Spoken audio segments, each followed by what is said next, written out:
I could just vibe to this.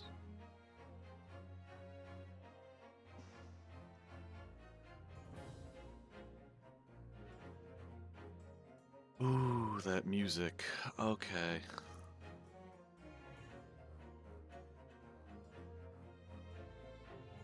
I'm excited for this. I'm really excited for this, actually.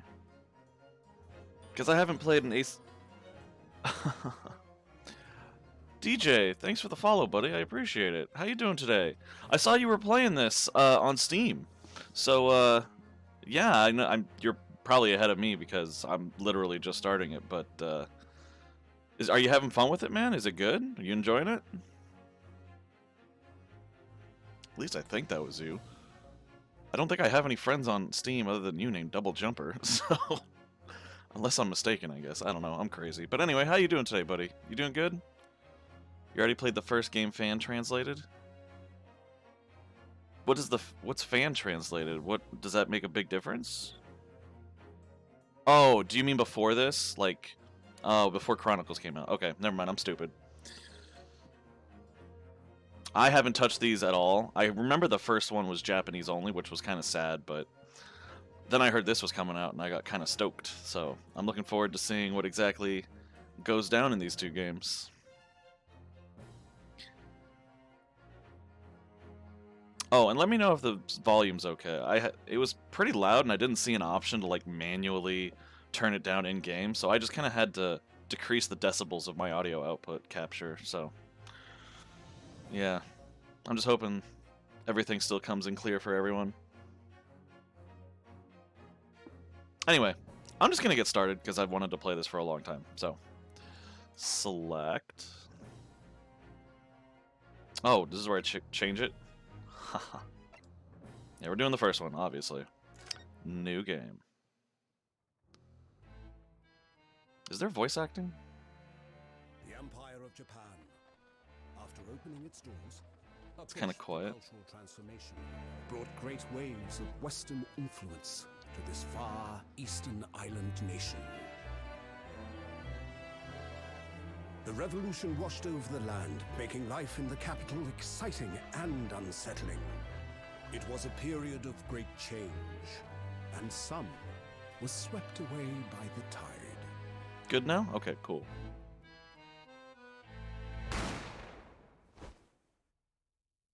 Uh-oh.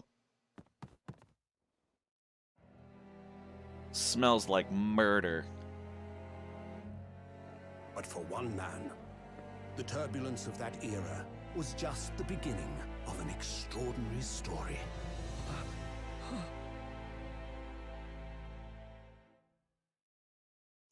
Oh, that Wright family always getting into trouble. The Adventure of the Great Departure. Cool.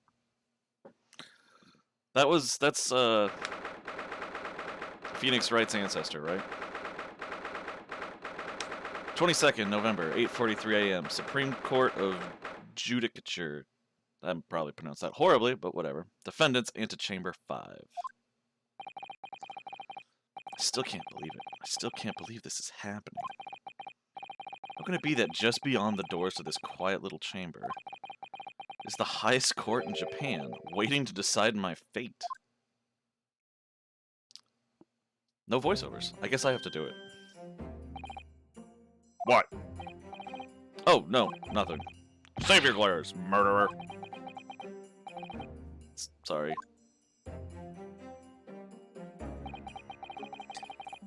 My name is Ryunosuke Naruhodo. I'm a second-year student at the Imperial Yume University. 3 days ago, I somehow found myself in the middle of a horrifying incident. And now here I am, awaiting my trial. That's enough. Oh, wow. This guy looks super suave, doesn't he? He should probably have a smooth voice, I guess. Ah, God. I don't know if I can do voices. But you know what? I'm going to give it a shot. Just for this first one, at least. Let me see. He's not obliged to listen to such abuse, officer. And who are you? I'm this man's lawyer. I'll be defending him today. Lawyer? Yes, and until the judge has given his verdict on the case, no one has the right to treat him as a criminal. So you will hold your tongue. Technicalities. Look at you. You haven't even graduated yet. And yet I still seem to know better than you how a court officer should behave. Right, Ryunosuke? Oh, yes, of course. Sorry.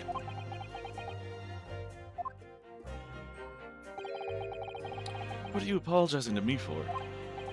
Oh, I suppose that wasn't my fault.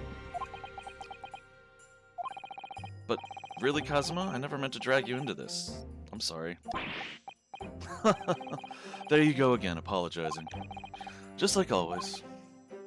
Though I must say, you've been all over the newspapers these past few days. Yume University professor murdered in cold blood by student. But obviously, you didn't actually do it, did you? Of course not. You have to believe me. I didn't do it. I could never murder someone. Then there's nothing to worry about. Straighten yourself up. Hold your head high. You mean... I believe you. I know you're innocent, Ryunosuke. Kazuma Asogi, my best friend, also in his second year at Yume University. But he's far more clever than I. A star student, in fact. He's even a qualified lawyer. Impressive considering he's still an undergraduate. It's not that impressive. The very concept of lawyers is only a few years old. Here in Japan, anyway. My qualifications don't mean much. Yet. You said exactly the same thing 3 days ago. But I'm proud to have a friend like you, Kazuma. Truly. 3 days ago. Yes, that's when all this started. Congratulations, Kazuma! It looks like you're going to get to study abroad at last. I know, I've been forever dreaming of this day. Finally, those government elites have acknowledged my academic achievements and successes in court. So you'll be representing Japan as you immerse yourself in the most sophisticated legal system in the world. I'm really happy for you, and proud as your friend. There's not a soul in the university who doesn't know Kazuma's name. He's a living legend. It's like there's some mysterious aura billowing around his temple. Wait, his temple? Like his actual, forehead temple? I want to bring about change in our own legal system. That's why I have to cross the ocean to see the real thing with my own eyes. The heart of the British Empire. I wish I could see it too. Then come with me. We'd have a wild time tearing up the streets of Her Majesty's City of London together. If only it were that simple. Oh dear. Look at the time. I'd better be going. Alright, I'll see you later. I think I'll stay and enjoy this place a while longer. Good idea. After all, it's not every day you get to visit a high-class Western restaurant like this. See you in English class tomorrow then, partner.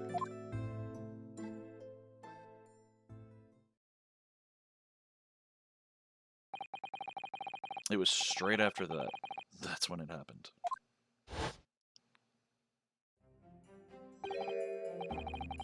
Asogi, may I have a word? Alright, I don't know who's talking yet. Professor, I didn't know you were coming.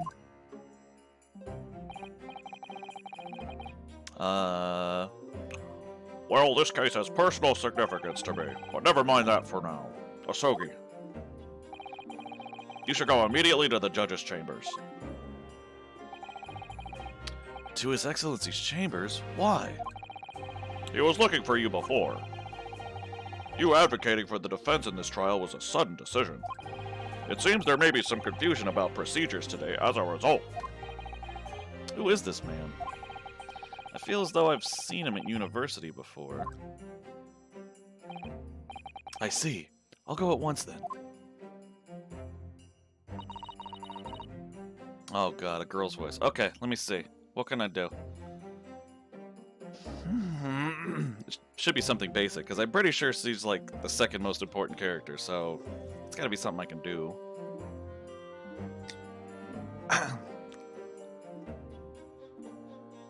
I shall accompany you. There we go. That's all you're gonna get. That's as basic as I get. Alright then, Ryunosuke. I'll see you in the courtroom. Yes, thanks, Kazuma.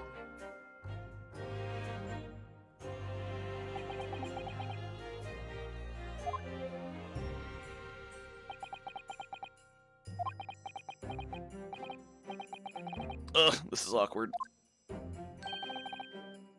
If I may, Yes, sorry? you must be the defendant. Ryunosuke Naruhodo, I believe? Yes, that's right. My name is Yujin Mikotoba. I'm a professor of forensic medicine at Yume University. Ah, Professor Mikotoba. I've heard that name from Kazuma before. As I recall, he's been pushing to get the government to agree to Kazuma studying abroad. Asogi has told me about you. You and he are best friends, I understand. Hmm? As such, I feel you should know. Know what? Well, as you've no doubt heard, Asogi has been granted permission to go and study in Great Britain. However, if he should fail to defend you in today's trial, I'm afraid that permission will be revoked and never granted again. What? Ah, as I suspected, you were unaware of this. I had a feeling Asogi may have chosen not to tell you. Hmm? He's agreed to defend me, knowing that if he fails, his dreams will be shattered? But I don't understand. Why would the government do such a thing? The administration has to choose from a large number of applicants for overseas study. It's very difficult to persuade them to grant permission, even in the most favorable of circumstances. I don't believe it. But I didn't do it. I swear I'm not a murderer. I'm sure that's true. Nevertheless, I can assure you that proving your innocence will be no easy task. You see, there are certain peculiarities about today's trial. Ooh. Is this the tense music? I like it already. Sorry? What do you mean? You'll soon understand once proceedings get underway. But then what should I do? Well, naturally I'm not going to suggest doing anything that could lead to a conviction. Right, so As soon as the trial starts, the judge will pose a certain question to the defense. When that happens, you must answer before anyone else. You must say, I do. I do? But what will the question be? Surely not, do you accept the accusations brought before you? Of course not. Defendant! Court is about to begin. Proceed to the courtroom at once. It would seem our surreptitious discussions are to be cut short. Surreptitious. So allow me to summarize. Kazuma Asogi must not be the defense lawyer in this trial. Of course, as the defendant, the final decision is yours. What are you waiting for? Do you want to be found guilty for failing to appear? Get moving! There's no point in anyone advocating for the likes of you, anyway. This is it. If this trial goes badly, Kazuma's dreams of studying abroad are over. And what's more, I'll be found guilty of murder. And so, with absolutely no idea of what lay ahead, I embarked on that unforgettable trial. My one and only chance of proving my innocence, the trial that would decide my destiny. It's dramatic, but the Ace Attorney games are known for being dramatic, so it's hard to complain. Enjoying it so far. 22nd November, 9 a.m. Supreme Court of I'm going to massacre that again. Judicature? Judy... Courtroom 2! So this is a courtroom.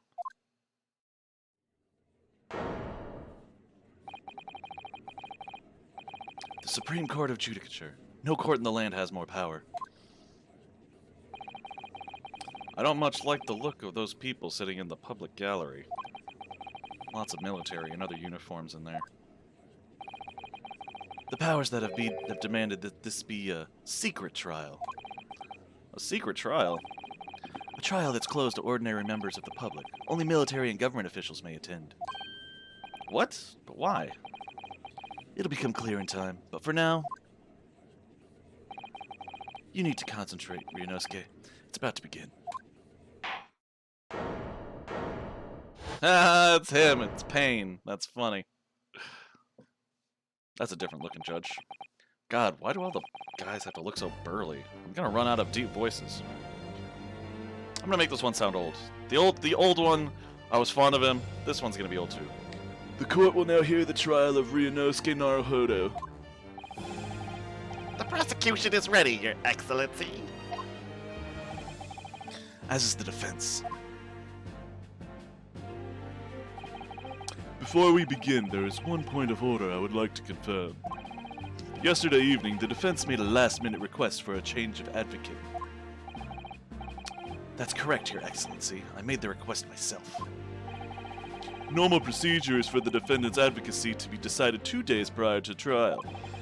As this is an unusual circumstance, I'm obliged to ask for final confirmation now. Who advocates for the defendant in this trial?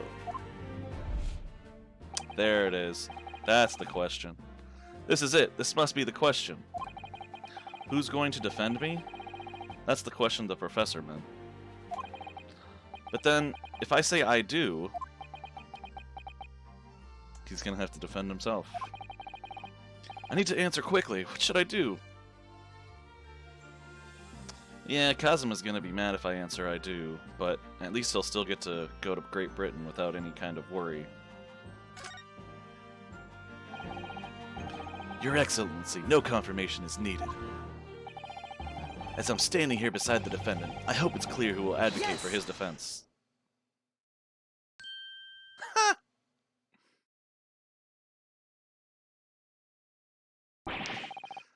What is the meaning of this unruly outburst?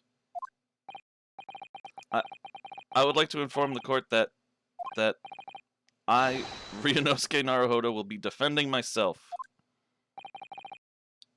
You'll be... what? What are you playing at, Ryunosuke? Professor Mikotoba told me everything, just now before the trial. He did what? He said that your dreams of studying abroad would be dashed if you were to lose. How sad. It means you don't have faith in me. You think I won't be able to get you off. No, it's not that, really.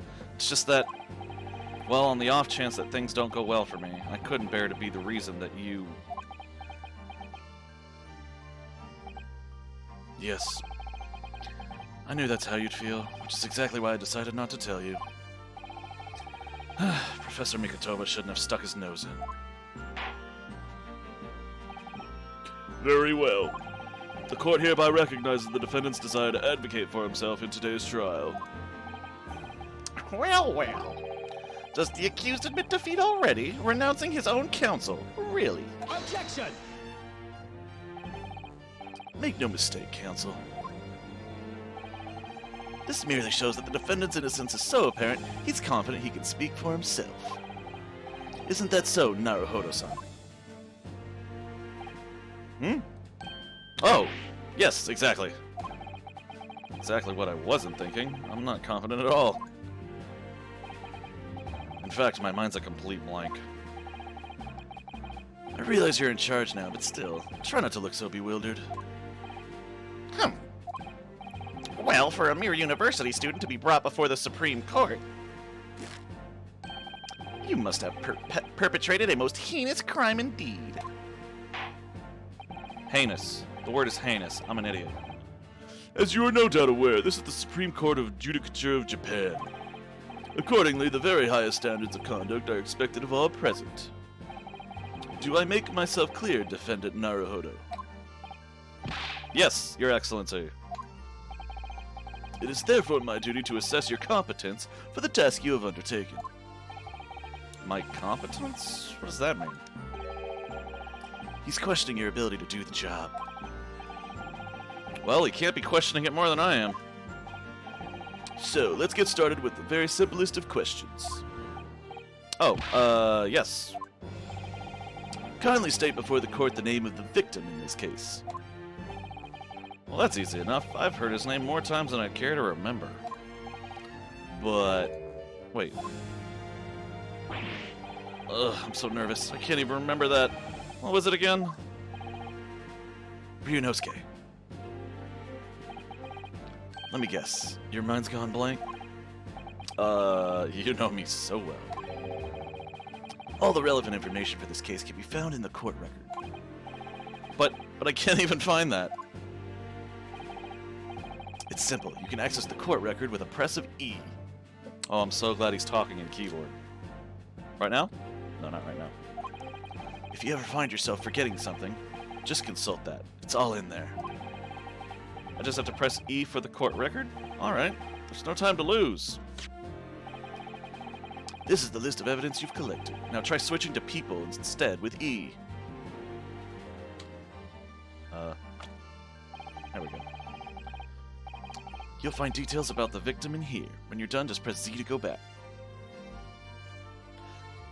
Let's see. Kazuma Sogi, 23, second year at the Imperial. He's my best friend, and despite being a student, a qualified defense lawyer as well. Yujin Mikotoba, 42, a medical school professor at the Imperial Yume University. He's an authority in forensic medicine and Kazuma's mentor. Taketsuchi Achi, the lead prosecutor of this case, who would appear to have little love for the changes the Cultural Reformation has brought about. John H. Wilson, the victim of this case. He was a visiting professor of medicine at Yume University from the British Empire. Okay. Well, I'm going to go ahead and connect this and say professor of medicine, medical school professor. Something's going on between these two. But anyway, we're just going to go ahead and move on. So remember, everything you do with the current case can be found in the court record. Now, you better not keep His Excellency waiting any longer. Go on. Find the victim in the people section of the court record, then press R to present. Try it now. Yes! Yes! The victim's name was Dr. John H. Wilson. Well, at least you can remember the name of an esteemed member of your own university. Dr. Wilson was a visiting professor from England invited to Yume University 3 years ago. Indeed, which is the reason why this case has such profound implications. The British Empire Is at present our country's most valuable foreign ally. And as most of you will be aware, we have just signed a new treaty together after lengthy negotiations. There can't be anyone who hasn't heard of the Anglo-Japanese Treaty of Friendship and Navigation. I'm raising my hand in real life right now. I have not heard of that treaty. Is that a real treaty, or is that the in-game treaty? And yet, despite these delicate circumstances, the blood of an Englishman has been spilt on our soil. You two are both undergraduates at the Imperial Yume University, are you not? Murdering a professor from the very institution that provides your education. Have you no honor? Ugh, but I didn't do it.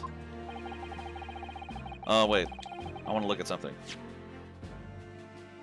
Proof that I'm a student at the Imperial... Okay. I always wear it on my call. Okay. This is the post-mortem report. Death occurred a little after 2 p.m. and was caused by loss of blood from a gunshot to the chest. The bullet did not pass through the victim's body. Okay. Why does it say... What's this magnifying glass? Oh. Victim, John H. Wilson, male British, time of death, 19th November, shortly after 2 p.m. Cause of death, single bullet fired at close range. Fatal hemorrhage from pectoral ballistic trauma. No exit wound. Bullet did not pass through the body. Okay. And back and back. Alright. Back to reading. This case is coming under great scrutiny from our allies on the other side of the world. The court therefore wishes for a speedy resolution to this matter. In other words, our feeble government is scared of upsetting England's policymakers. And you're a convenient and expendable scapegoat to blame for this crime. So that's why this trial has these unusual peculiarities, is it? Exactly. Our government needs to convict someone as quickly as possible. All because the victim was an Englishman. Yes, Dr. Wilson was an Englishman. But nationalities and treaties won't make any difference for me here. The fact is, I was there at the scene of the crime. Oh dear, look at the time. I'd better get going. Alright, I'll see you later. I think I'll stay and enjoy this place a little longer. Good idea. After all, it's not every day you get to visit a high-class Western restaurant like this. See you in English class tomorrow, then, partner. The British Empire. Wow. It's incredible to think. Wait. I've seen that man at university. I'm sure he's a visiting professor from Great Britain. I don't know his name, but still. I should go and say hello. So I went over to the professor's table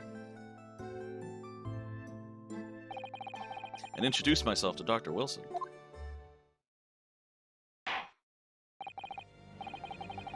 Now then, let me pose my next question to you, Defendant Naruhodo.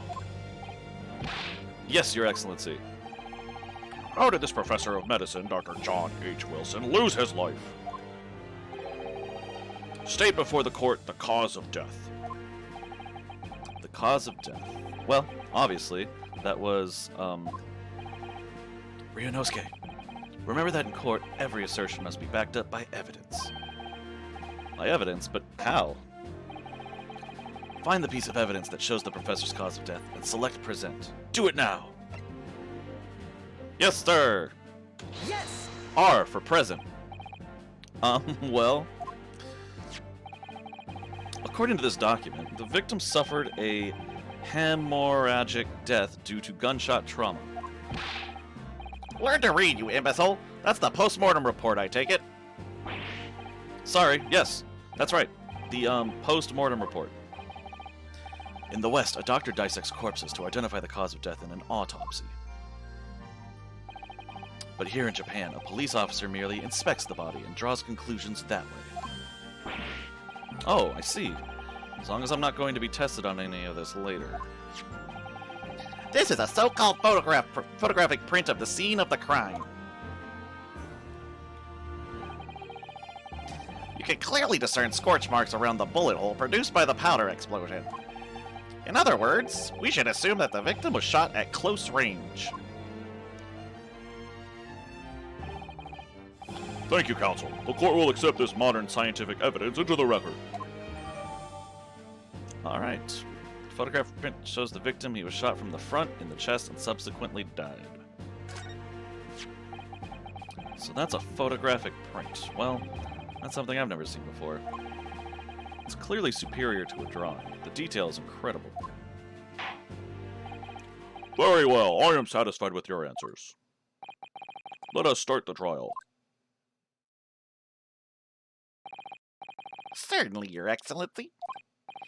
So, without further ado, in order to better apprise the court with the facts of the case,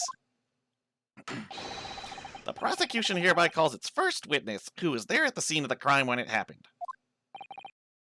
Ugh, this is it then. I think I may have worked out what the professor had in mind.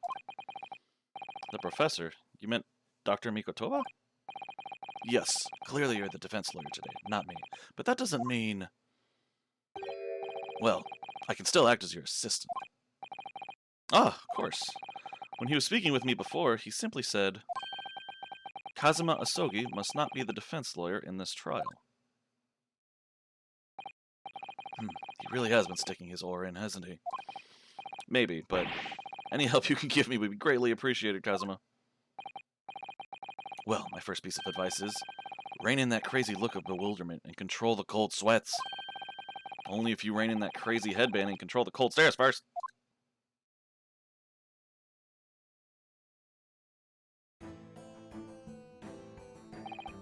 Witness, state your name and occupation for the court, please. Oh god, okay. We can do fancy, I guess. Of course, my name is Satoru Hosonaga. I am the head waiter at a Western-style restaurant called La Carnival. Wow, he's bleeding. Are you alright? You seem to be coughing up some,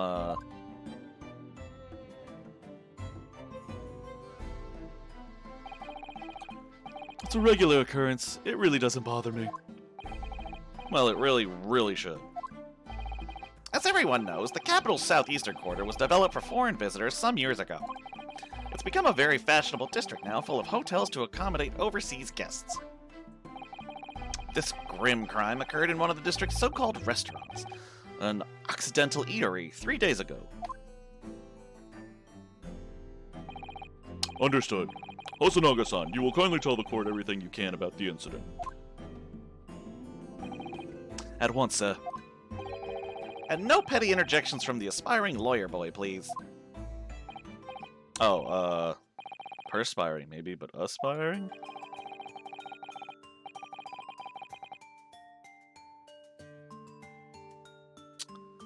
Hi, Winter. Love you too. Bye, Winter.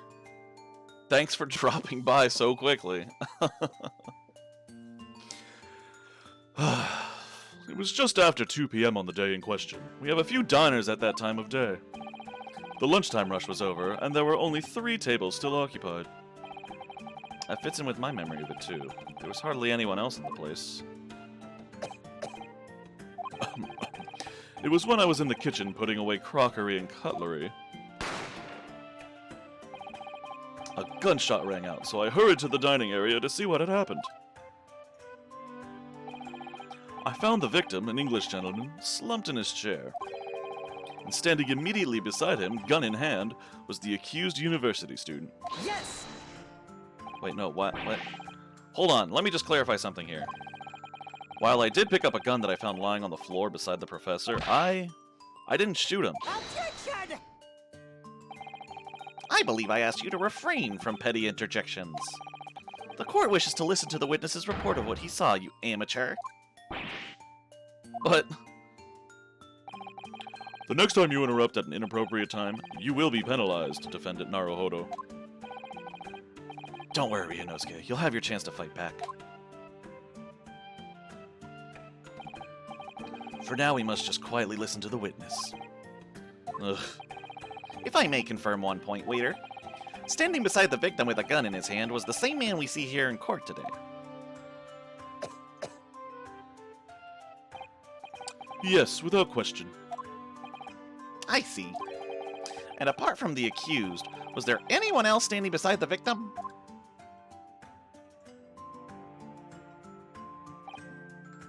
No. There was no one else around the table but the deceased Englishman and the university student.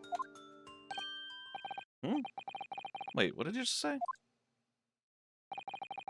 There was no one else around that table. What's the matter, Ryunosuke? That's just not right. When I went over to Dr. Wilson to say hello, there was a woman sitting opposite him at his table.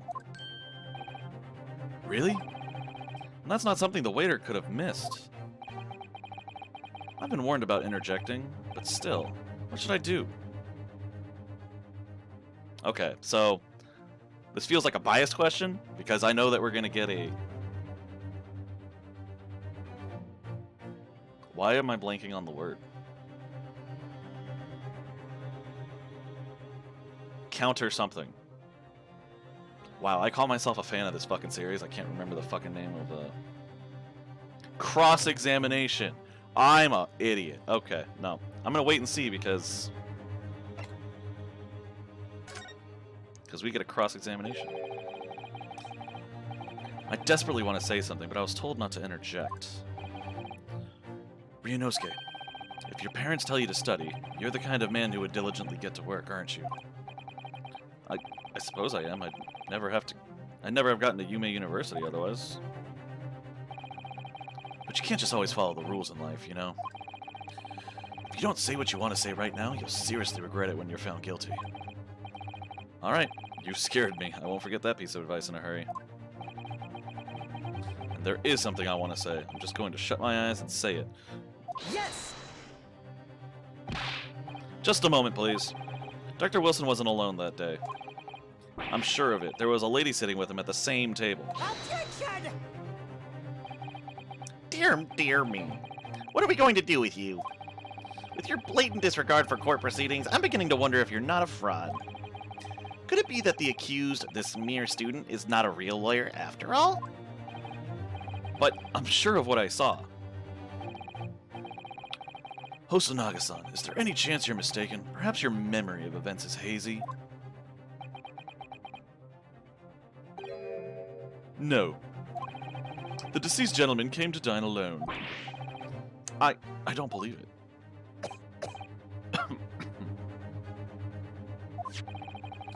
I actually have a rough plan of the restaurant as it was that day. Please, have a look if you'd like to.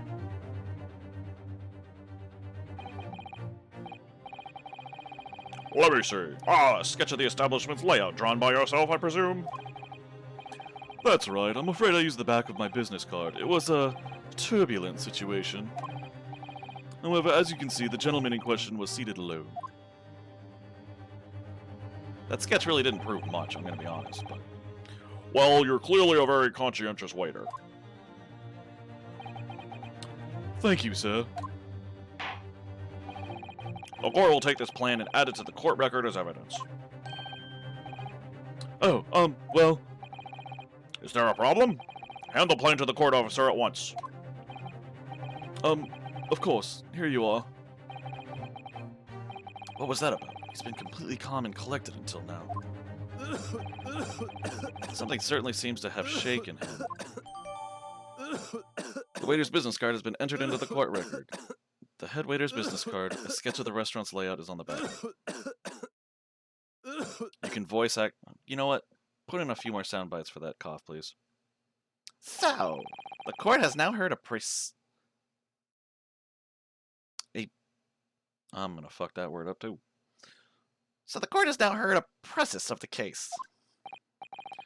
Yes, at the moment the gunshot was heard in the restaurant, the only person in close proximity to the victim was the defendant on trial today. It would seem we are looking at a black and white case here. Defendant Naruhodo.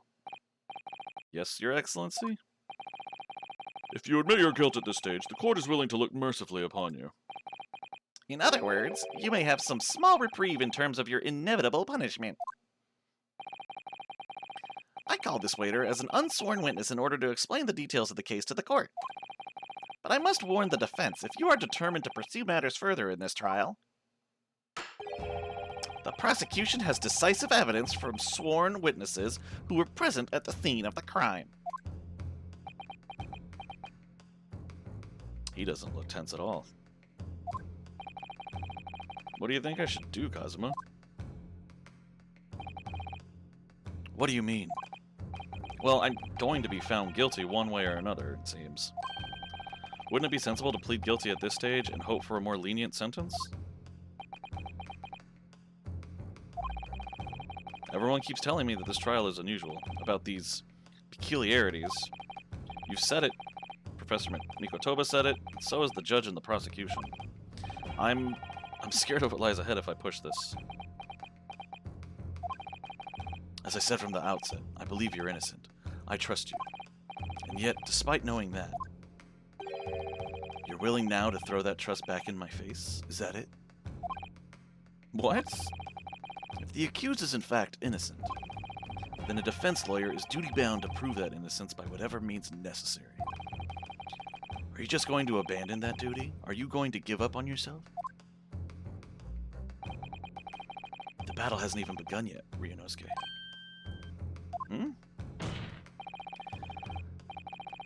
The defense pleads not guilty, Your Excellency. We invite the prosecution to stop making empty threats and bring out its witnesses. Wait, I want to see that business card real quick. Well, this too. He was shot from the front in the chest and subsequently died, but the bullet didn't go through. He's implying that the burn marks show that it was a close range, but if the bullet didn't have enough velocity to go through, it had to have been shot from far away, right? I might be overthinking that one. Anyway.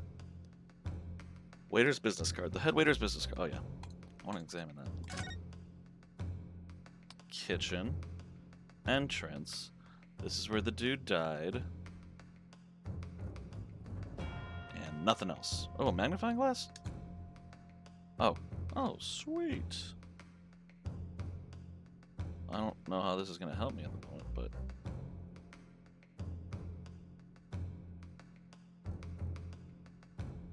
how do I flip the card over? I want to read what's... Not that I can read Japanese, I don't assume to know that at all, but there's definitely something on the back of this card I would really like to see. If this guy is an unsworn witness. What is that symbol in the corner? It's a flower. It's like a lotus or something. I don't know. Anyway. Let's go ahead and continue. Then we'll see just how decisive this evidence really is.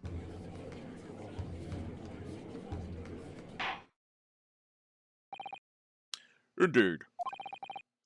Prosecutor Ochi, please continue with the proceedings. Well, you were warned. The young can be so reckless. You know, many call me a saint, but I can be a devil when I want to be. Ugh. In a few short moments from now, that dumbstruck young mouth of yours will be silenced forever. The prosecution calls its next witnesses. Very well. Officer, bring forth the witnesses at once. Wait, they keep saying plural. Oh, I am interviewing two of them at once. Okay. This should be interesting. You can't flip it at the moment? I figured that was the case. I just wanted to see if I could. Maybe get a little leg up onto what I'm expecting here, but I guess I'm just gonna ride it out and see what happens. Witnesses, kindly state your names and occupations for the court. Oh god. Yes, sir. The Great Nippon Imperial Army Sergeant. Yes and no, sir. Reporting for duty, sir. Myself, I find employ as a purveyor of fine articles of antiquity from the efflorescence of our nation Nippon, and conduct my trade from Rasute, a humble premises in the 2nd District. Curio Korukuta, at your service. An antique dealer and a soldier. What an unusual pairing. Both of these gentlemen were present at the restaurant on the day in question. They must be the diners at the other table that the waiter mentioned. Myself, I habitually take tea of the most exquisite aroma at the establishment in question, always post-noon. And not infrequently converse with interested parties regarding the curios with which I make my business. I can't understand a word that old man is saying. He's an antique dealer, and it sounds like he's a regular at La Carnival. He seeks out potential customers who may have an interest in antiques and tries to sell his wares to them. He obviously targets La Carnival because it's a high-class restaurant with a rich clientele. Right, I see. Although, to be honest, that sergeant looks more like he'd be a seller rather than a buyer. Now, you both witnessed the precise moment of this most atrocious incident. Is that correct? Affirmative! The enemy unit was seen attacking the foreigner in what can only be described as an act of war, sir. It was that black uniform rogue infantryman over there who unloaded his firearm, sir. This man's impossible to understand. This man's as impossible to understand as the other. But I'm almost sure I heard a strange noise during that last thing he said. So, this is the decisive evidence the prosecution was threatening. The soldier is claiming that he actually saw the precise moment you shot the victim dead. Yes? Well, are you starting to feel uncomfortable? If I'm honest, I was feeling uncomfortable from the start. Now, the court will hear your formal testimony, please. You will state everything you saw at the precise moment that the incident occurred. Sir, yes, sir. Standing by, ready to report, sir. Unsavory memories of a most acerbic afternoon.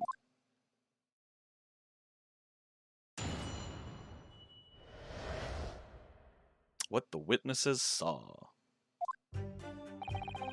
I was ingesting a regulation beef steak at the restaurant while having a tactical discussion with the old man.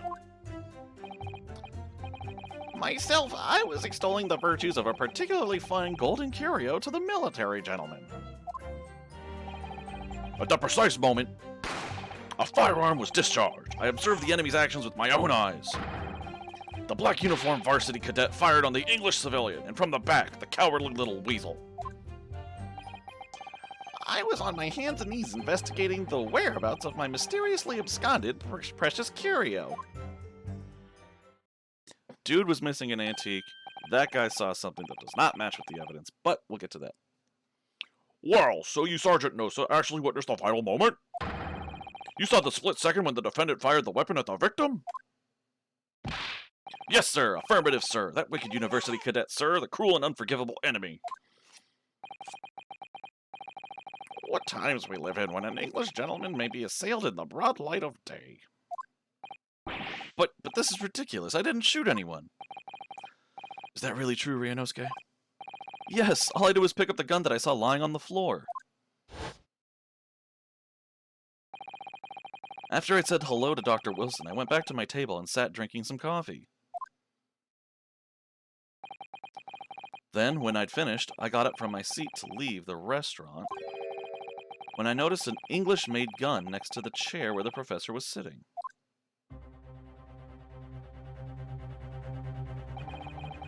I thought perhaps the professor had dropped it. So I bent down, and just as I was picking it up... I don't need to say the word bang, do I? Well, if that's the truth, there was obviously a criminal on the scene somewhere. And somewhere in these two witnesses' testimonies, there's a clue as to who that criminal was. There is? Ryunosuke, you must exercise your right to cross-examine the witnesses. Cross-examine? Do it now! As we have heard, Your Excellency, there is no room for doubt in the testimony of these witnesses. The defendant is clearly guilty. It is time to bring this despicable student to justice. Certainly, the testimony the court has just heard eliminates any vestige of doubt. Therefore, it is my grave duty to declare the verdict of this trial. I like how he's raising his hand. It's very amusing. What in the name of the Emperor is the meaning of this outburst? The defense demands its right to a cross-examination.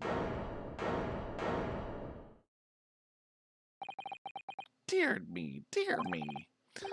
Let me guess. The Hachimaki headband boy next door told me to do it? How pathetic. Huh? How did he know? The prosecution objects. This is a clear waste of time. The defendant obviously has no experience. How could he possibly carry out a cross-examination? Objection! The defense is asserting its right to a cross-examination. Whether or not you think he's capable of it is irrelevant. Kazuma is so commanding. Very well. Let the defense conduct a cross-examination of the witnesses. Alright, this is where the battle really begins, Ryunosuke. But I don't even know what I have to do in a cross-examination. Isn't it obvious? You have to expose the lies in the witnesses' statements. How? You didn't fire the gun, which means what that soldier said had to be a lie. Well, yes, but it's just a case of proving it, and the key to doing that is evidence. Right, evidence. All you need to do is present some decisive and indisputable evidence that proves the witness is lying. You know what I never understood about these games is that lying under oath is considered perjury, and even though we have witnesses do it all the time, they don't really get charged with perjury.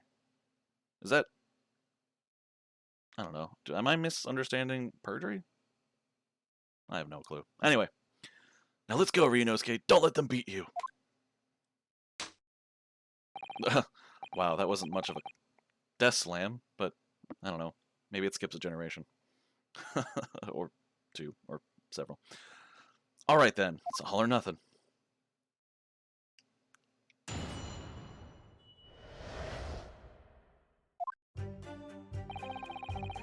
Alright, I was ingesting a regulation beef. I'm not going to do the voices during this again. I already did it once. That's enough. I was ingesting a regulation beefsteak at the restaurant while having a tactical discussion with the old man. Alright, let's press it. Yes! I prefer hold it to yes, I'm going to be honest.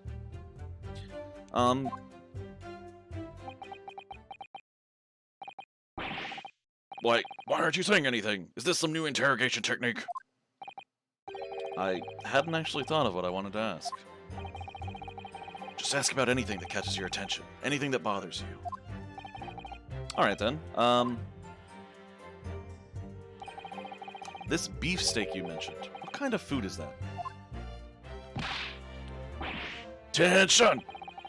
Beefsteak is a delicious cut of veal vigorously cooked on a cast iron grill and served piping hot. Oh. If food could receive medals of honor, beefsteak would be almost as highly decorated as a cutlet. What? Did I hear a baby cry right there? Right. I see. Thank you, sir. So, next question.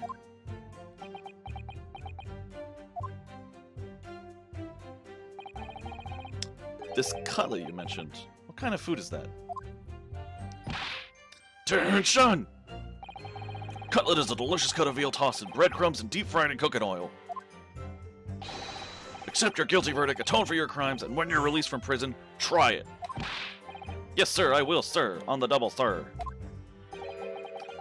Sorry to interrupt, but how about trying to stick to questions that are relevant to the case?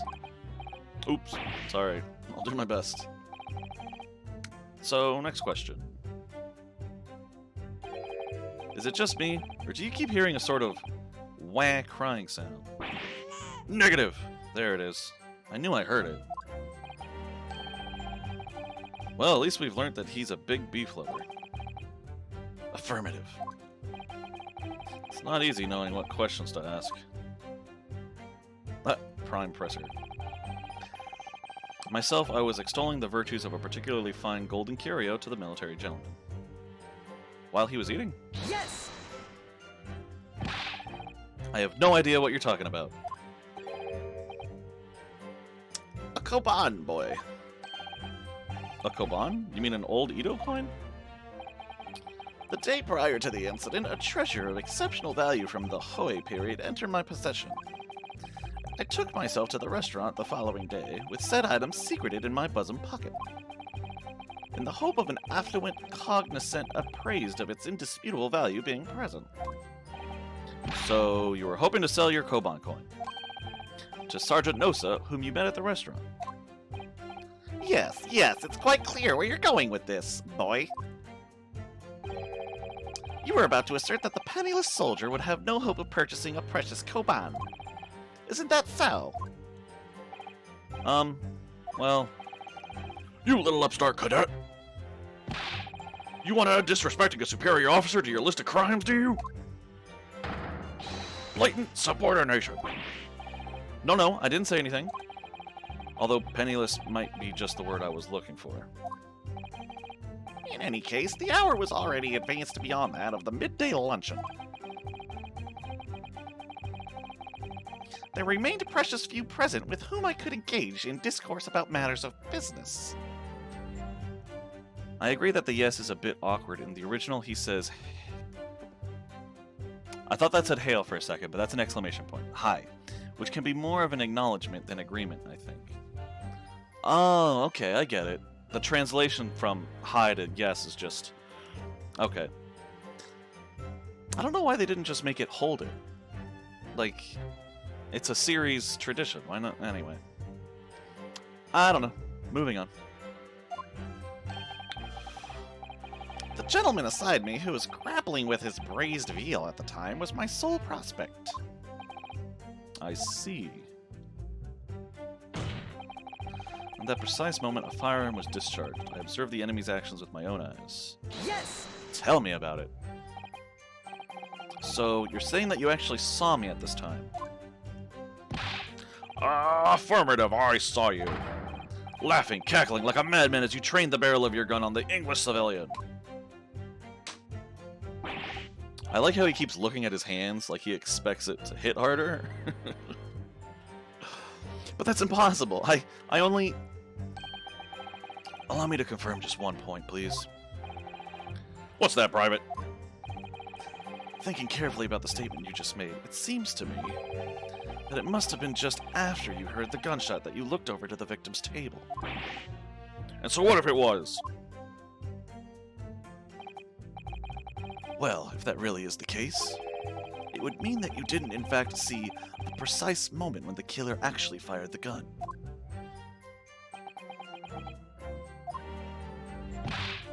Ah! And double R! My sixth sense?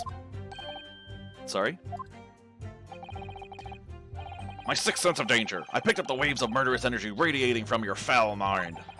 Which means, a split second before you pulled the trigger, I was looking right at you, Cadet. Surely that's not really possible, is it?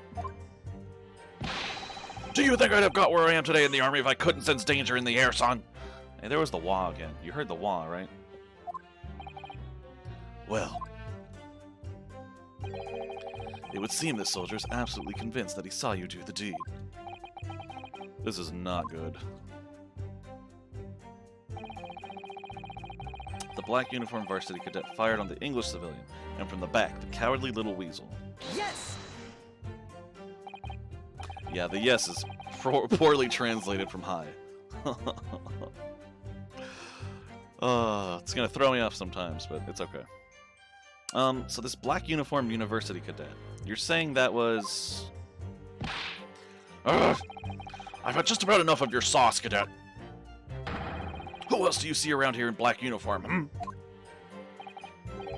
Well, there's someone standing right next to me who fits the description as well, but... It was you, you little weasel. You unloaded the firearm on that man. From behind his back, and you call yourself a citizen of the great empire of Nippon? You disgust me. What is it, Ryunosuke? I'm not quite sure. It's something that the sergeant just said, but I can't put my finger on it. Something's playing on my mind. In that case, check back over the details of the evidence you gathered in the court record. And if you find an inconsistency there with what the witness just said, then don't hold back. Present the evidence to the court, thrust it in the witness's face, and make him choke on it.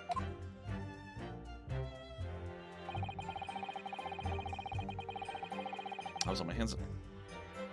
Mysteriously absconded precious curio.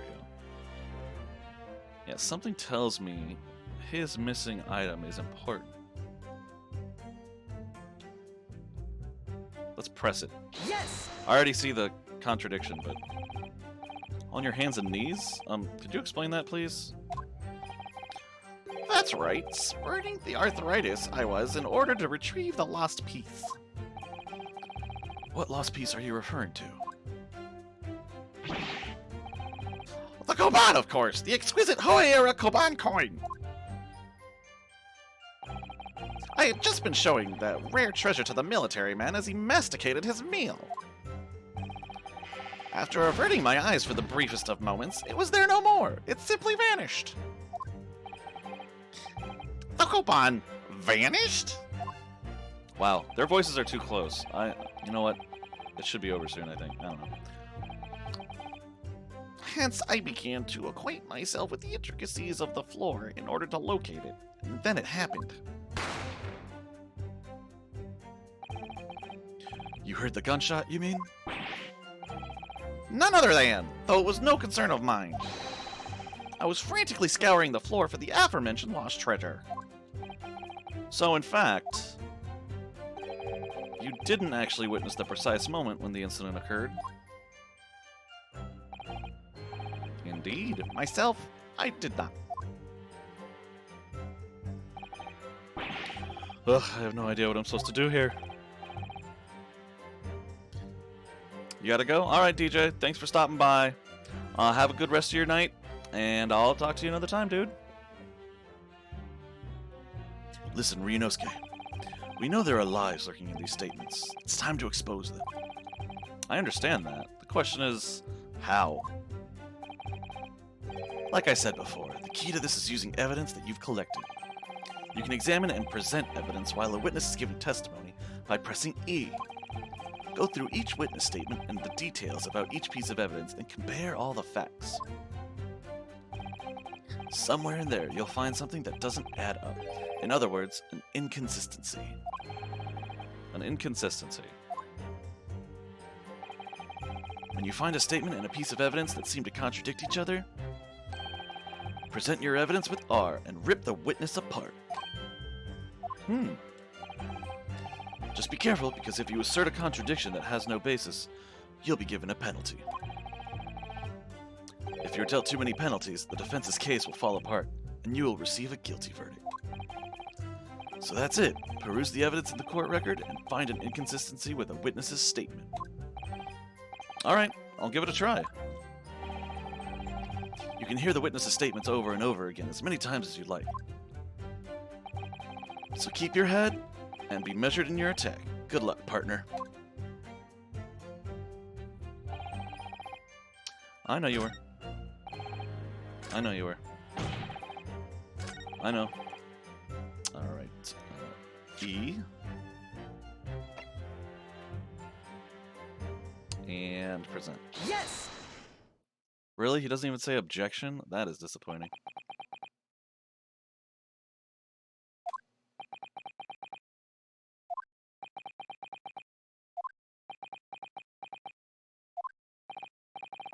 What are you playing at, Cadet? What is the meaning of this subordination? Thrusting this wad of papers in my mustache. Inconsistency, sir. I mean, yes. There's a clear inconsistency here. What nonsense. What can this document possibly tell us that we don't already know? Well, obviously, that, I know what I want to say, but the words just won't come out of my mouth. I think this proves beyond any doubt, Your Excellency, that there is no place for an amateur student here in this grand courtroom. Ugh, this is so frustrating.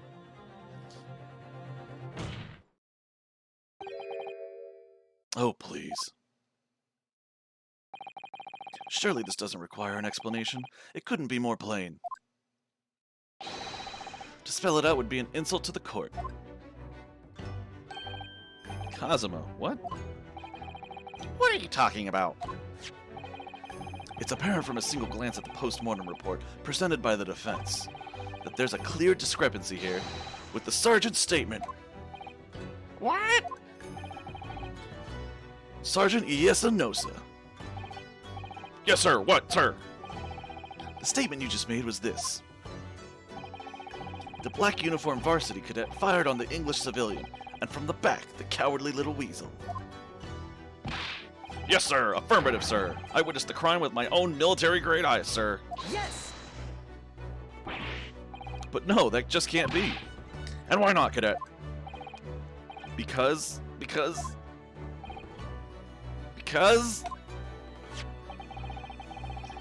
As is clearly stated in the post-mortem report, fatal hemorrhage from pectoral ballistic trauma. No exit wound, bullet did not pass through the body. The photographic print of the victim clearly shows the same thing. I probably couldn't have gotten that one wrong, could I?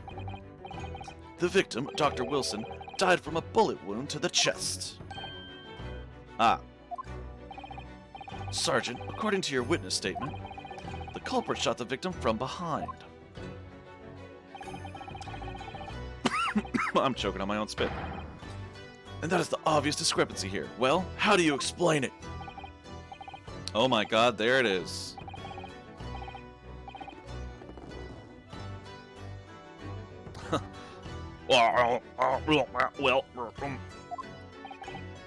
What the... What was that? Something just popped up from behind his back, but he pushed it down again. Certainly there is a clear discrepancy with the facts here. Would you not agree, Sergeant Nosa? Yes, sir. At this juncture, that would appear to be indisputable.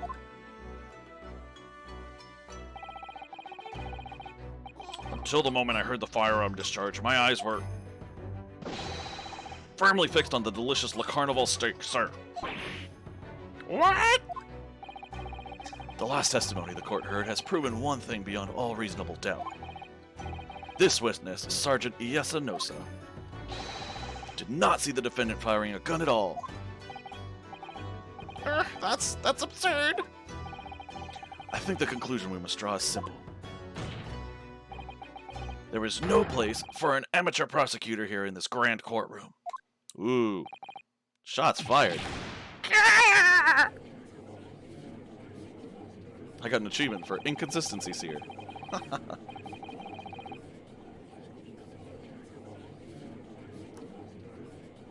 There's been a complete turnabout in the mood of this trial, just from that one discrepancy.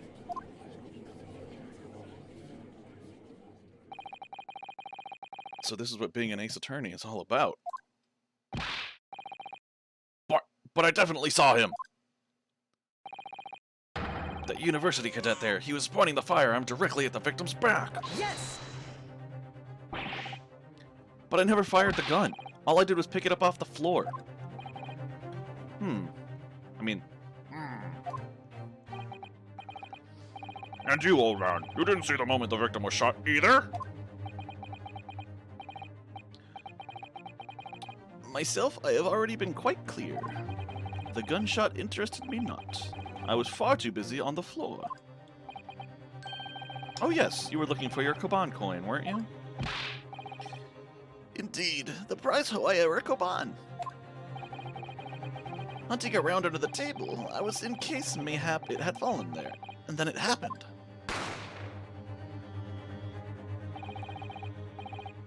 Wait, he heard the gunshot from under the table after it disappeared? So the coin disappeared first.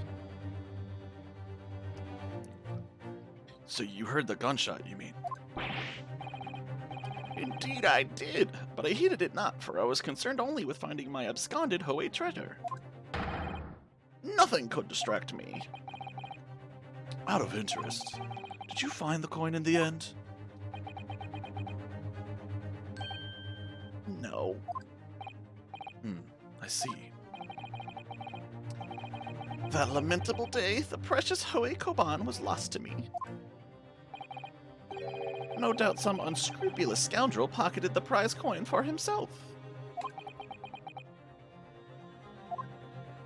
The baby took it. As I am sure everyone present is aware, this case demands a swift and decisive resolution. Our government has promised to send a full report to Great Britain by telegraph this very afternoon. Nevertheless, the witness testimony the court has just heard was inconclusive. No matter how subservient our government feels it must be to the British, it would be unforgivable to deliver a verdict on this trial right now. What is your position, Prosecutor Ouchie? Worry not, Your Excellency. The defendant may have fled a tiger at the front gate, but he will find a wolf at the back. My witnesses have further testimony to make. Explain. Upon hearing their next statements, it will become abundantly clear that there is only one person who could possibly have committed this despicable crime. The equally despicable defendant, Ryunosuke Naruhodo. What? He really seems to have a despicable opinion of you, doesn't he? Ugh. Very well, the court invites the witnesses to testify again. You will thoroughly explain the reasoning behind the prosecution's allegation. Is that clear? As clear as Kiriko glass, Your Excellency. Yes, sir. At once, sir. Awaiting signal to testify, sir. Excuse me, but there's something or someone peeking out over your shoulder, I think. Affirmative. The newest member of the Nosa family to rise up through the ranks, sir. Name, Ido. It would seem those straps are a sign of the sergeant being too strapped to afford a nanny. Ido, attention! Your father is about to quell the enemy. Watch and learn, my boy. I want a pinwheel. The true culprit. Even if what I saw wasn't the precise moment the firearm was discharged, it's almost the same thing. Yes, pointing his gun at the foreign man, he was that young lad in black. That much I myself did see. Furthermore, a visual search of the premises at the time confirmed that we were the only personnel present. Indeed, alone he was, the Englishman, dining all by himself. Therefore, no one other than the black uniformed cadet could have dispatched the Englishman. Over and out.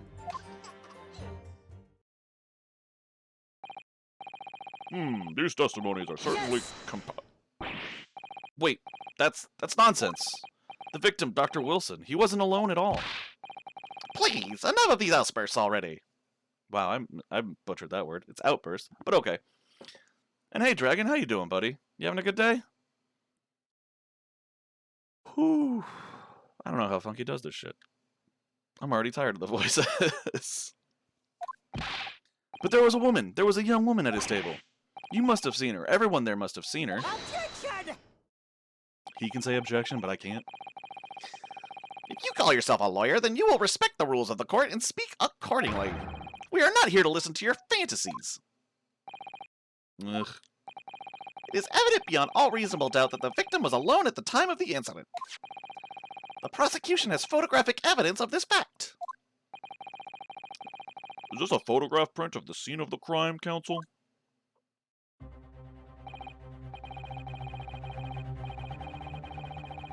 Indeed, of the table at which the victim was dining, taken by an investigator immediately after the incident.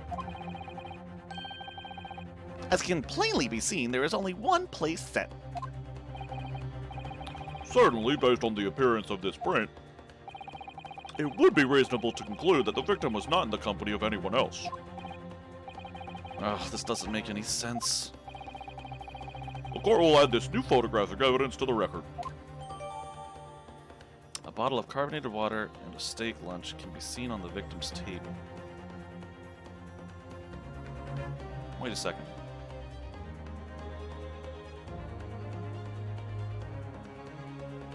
Could the body have been moved? No.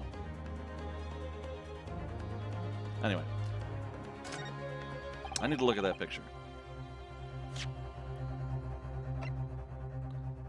Examine. I do like the magnifying glass feature. That's pretty cool. Ah, yes. What a nice vintage year of carbonated water. Yep, that's a steak, all right. That's a fork. That's a knife. Didn't what's-his-face say that he was eating a steak, a beef cutlet, and the other guy wasn't having anything? I don't know. This could be someone else's table, but we'll see. I don't understand. What's going on here? It's just not possible that nobody else saw that woman. The waiter before said the same thing. He maintains that Dr. Wilson came to the restaurant alone as well. But that's not true. I saw her. I swear that I saw a woman with him. It would seem that we'll be able to telegraph the report to Great Britain on time after all. The witness testimonies we have just heard leave no further room for doubt. These are very sensitive political times, as we all know. The ink is still fresh on the treaty with Great Britain. To think that I, Taketsuchi Aoichi, will have contributed to the amity of these two great empires is an honor.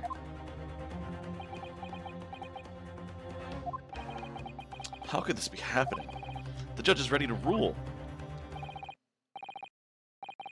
Stand tall, Ryunosuke. It's not over yet. What? If what you say is true, then there's something going on here behind the scenes. And now is your chance to expose it, to draw out the truth in your cross-examination. I don't know, Kazuma. The defense is entitled to cross-examine the witnesses, but make it quick. Understood? Rules can be so unbending at times. Ugh. If I got $1 for every time Naruhodo said ugh, I'd be rich. Alright, let's cross-examine, shall we? Even if I wasn't the precise moment the firearm was discharged, it's almost the same thing. Yes! Alright, tell me about it. No, it's not the same thing at all. For start, I didn't fire that gun. We have a difference of opinion on that. The opinion of an uniformed officer versus that of a fledgling cadet.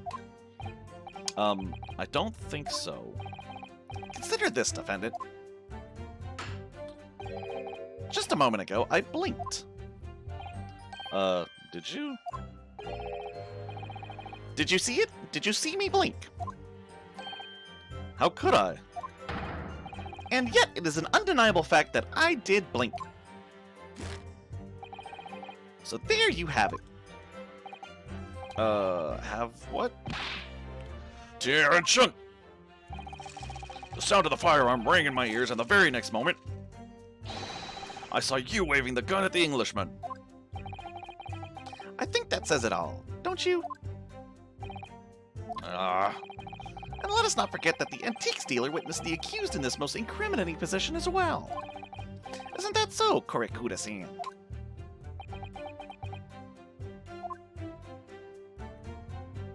I forgot what he said. Yes, pointing his gun at the foreign man, he was that young lad in black. That much I myself did see. You just said you were looking for your coin, you liar. Yes, it may be true that I was holding the gun at that point in time. But I've told you already, that's only because I picked it up off the floor. Well, obviously, as the culprit, that's the only way you could explain it away. I had just finished drinking my coffee, and I was about to leave the restaurant when I noticed a gun on the floor at Dr. Wilson's feet, so I picked it up. And at exactly that moment, bang, a gunshot rang in my ears. Oh, sorry, wrong guy. Full of events beyond our control, life is. Sorry? What do you mean? In your case, you found a pistol on the floor and picked it up, which precipitated this testing predicament. Whereas conversely, I failed to pick up the Koban from the floor and find myself in an equally testing predicament as a result. Anyway, the fact remains, myself, I did see you, with pistol in hand, standing over the foreigner. Furthermore, a visual search of the premises at the time proved that we were the only personnel present. Yes! I need more info on that one, please. You must have noticed someone else at Dr. Wilson's table. There was a lady there. Objection! As you have been at pains to point out time and again, I feel I'm growing a callus in my ear. And yet, no one else appears to have caught even a glimpse of this woman. If only there'd been more people dining there at the time. Then someone else would have noticed her. Unfortunately, it was already past 2 p.m. when it happened. The quiet time between lunch and dinner in any restaurant. I know, of course the place was almost empty. It's what you'd expect. Certainly, 2 p.m. is neither here nor there in terms of a time to eat. Unless you're a hobbit. I wonder if there was a reason why the victim was eating at that time of day. And why was he alone?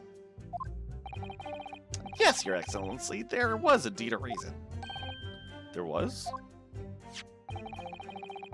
This was found in the victim's jacket pocket. What is that, Counsel?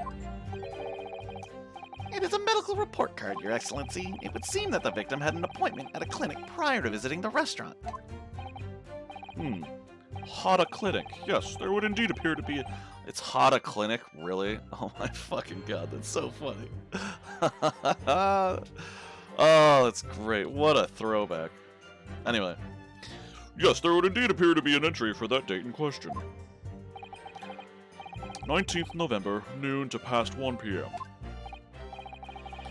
The very day of the incident. So the victim went for a late lunch following his appointment. The explanation couldn't be more simple. The prosecution felt no need to submit this evidence before, as it really has no bearing on the case. I wonder. What do you think, Ryunosuke? Well, it is hard to see how it could be related, really. Remember, you can request for it to be entered into the court record as evidence if you think it could be useful. Should I ask for Dr. Wilson's medical report card? Yes, absolutely. Yes! That was the first time the yes was very appropriate. If I may, I'd like to ask for that medical report card to be submitted as evidence, Your Excellency. On what grounds? The court has already heard conclusive witness testimony. Additional evidence would be extraneous. Not to mention that the victim's movements prior to his arrival at the restaurant are of no concern. Objection! Attaboy, Kazuma. Whether or not they are of concern is up to us to decide. We have a right to explore all possible avenues. I beg your pardon? You have no authority to refuse a perfectly valid request for the submission of evidence. Very well. The court will grant the defense's request. Youngsters these days are forever asserting their rights. It's a most disturbing trend. Officer, kindly add the victim's medical report card to the court record. Okay, cool. I'm gonna go look at that now. Well, we got a clue, I think. Oh, I can't zoom in closer. Okay, so it's just... It says that he was at the Hada Clinic between 12 and 1.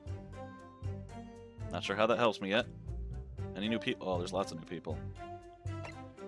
Head waiter for the European-style restaurant Le Carnival. He was serving there on the day of the incident. The Empire of Japan witnessed the incident. The owner of Rasute, who was hunting for a lost Hoei-era gold Koban coin at the time of the incident. Okay, so nothing really that useful right now. Let's continue. What we need right now is new clues. We have to explore things from every possible angle, even if they don't seem relevant at first. Right, I hear you. You can conspire to prolong this trial as much as you like, but it's the day after the festival already for you. Or perhaps you'd forgotten that these witness testimonies leave no room for doubt. Feel free to reiterate for the accused, Korikuda-san. Indeed, alone he was the Englishman, dining all by himself. Yes! Press him. He's a liar. So you actually saw that with your own eyes, did you? The victim, Dr. Wilson, dining alone. That I did. Forgive me for the position I placed you in. So the testimonies of the old man, the soldier, and the waiter all agree on that point. Isn't that interesting? And let us not forget the incontestable evidence we have to support their statements as well. As can clearly be seen, there is only a single beefsteak on the victim's table, a meal for one. Wait, why did he go to the clinic? If he can't eat red meat, that's not his place. I'm reaching here, I think. I don't know. All my Ace Attorney experience is just like, there's got to be something. But it's interesting so far. It's weird playing an Ace Attorney game for the first time in a long time and not knowing what the hell's going to happen. But I'm enjoying it so far. I'm only an hour and a half in, but yes, good. Anyway. No. The antiques dealer, the sergeant, and the waiter who testified before. It's not impossible that they're all lying. But if so, then why? If I'm perfectly honest, I have absolutely no idea. Therefore, no one other than the black uniform cadet could have dispatched it over and over. Yes! Why aren't you telling the truth? What did you say, cadet? I clearly remember. There was a woman sitting across the table from the professor. Perhaps one of you might not have noticed. But for both of you to have failed to see the professor's dining companion, it's just not possible. They both look guilty AF.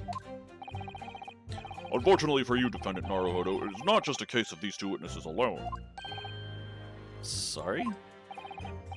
The waiter, whose testimony the court heard earlier, clearly stated the same thing. He also said that the victim was alone. That's right. Precisely. In other words, you are the sole proponent of this phantom lady. But I... If such a woman were indeed present at the scene, the prosecution demands to see proof.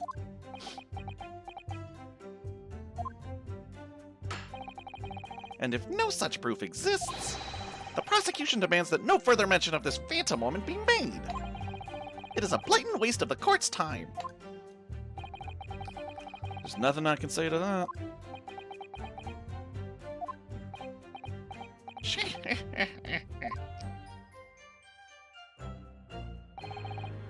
Excellent work, Ryunosuke. We've gleaned some new information now. Well, yes, but I don't feel like it changes much. I can't see that it brings any real discrepancies to light. I wouldn't be so sure. Let me see that medical report card you got before. Oh, you mean this? Yes, this is a brand new piece of evidence. So perhaps we should examine it in a little more detail. How exactly? I swear to God, if he says flip it over, I'm gonna punch him. You'll notice that some pieces of evidence bear a magnifying glass. These are the ones you may examine. Press space and you can take a closer look at the piece in question. Use arrows. Oh my God. To rotate the evidence all directions and examine it from all angles. By using WASD,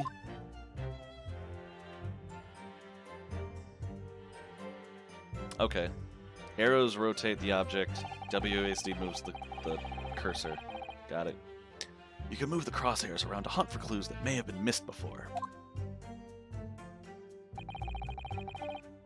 If the crosshairs start to pulsate, press space to investigate further. So, partner, I think you should take a closer look at the medical report card. See if there isn't something new to be learnt by examining it in more detail. Alright, I'll see what I can do. I need to use the arrows, WASD, and space to inspect any areas of the evidence that look suspicious. Alright, let's turn it over real quick. Let's see what this is. Oh, I can open it. Surprise, surprise. Let's have a look. This is some kind of medical history. Ah, and there's an entry for the day the professor was killed. Extraction of molar with topical anesthesia. Extraction of molar? You mean he had a tooth taken out? It would seem so. Just before the incident, he'd had a bad tooth removed. Perhaps they use laughing gas. That's the most modern practice in the West for pain relief. Yes, I've heard of this anesthesia, although it's hard to believe there's anything that can actually stop you feeling pain. Ah, there's a cautionary note from the medical practitioner as well. Strictly no food or drink besides water for 3 hours post-procedure until anesthetic effects have passed. Really? Sounds like information worth bearing in mind. Medical report card's information has been updated in the court record. With this new information, the meaning of that one particular statement totally changes. So I think it's time we listen to the testimony again, don't you? Definitely! Hot dog! Okay, but no, I want to examine stuff though, first. See, I can examine this now.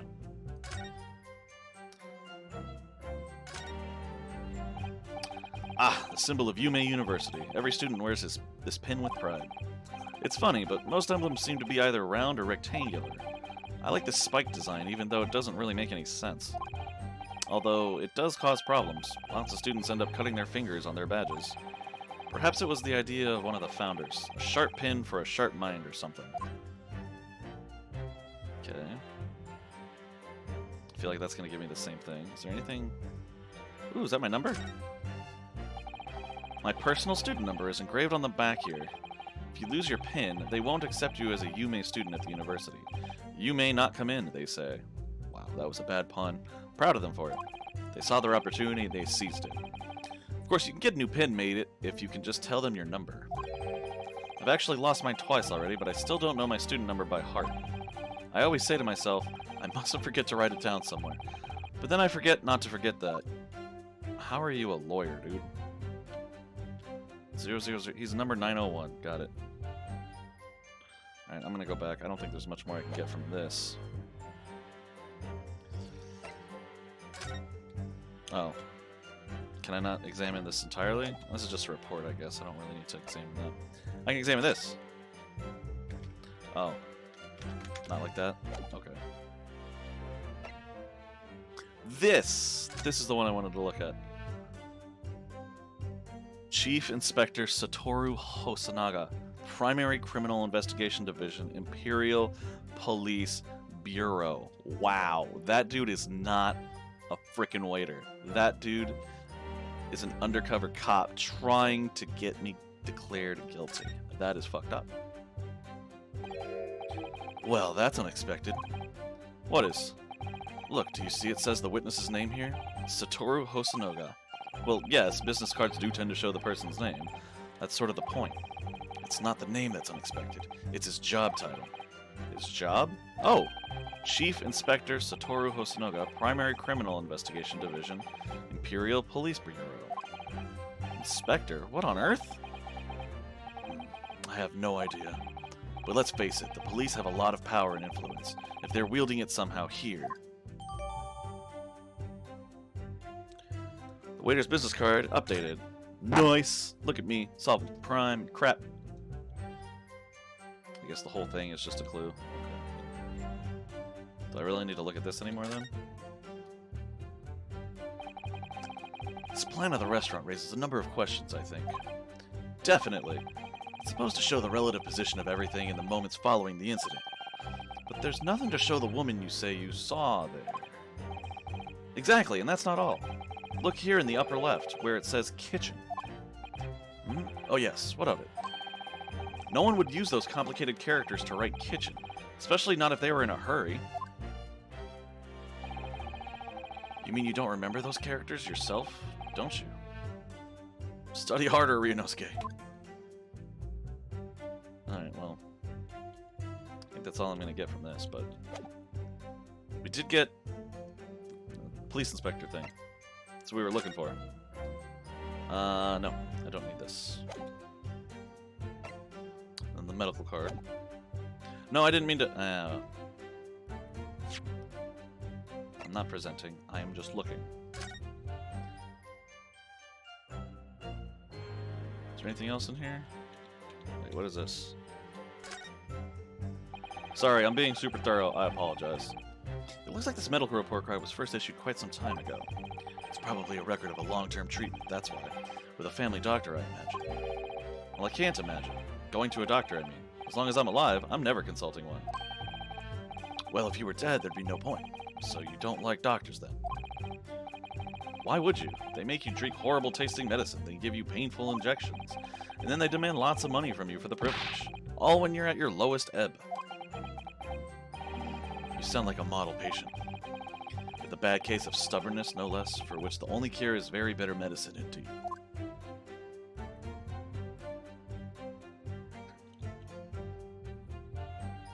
It's already telling me what this is. It says Hada Clinic on this medical report card. I hate clinics, almost as much as I hate hospitals and surgeries. Aren't they all the same? When I was 5, I caught the only cold I've ever had in my life. And I remember, even though I felt awful already, I had to have this hideous injection in my right arm. Ugh, I'll never forget it. Never in my whole life. Most people would give their right arm to have had only one cold in their whole life. Anyway, I don't think this is a clinic where they treat people for illnesses like that. Let's keep looking for clues. We don't want to miss anything. Ha! Achievement. Yay. Anyway. Yeah, I think that's all I'm going to get for this. Okay. So, let's see...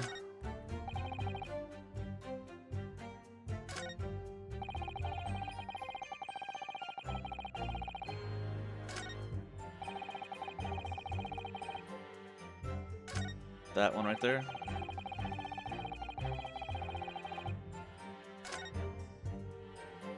No, I clicked the back button. Yes, yes, yes, yes, yes. Oh, this is new dialogue. What do you say? Well done, Ryunosuke. We have even more to go on now. Still don't feel like the situation has really changed, though. No discrepancies have come to light, and that's what we need. Oh, I think the situation has changed a great deal. We've come a long way. How so? Because we have just what we need. It's simply a case of using it to our advantage now. Then do you mean there is a discrepancy somewhere?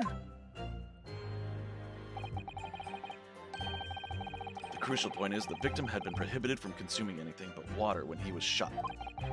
That fact has not yet been brought to the court's attention. He's right. Thinking about Dr. Wilson's circumstances at the time of the incident puts that particular statement in a totally different light. Always keep your eye on the progress of the battle. That's the only sure way to win. Alright. I tried to go back, but I must not have clicked on the right arrow or something. Dining all by himself. This is what we're presenting on. Because he can't have been dining. Yes! I really like the hand in the air shit, but I'm sure that's going to disappear soon. Not that I want it to stay the whole time, but anyway. Well, I think, What are you about? About what are you wittering, lad? Call yourself a lawyer? I wish I could, but first and foremost here, I'm the accused. Ryunosuke, everyone stumbles on their words occasionally. Under the circumstances, I wouldn't worry about it. Thanks, Kazuma. I could see it quite clearly in that cross-examination you just carried out. When you raised your hand straight up like that, so purposefully, you knew exactly what it was you wanted to say. Don't feel like you have to choose your words carefully. Just say what you're thinking. Alright, and thanks for the advice.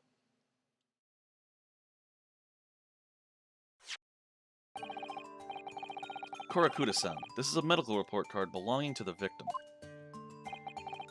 Ah, I see. And I don't see. What of it, boy? Comparing what is written on this report card with your witness statement, something clearly doesn't add up. Objection! Dear me, have you forgotten my words so soon, you amateur? Sorry, what? You are not to interrupt court proceedings with your amateurish drivel.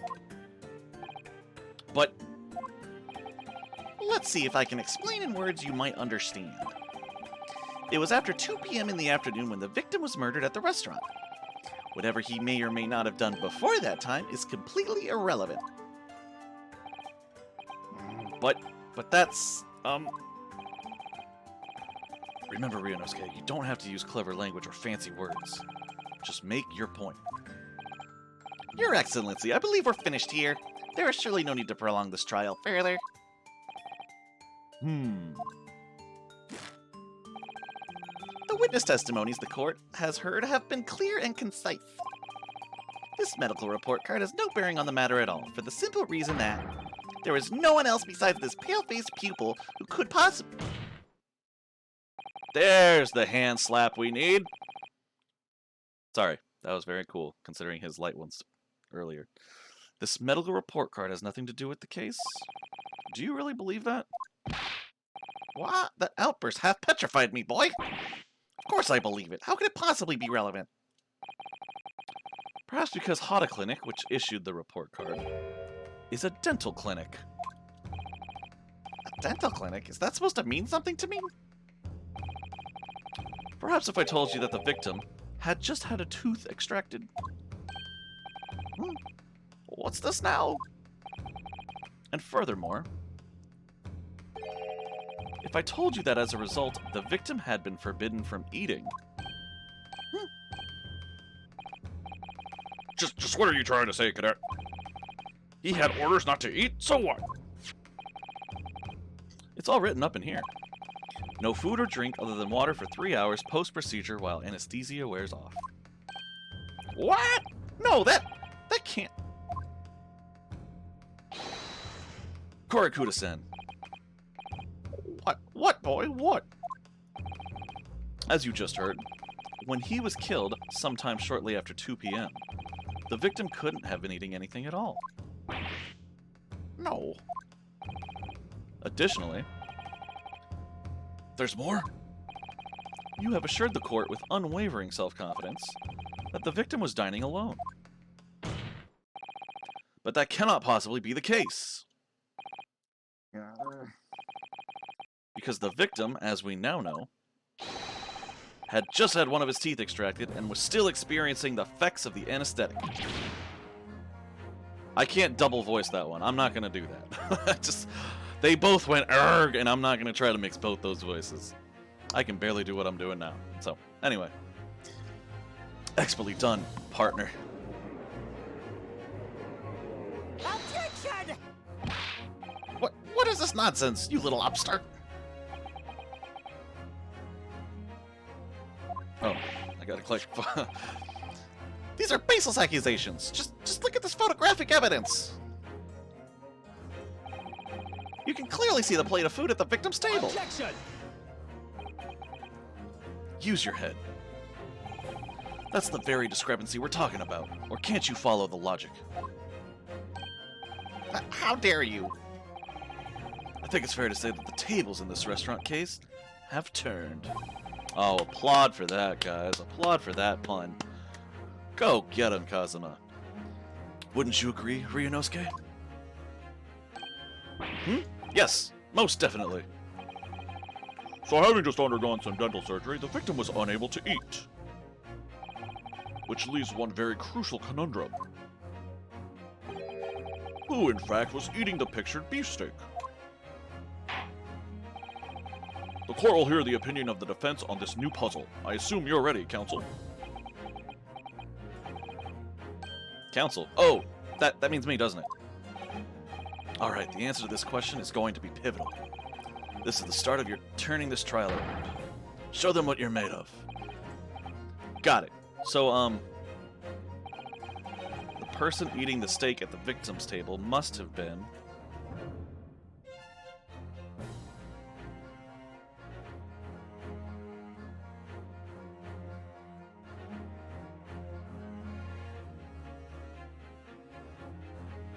Okay, so it's established that this is the victim's table. It's not the witness's table where the general was eating and the old guy was trying to sell the general the coin. Although that in itself seems suspicious because the general is strapped for cash because he can't afford the babysitter for the baby. So why would the old guy be trying to sell a valuable coin to the general if the general has no money? I don't know, this one's tough. So it wasn't the victim, not me. It's either the two witnesses or an as-yet unknown third party. Ryunosuke sounds convinced it's the victim's table, so it has to be an as-yet unknown third party. The only thing that makes me think it might be the two witnesses is that the head waiter is actually chief inspector of the police, and he might have been able to, like, set this whole thing up. Ah, it's a tough one. It's a tough one. The witnesses both say they didn't see anyone, though. Could this have been, like, the case where the crime was performed twice? No, because he went up to Dr. Wilson. Dr. Wilson was alive. He went up to him because he recognized him. If there was any cover-up, it had to be something that was done afterwards. I know I'm overthinking this. This is the first case. It's the tutorial one. I shouldn't be taking this long. But I don't think it can be the two witnesses. Can it? They seem to be in cahoots. Is that why I'm interviewing them together? Oh man, it's tough. Alright. Since Ryunosuke is insinuating that's the victim's table, it must be an as-yet unknown third party.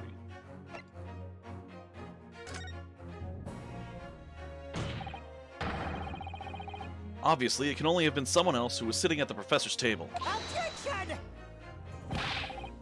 You will not let this go, will you? There was no such person. Yes! There was, because I saw her. When the incident occurred, we know that the victim couldn't have been eating anything. Yet we have evidence of a half-eaten steak on his table. Therefore, the only logical conclusion is that there was somebody else there eating it. That's the same sound my stomach makes. What the fuck? We have strong evidence to support our assertion. It's clear that these witness testimonies are unreliable. If the court decides to push through a ruling at this stage, we will lodge a formal complaint with the Ministry of Justice and pursue a fair retrial, relentlessly. Kazuma. Are you insane? You would take on the government? Don't worry, Counsel. I have no issue with you. What do you mean? I have issue with them. Those two witnesses in the stand. Whoa. What are you talking about? We have demonstrated with evidence that the victim was not alone. So, if it now turns out that the two of you are deliberately lied when giving your testimonies, obviously you will be charged with perjury. Wow, okay. I asked that question like 30 minutes ago, but I'm glad that they at least acknowledge this. Perjury. And since this is a murder trial, you will also be deemed complicit in the killing. Complicit in murder? No!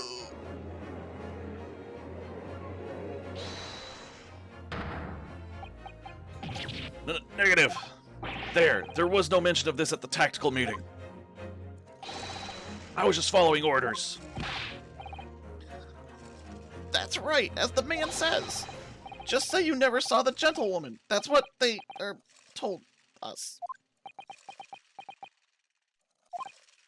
Oh. What? What did you just say, Korakuda-san? Oh, no. You were just following orders? Now hold on, lad. I was,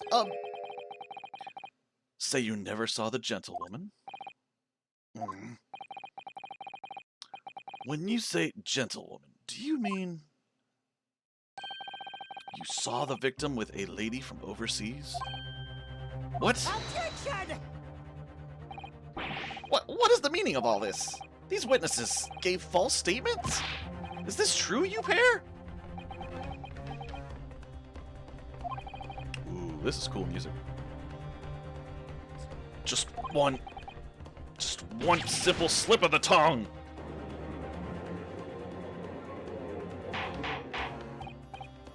Order, counsel, explain what is going on here. It's painfully clear now. You tried to prevent these witnesses from telling the truth. Absolutely not. The prosecution knows nothing of this. His force is gone. Then who's behind this? Who tried to make you keep your mouth shut? Well, That's classified. So you're prepared to be tried as a conspirator to this murder, are you? You wouldn't. This can't be happening. Ryunosuke, judging from the way they're reacting to this, I'd say they were sworn to silence by someone with considerable influence. However, I don't believe Ouchi had any idea about it. What are you saying? I mean, to wield that kind of influence, there are only a handful of possibilities. It could only have been the government, the military, or the police, I suppose. Well, any ideas about who might be behind this? If we can affirm who tried to silence these witnesses, then we can continue our pursuit. So we need to name whoever it was that tried to make the witnesses keep their mouths shut. I just have an idea of who that might be. Of course, we'll need evidence before we make any firm accusations. Evidence that proves whoever it was really did wield his or her power here. But how? How can we possibly... Remember how we made progress before? Before? We examined this piece of evidence in more detail and found a new clue as a result. Oh, yes, that's right. Well, that's not the only piece of evidence we have, is it? We need to re-examine everything and make sure there's nothing we've missed. There's no time to lose. I want answers. If it's proven that these witnesses have been manipulated, I assure you the penalty will be severe. But please, wait. Your Excellency. I had no idea about any of this. I swear to every Shinto god. I knew nothing. And what does the defense have to say about all this? Well, Your Excellency... no time to think. I'm just going to have to close my eyes and shout out the first name that comes into my head.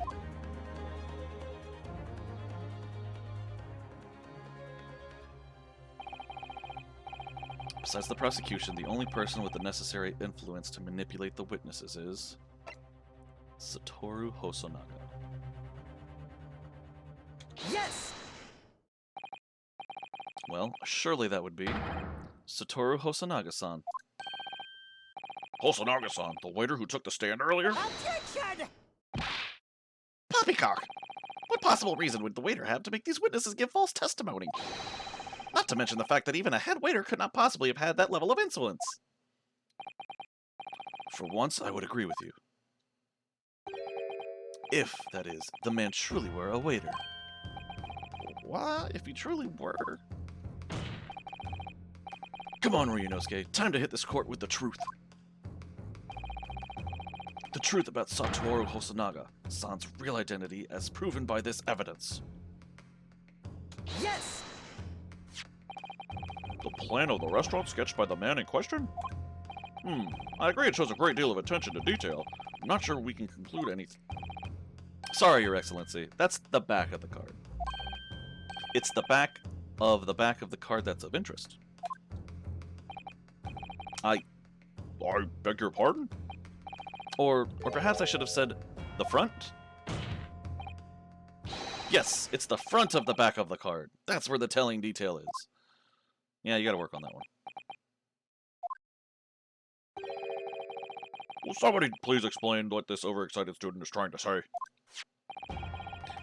Hosonaga-san sketched the plan of the restaurant on the reverse side of his business card.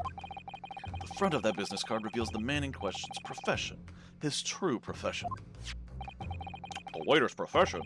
But that's surely... Good gracious! That's right, Your Excellency. The card reads Chief Inspector, Primary Criminal Investigation Division, Imperial Police Bureau. What? The waiter is a police detective? I haven't heard any mention of this before. Why haven't I heard any mention of this before? The Imperial Police Bureau has immense power, absolute power as far as regular civilians are concerned. So, witnesses there in the stand. Was it in fact the waiter who gave you your orders? Was it he who told you not to mention that you'd seen this foreign gentlewoman at the scene? Well...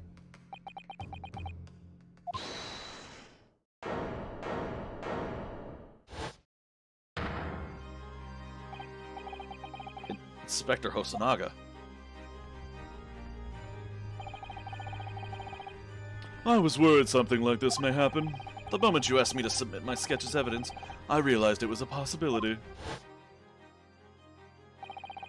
The court will take this plan and add it to the court record as evidence. Oh, well... Is there a problem? Hand the plan to the court officer at once. Of course. Here you are. Yes, I remember now. He did act strangely when the judge asked him to hand over his business card. I strive to carry out all investigations flawlessly. It's my guiding principle. But I let myself be distracted when I made that sketch. It was an unusually careless mistake.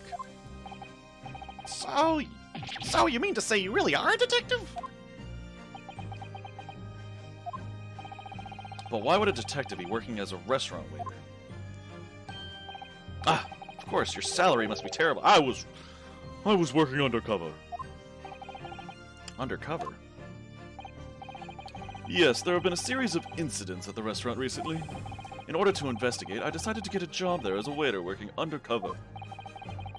Incidents at the restaurant? What kind of incidents?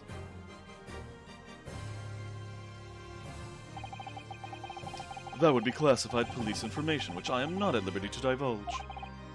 However, I can state categorically that they are unrelated to this case of homicide. Very well then, Inspector Hosonaga, but you will elaborate on one point for the court. Of course, Your Excellency. We have just heard new information from the two witnesses beside you. That at the time of the shooting, there was in fact another person present at the victim's table. If that is indeed true, clearly you would also have been aware of this person's presence, having served at the table in question. However, your testimony did not allude to this other diner, therefore I am led to assume that in your professional capacity as a police officer, you required these witnesses to be in agreement. Would that be correct? I forgot he bleeds. Correct, Your Excellency. Unbelievable. As I suspected.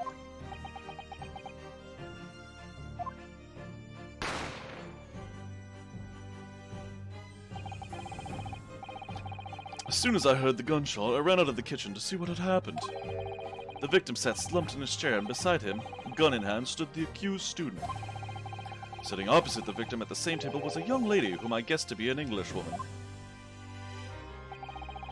So the truth comes out. I immediately sealed off the restaurant and reported the incident to the Bureau. It was then that I received some special orders. Special orders? You mean to say...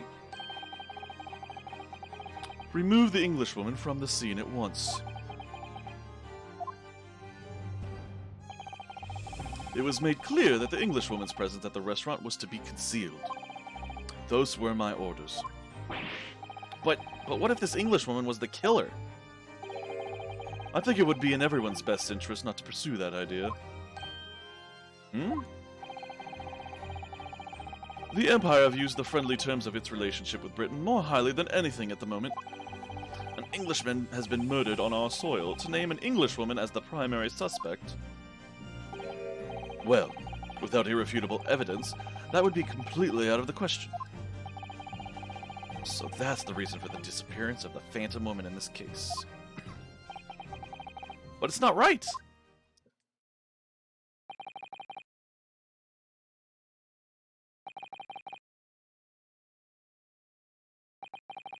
I'm guessing ballistic markings are not a thing in this day and age, huh?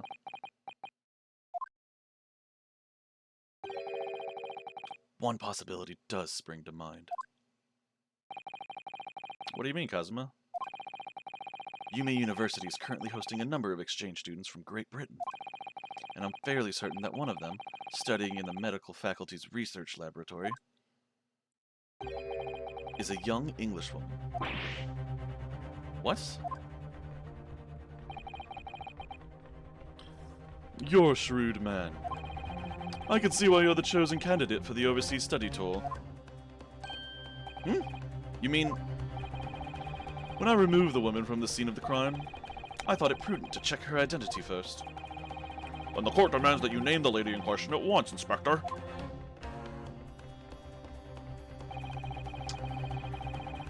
The Englishwoman sitting at the university professor's table was a certain Miss Giselle Brett. She is indeed a foreign student studying in the research laboratory of Yume University's medical faculty. What? What is happening here?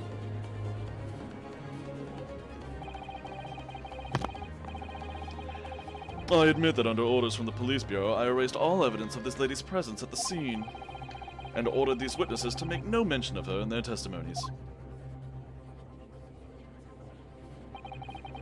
It must now be up to your excellency to decide how to deal with the situation.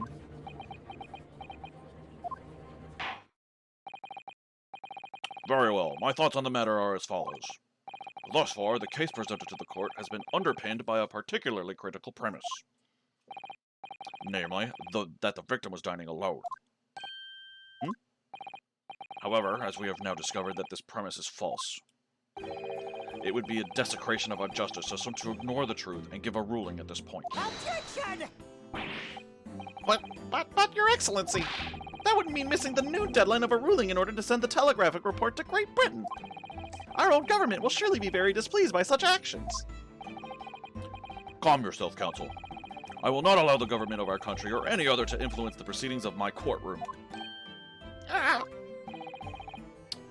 Inspector Hosonaga, Yes, sir? you will locate this Giselle Brett and escort her to the courtroom with the utmost urgency. At once, your excellency. But that means you'll be going against the special orders you were given from the police bureau. As I said before, it is my guiding principle to carry out all investigations flawlessly. So it won't be a problem?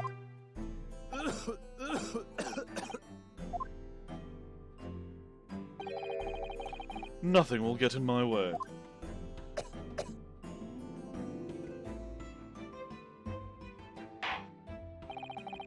Court will adjourn briefly. The prosecution must call the English student, Giselle Brett, to the witness stand. Do I make myself clear? Yes. Your Excellency! Good. Then we will have a 30-minute recess before reconvening.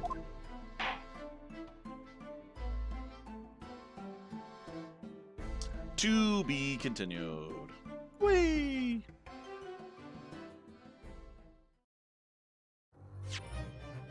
Yes, save my progress. Oh, that's the autosave.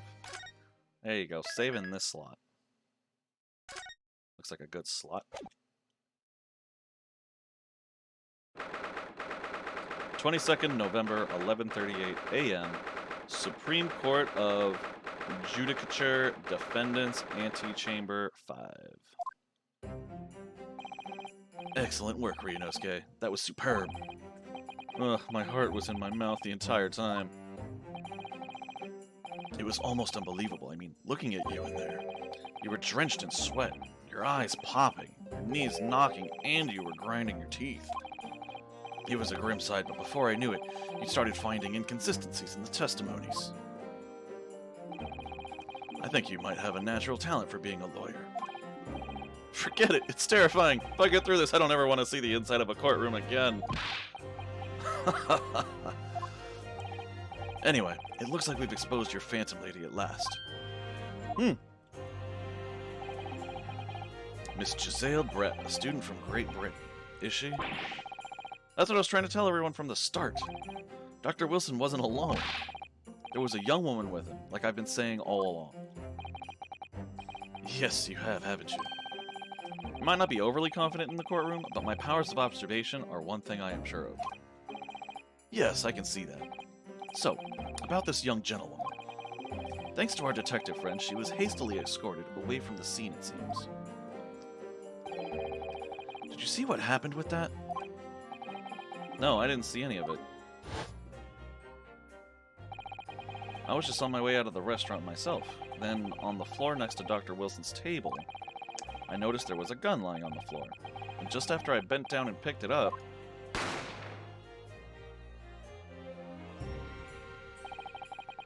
I didn't have time to think about where the sound of the gunshot had come from. The waiter ran over to me, looking as white as a sheet, and he bundled me into some sort of small pantry next to the kitchen.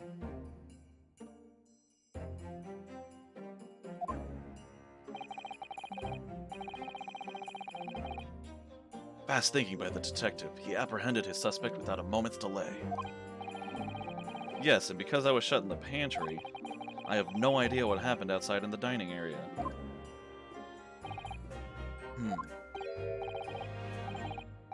Ah, there you are. Well done, both of you.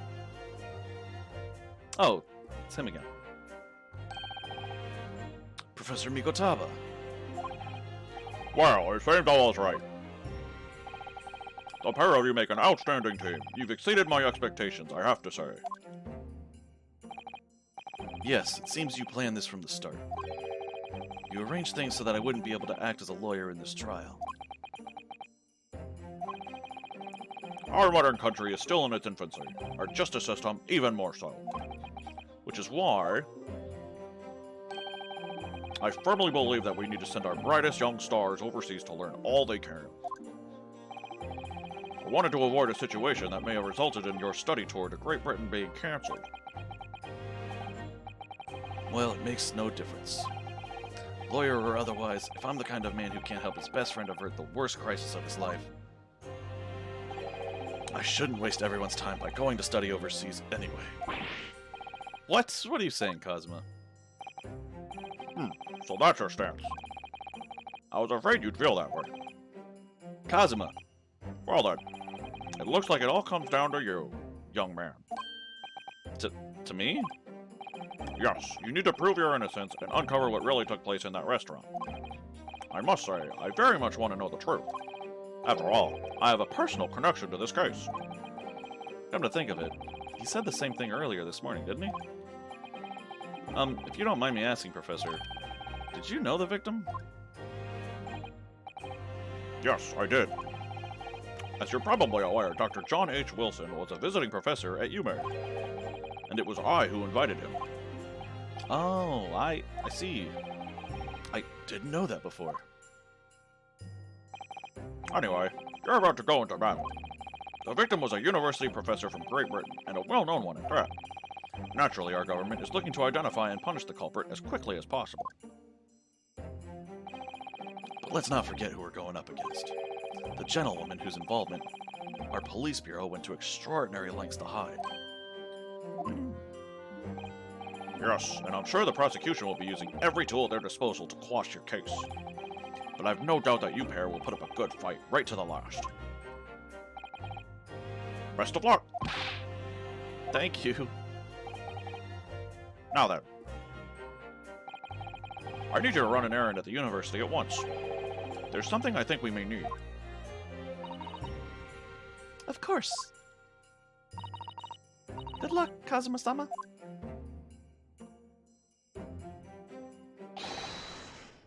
Defendant Naruhodo, court recess is over. Please make your way back inside the courtroom at once. Beep boop, I'm a robot. It's time. Let's get back to it, partner. Let's go in there and deal a decisive blow before those old fossils know what's hit them. Kazuma? What? Thank you, really. What for? Well, if you hadn't said you believed me, then I'm fairly sure I'd already have been found guilty by now. Look, I have faith in you. As a lawyer and as a friend. Coming from you, that means a lot. If I'm found guilty in this trial, he's really going to give up on his dream of studying abroad. That's the kind of true friend he is. This isn't just my battle anymore. Whoever we're up against, we absolutely cannot afford to lose. Alright then, I'll save the thank yous for after the trial. You can't treat me to one of those sukiyaki meals I like from Yume Cafeteria on University Street. Oh, you can. With an extra large portion, of course.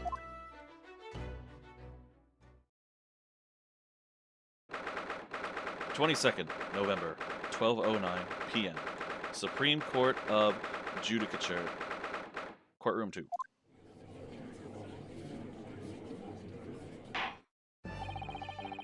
The court hereby resumes the trial of Ryunosuke Naruhodo. Prosecutor Elchi, have you managed to subpoena the witness? Yes, Your Excellency, against all odds. And thanks to a certain young stripling, the prosecution is now under rather painful scrutiny from the government. Sorry. Let the government scrutinize. That's their job. It's nothing to worry about. It's highly unlikely that the good relations we've forged with Great Britain will emerge from this trial unscathed. Will you still think it's nothing to worry about when the new treaty breaks down and our nation founders? Again, terribly sorry.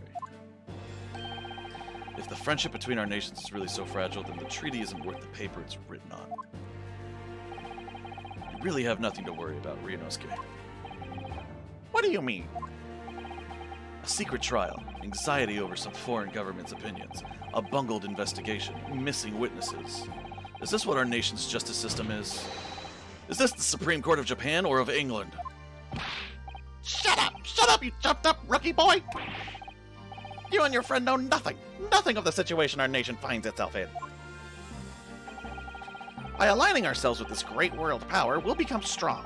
Diplomacy has never been more critical. Steady political maneuvering is what will secure our futures. I won't deny that I'm no expert. I'm just a student, and one who could arguably study harder, too. But standing here now in our Supreme Court, there is one thing that I feel very strongly. A country that fails to uphold the truth in its justice system is a country with no future at all.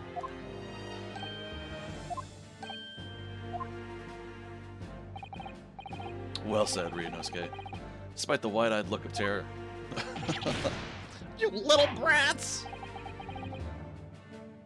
Thank you, counsel. This court is the pinnacle of our nation's justice system and exists solely for the pursuance of truth. With that in mind, this trial will now resume with the next witness taking the stand. A visiting student from Great Britain, Miss Giselle Brett. Yes. Your Excellency! I wonder if he's going to lose his ponytail after this. That's a bird.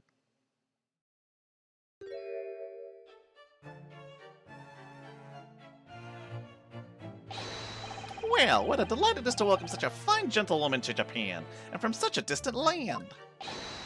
Tea! Someone bring English tea! In England, no discussions take place without tea! Is that true? No idea. So, could we possibly trouble you to state your name and occupation for the court?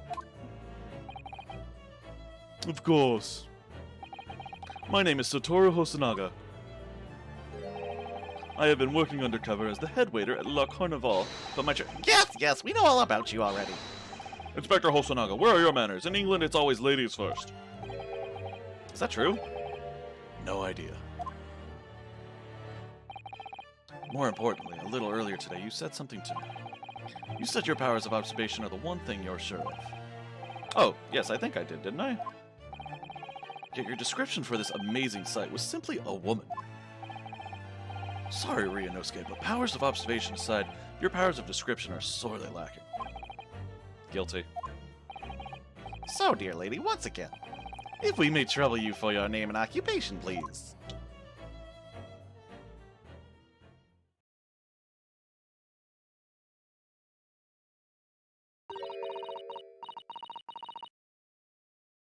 She can only speak in English.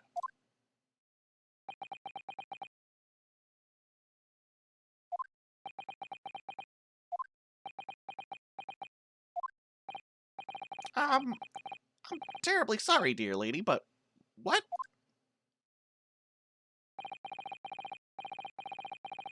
Ah, translating.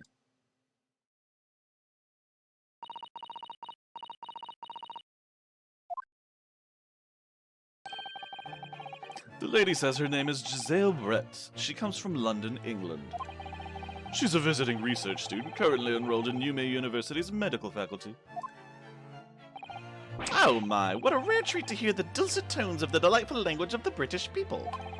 I'm afraid I don't understand a word you said, but it was as beautiful as a hummingbird's song. As far as I can tell, the detective is translating her words faithfully enough. Yes, I agree. Haha. You'll obviously do fine in England, Kazuma. Her English doesn't rattle you at all, does it? Nor you. You've clearly been paying attention in your English classes, Ryunosuke. The court thanks the beautiful lady for taking the stand. Now, we may trouble you to confirm something, Miss Brett. 3 days ago, at a restaurant called Le Carnival, a grim murder took place. The court has been led to believe that you were dining there with the victim, Dr. Wilson, at the time. Is that correct?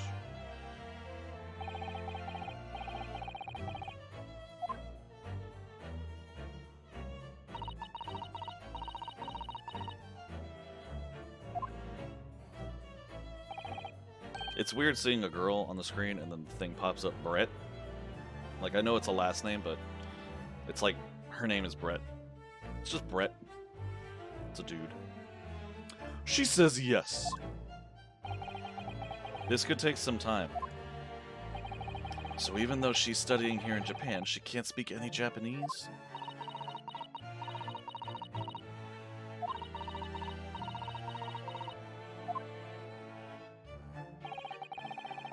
She'd like to apologize for disappearing from the scene. She says that she was due to make a presentation at the university, so she had to leave immediately. Interesting, when you're the one who engineered her escape. I was just following special orders from the Bureau. Well now, dear lady, would you be so kind as to cast your eyes over this photographic print? Seeing as you were so unfortunately present at the scene of the crime, could it be that your resplendent eyes caught sight of the wicked perpetrator, perhaps? La, la, la, la, la, la. Apparently it was a very frightening and sorrowful sight. What do you mean to say? Yes, it would appear the lady did witness the crime. The very moment when the accused, standing right there in this courtroom, shot the victim in cold blood.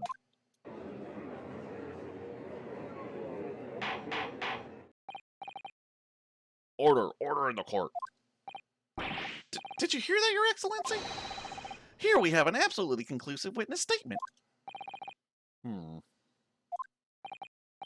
Well, looks like it's clear now. Clear who our real enemy is. Unfortunately, I will have to ask you to formally testify, if you please. Kindly tell the court the exact nature of this frightening and sorrowful sight you described. Whisper, whisper, whisper, whisper, whisper. How is she going to give a presentation if she doesn't speak Japanese in Japan? A frightening and sorrowful sight.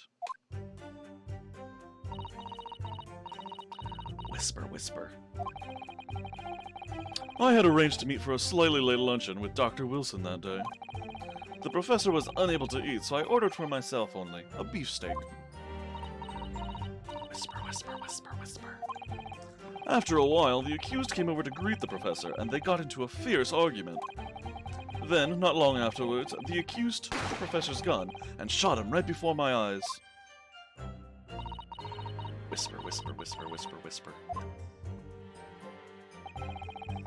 I don't carry a gun myself, so obviously I couldn't have been the culprit.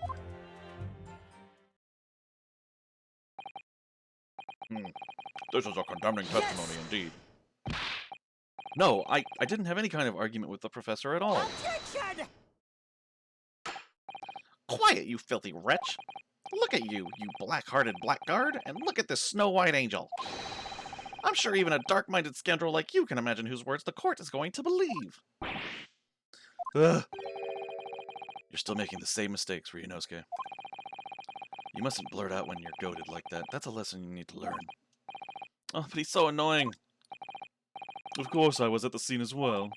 I took statements from this lady and the two witnesses who testified before and reported back to the bureau. It was decided that Miss Brett was not involved, so I let her go. The testimonies of the last two witnesses were completely worthless, however. Well, even so, on the day in question, the lady was wearing the same outfit as she is today. As you can see, there is nowhere about her person where she could conceal a firearm. I would think she could hide a gun almost anywhere in that outfit if she wanted to. Unless and until the precise location where the witness is to have hidden a weapon can be shown, this is moot. There are no pockets in my outfit. I have nowhere to hide a gun. Those are the witness's own words on the matter. Ah, that's ridiculous. If only I was allowed to lift up her dress, I could prove it. Okay, let's back up there. Don't think about doing anything rash, Ryunosuke. But I didn't fire the gun I picked up. There must have been another gun there that day. You're right about that, which means this lady was hiding a gun somewhere. Yes, that's what we have to prove now. And to do so, we will need to pull her testimony apart.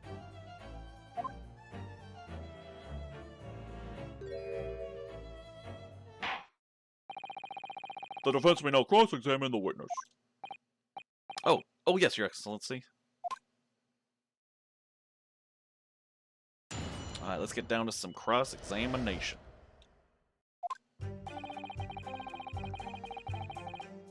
Alright, Yes! press it all, press it all.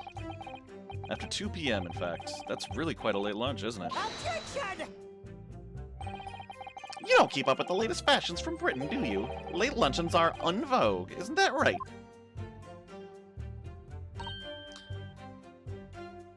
No. Ah! A decisive English no has quite a sting to it. The gentlewoman is currently working in the victim's research laboratory, it seems. So it was apparently a daily occurrence that they would lunch together. But on the day in question, the victim had another appointment at the clinic first. Yes, which we can prove from the medical report card that was submitted as evidence earlier. That's right. Miss Brett and the victim went to lunch following the victim's treatment, which is why it was so late.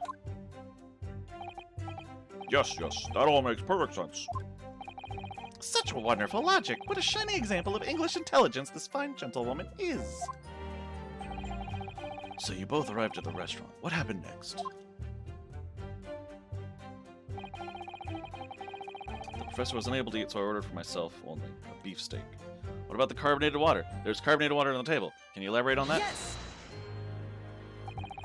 He was unable to eat, you say. And that was because he just had a tooth removed at Hada Clinic, correct? That's right. You're supposed to actually check with the witness before answering? Was Miss Brett aware of that fact? It seems so, yes. She'd heard that the professor was to have some dental treatment. So that would mean that it was you who ate the steak pictured here. Is that right, Miss Brett?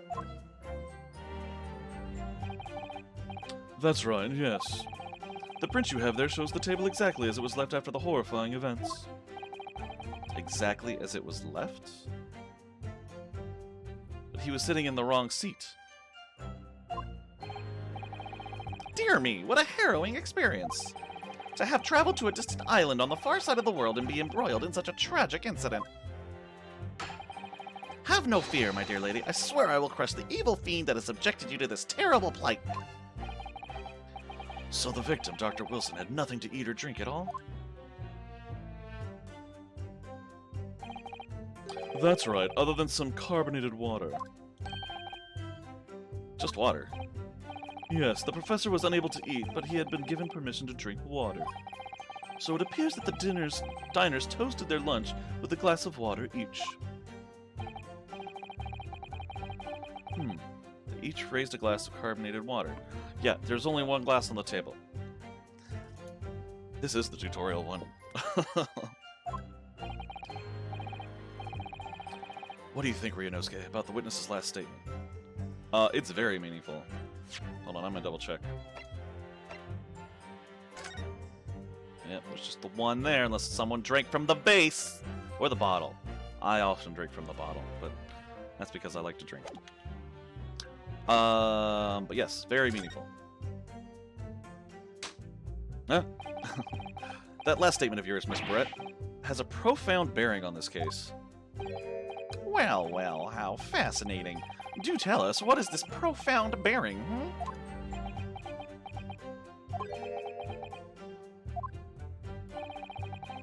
The significance of the statement will become apparent when the time is right. The defense calls for the witness's last statement to be formally added to the testimony. Well sidestepped, counsel. Very well, Miss Brett.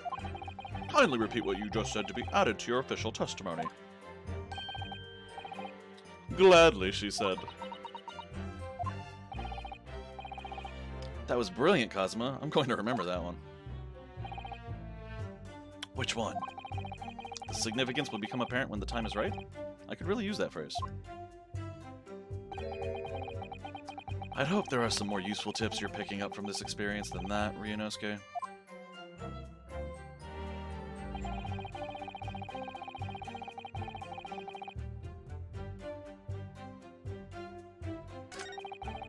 See, it went that way. How do I go back to the left? Oh, I use WASD. Okay. Alright, Yes! press it. So both you and the professor drank this carbonated water, did you? Yes. Being the waiter, I poured the 2 glasses myself. I clearly remember doing so. Except you're actually a detective. And then the beefsteak. That was for you, Miss Brett. The lady said that she'd heard it was not customary to eat beef here until Japan opened its doors to the world. Yes, that's true. What a frightful place, is the lady's opinion. And I've heard it's not customary to eat sashimi in Great Britain. Now that's frightful. I'm with him. Fucking love sushi. Every country has its own cuisine. As long as people have food to eat, what does it matter what it is? True. Come to think of it, the first time I tried carbonated water, it was much more of a shock than the first time I tried beef. But anyway, back to this witness's statement. Wait. What is that face? Somehow I feel like there's something out of place in what she's saying. We need to pounce on even the slightest thing now, because you never know what might lead us to our goal. our goal of turning this trial around. Understood, Kazuma. That was a weird-ass face he made. I hope you guys saw that.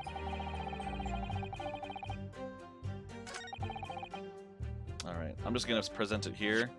If it doesn't work, we can press on other things.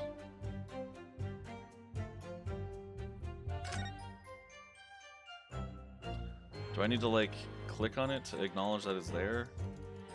Or is it just there? You know what? I'm just gonna keep pressing until I run out of stuff. Yes! Alright, let's hear about this argument. I never got into an argument with the professor. All I did when I noticed him was go over to say hello. Please don't get angry with me. No, I wasn't directing that retort at you. It was meant for the lady next to you. But anyway, as I said, I did not argue with the professor. I'm afraid your words are in vain. Sorry? Miss Brett does not appear to speak Japanese. No, of course not. Japanese is such a cumbersome language anyway. English is the future. We must all supiku ingurishu. I wonder if the prosecution will feel that way forever, or only in the presence of a beautiful woman. Well, that beautiful woman is telling blatant lies with a completely straight face. I have to find something that will unravel her testimony, no matter how seemingly insignificant it may be. Anyway, it seems that after the argument, the accused briefly returned to his own seat. That part ties in with what you said, doesn't it? Yes, I still had some coffee to drink. And the next time you got up after that was when I'd finished my coffee and stood up to leave.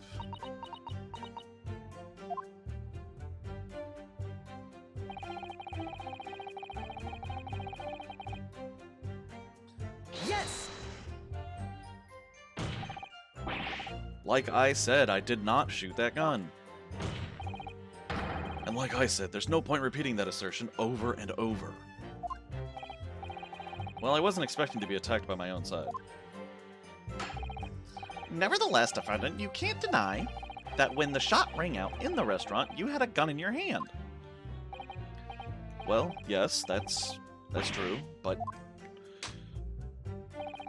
all I did was pick up the gun I saw on the floor next to the professor as I was leaving the restaurant.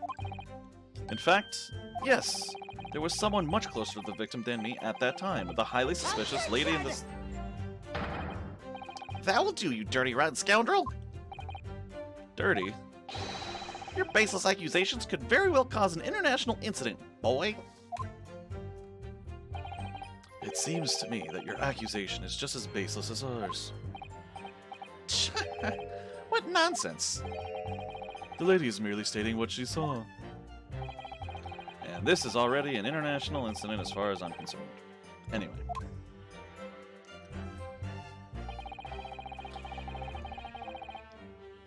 Press it.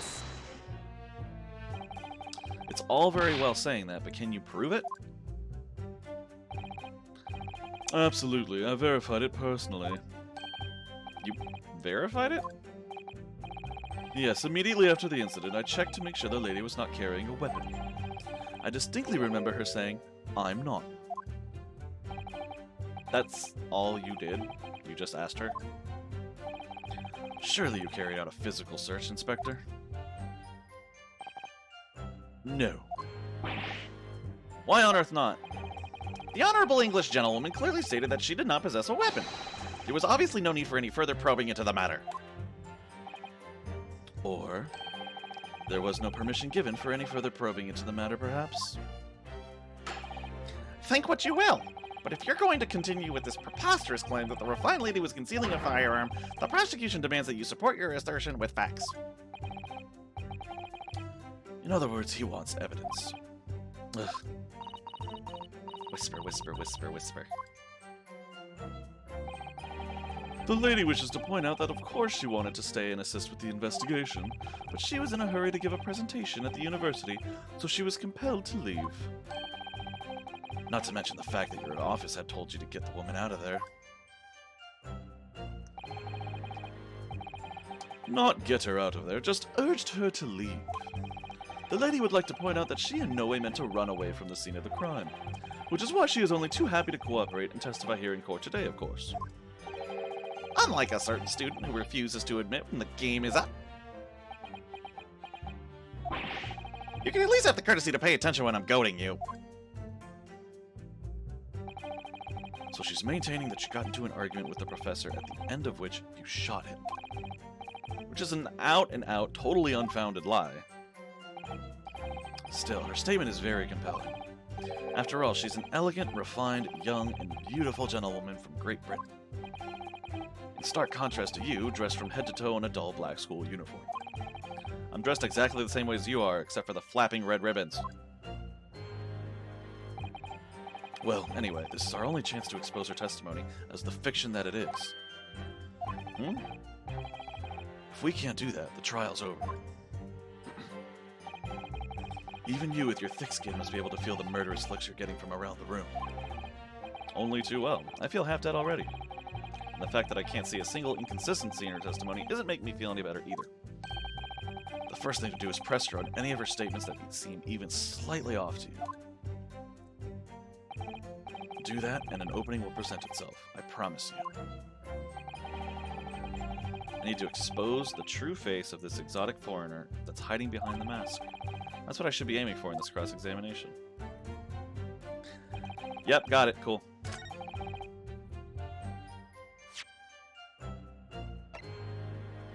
Yes! I was right. Look at that. I probably didn't have to go through all the pressing, but it's still interesting. That's it. Let me just confirm something, please. It's to do with this photographic print. Just a short while ago, you spoke of this print showing the victim's table at the crime scene. That it was exactly as it was left.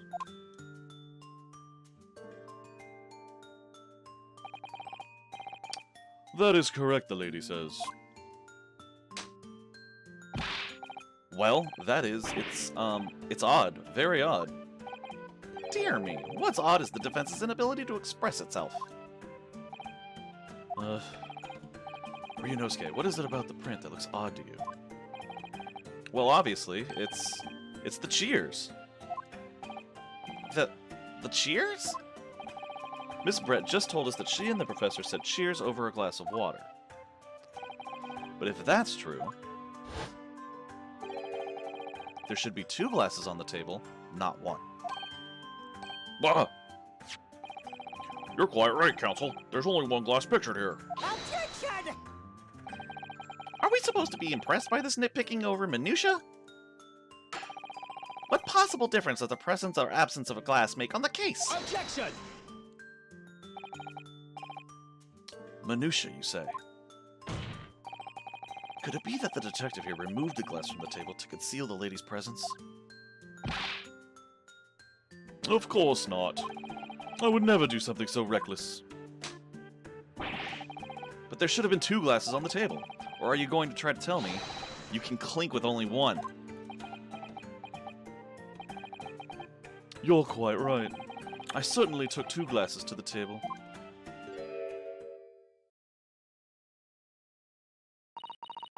Whisper, whisper, whisper, whisper, whisper. Inspector, what did the lady say?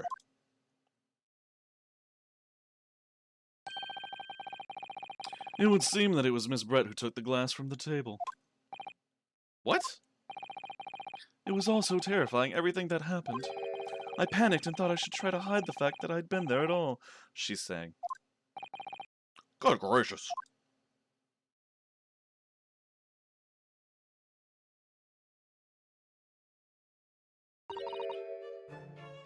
Sorry. There, as I assured the court before, this is of no consequence at all. Oh, please. We must remember that the student had just murdered this lady's luncheon companion before her very eyes. Who could blame her for concealing a glass or 2 in her state of disarray? That's absurd. Oh, really? So do we take it that you are now going to accuse this vulnerable, young, and beautiful woman of mischief? What? No. This can't be put down to mischief. I'd like to know. exactly how the lady took the glass from the sea. Whisper, whisper, whisper, whisper.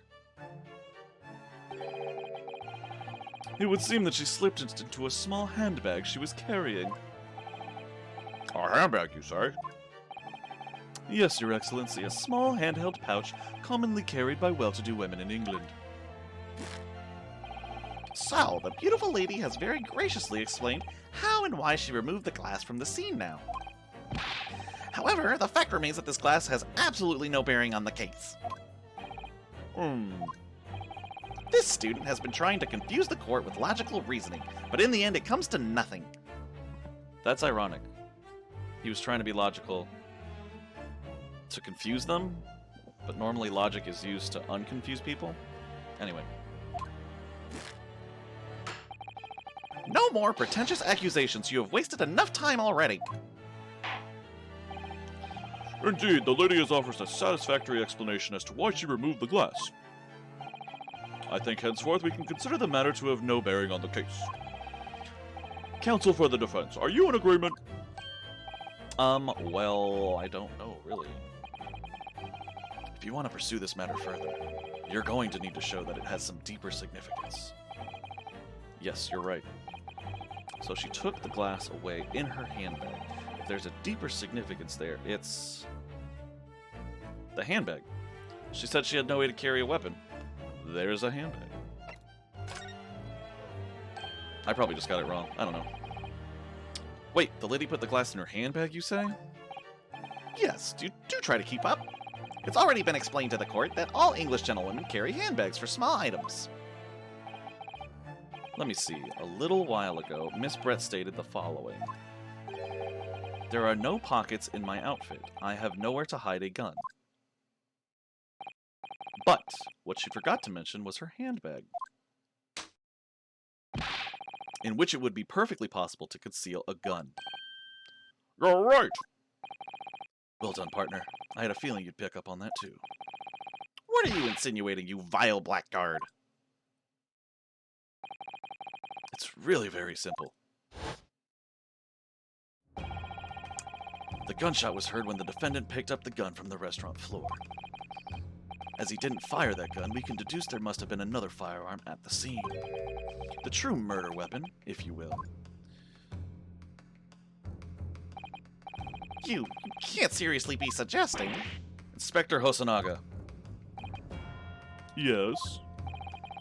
did you or did you not search Miss Giselle Brett's handbag on the day of the murder? No, sir, I did not.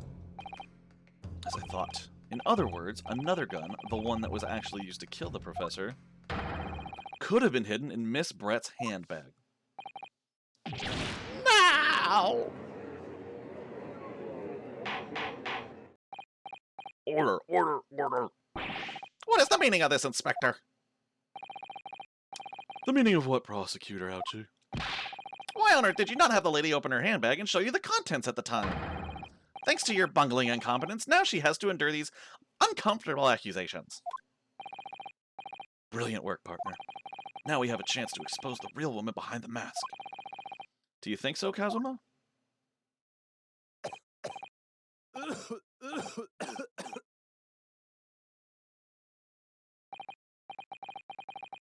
Well, what a sorry situation. Clearly you have no faith in the police. As I said, I did not search the lady's handbag after the shooting. Simply because it was unnecessary.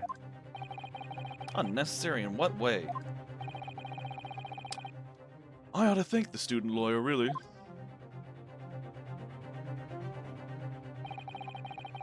I have a piece of evidence here that I had completely forgotten about. This photographic print.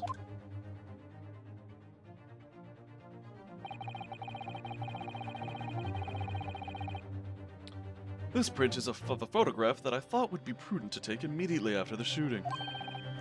As you can see, it clearly shows Miss Brett's handbag.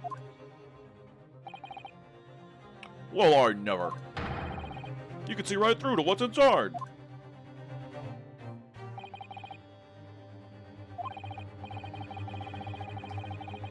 Sorry, did I miss something? I was thinking. Oh, I missed that's right. That's right. Apparently meshwork bags like these are the height of fashion in London at the moment. So the contents are clearly visible. Exactly, so there was no need to search the lady's handbag. If there had been a gun inside, it would have been immediately obvious. Ah! As you can see, there's nothing to imply Miss Brett's guilt here.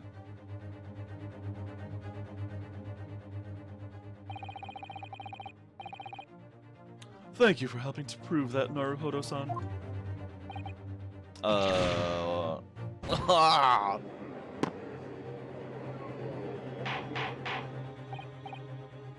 Order, order! Inspector Hosonaga, you will submit that print as evidence at once. Certainly, Your Excellency. Photograph of the handbag has been entered into the court record. I think you've had long enough to cross-examine the witness, counsel. The court has now been shown considerable evidence. As the photographic print just submitted into the court record appears to have no further significance, I am satisfied that there is no longer any room for doubt in this matter, and I must make my ruling. Indeed, and there is only one logical conclusion. That the pathetic rookie slept over the bench before us is the only possible perpetrator of this crime.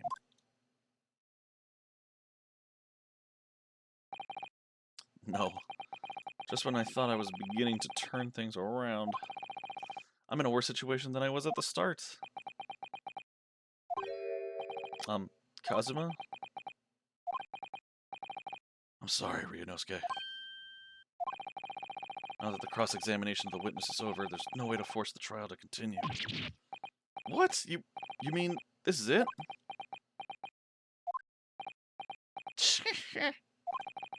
I must say, you put up quite a fight for a rookie student, but the weak are meat while the strong eat. You are wasting your time. There is no way to defeat true justice. A fact you can chew on to your heart's content from the inside of your cell. This can't be happening. Am I really going to be found guilty of a crime that I didn't commit? And Kazuma. His dream of going to study in Great Britain will slip through his fingers. Oh, I need to look at something real quick. I forgot. This. Examine, magnifying. The fuck?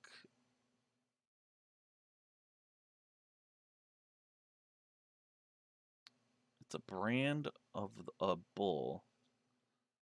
There's nothing really I can do with this. The mesh handbag, whatever. But now I need to look at this, I think.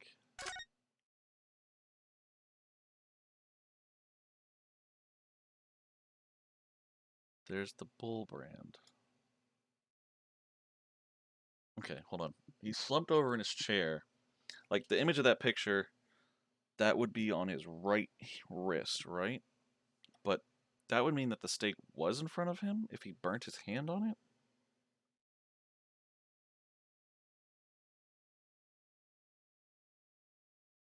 What does that mean? Wait, what about the other picture? Oh, that one has it hidden.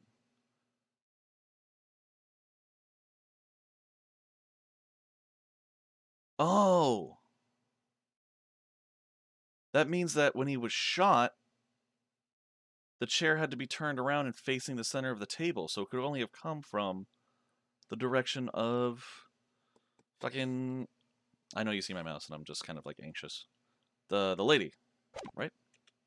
I don't know, that's what I'm gonna go with, but let's keep going. Kazuma.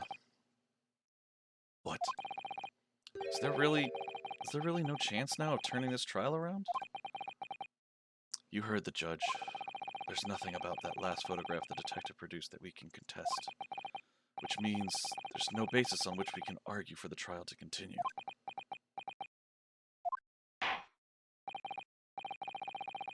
Very well, I will now proceed immediately to the ruling. It seems we will be able to report to the British government on time after all. That smug little... Ryunosuke Naruhodo, having considered all of the evidence placed before me, I hereby find...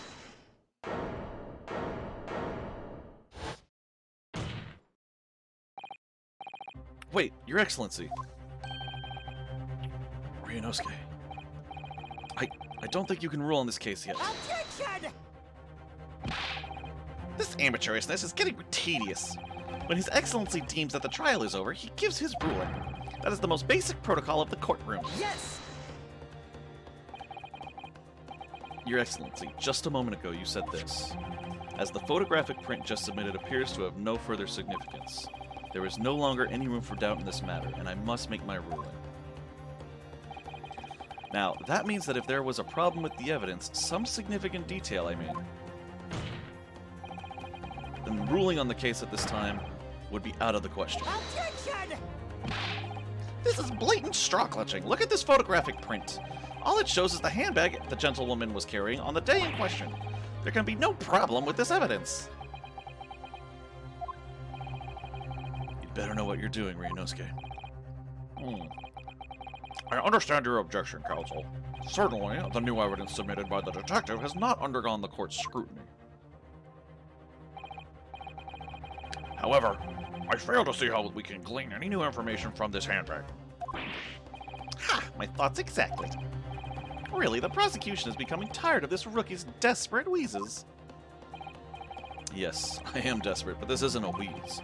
There's something about this photograph which just doesn't seem right. If only I could put my finger on it.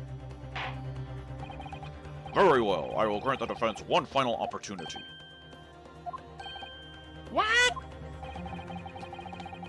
But be warned that if I am unsatisfied by your response here, the trial will be over with immediate effect. Do I make myself clear? Yes, Your Excellency. So, take another look at the photographic print Inspector Hosonaga submitted before. You will identify for the court where in this print we see the significant detail to which you have alluded.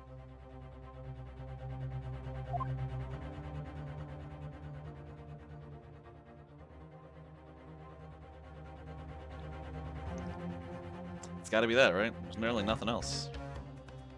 Yes! Look at this, here. There's a very unusual mark on the victim's wrist. That is true.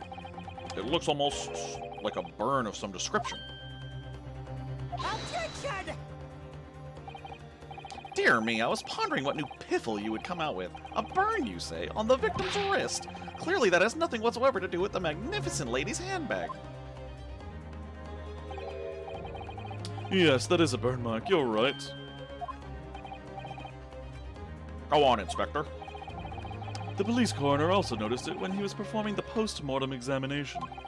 It was deemed unrelated to the cause of death, so he didn't note it in his report. What did I tell you? In any case, we have no idea when the victim suffered this burn, do we? And no possible way of knowing either.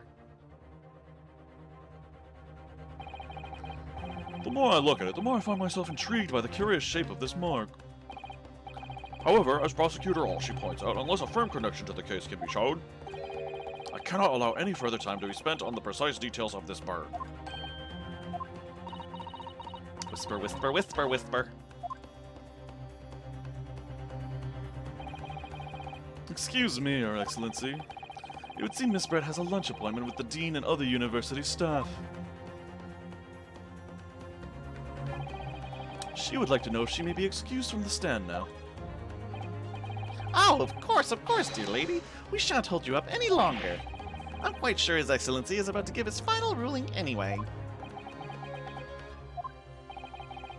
What's your thinking on this, Ryunosuke? Do you believe this burn does have something to do with the case?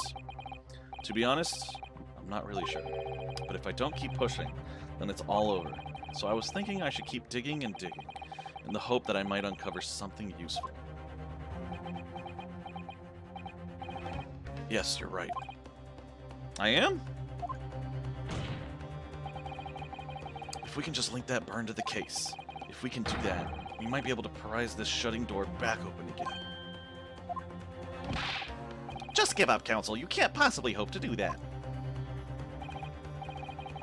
Indeed, I am afraid that without evidence, I cannot allow you to pursue what is little more than conjecture.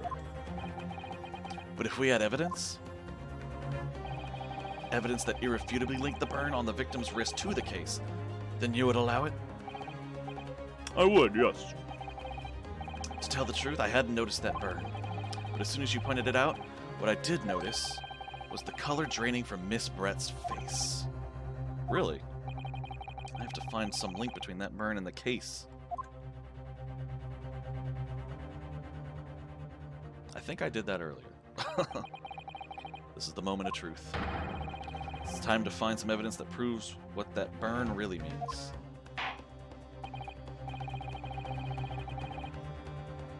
So then, the defense will now present its evidence to the court. The evidence that demonstrates an inextricable connection between the victim's burn and this trial. Yep, there it is, right there. Yes! What's this, counsel? Yet another print? Yes, Your Excellency. I believe photographic prints are an amazing invention. When we humans look at a scene, we miss things. But in a photograph, things we may have overlooked at the time are recorded forevermore. Do hurry up, Rookie. What are you trying to say? To inconvenience this poor lady any further really would be quite inexcusable. Actually, we may need you to stay with us a little longer if you don't mind, Miss Brett. You see, it's very clearly visible in this other photograph. How did the victim come to have that unusually shaped burn on his wrist? The reason is recorded here, forevermore. What? How? Objection!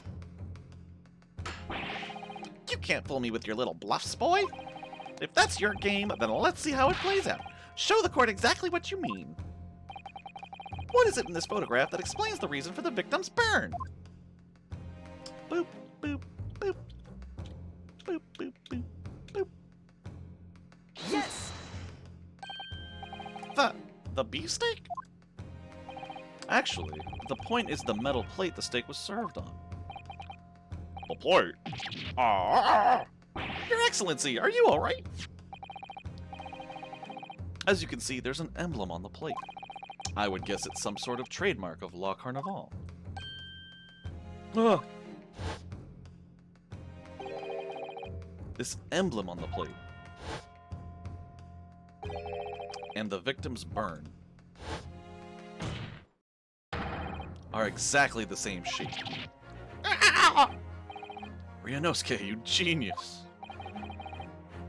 You're spot on. Which means the victim must have suffered this burn while he was present at the restaurant. Objection! But even if that is the case, we can't know if it happened on the day in question or not. It could have been the day before, or the day before that. It most likely happened at some other unrelated time. Well, Objection!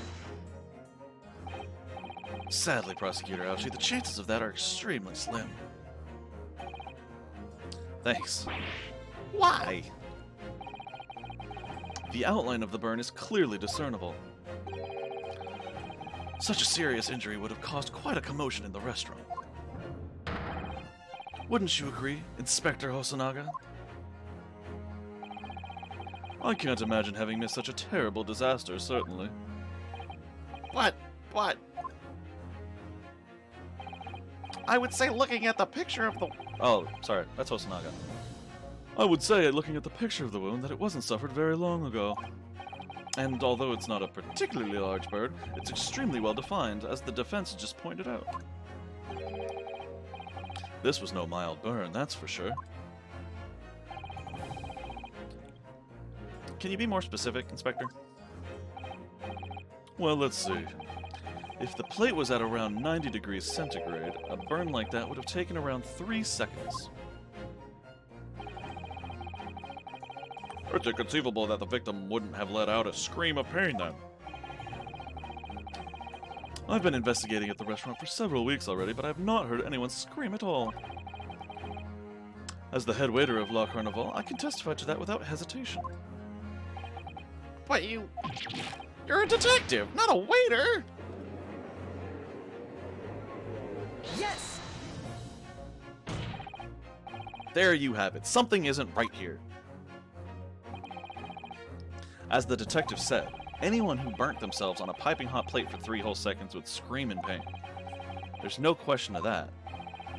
And yet Inspector Hosonaga never heard the professor scream, not on that day, or any before it.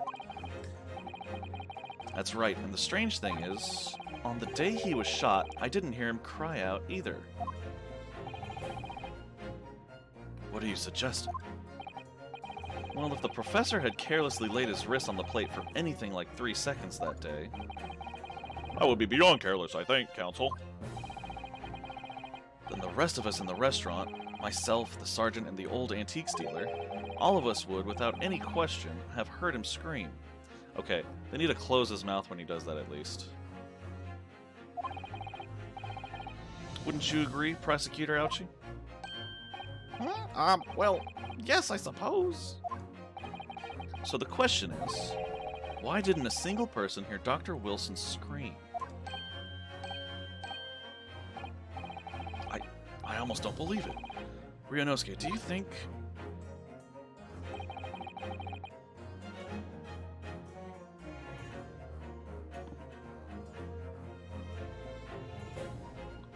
Can it really be true?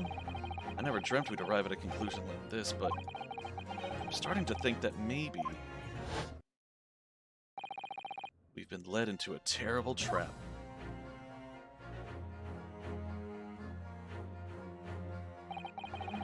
There's only one explanation I can think of to make sense of this apparent impossibility.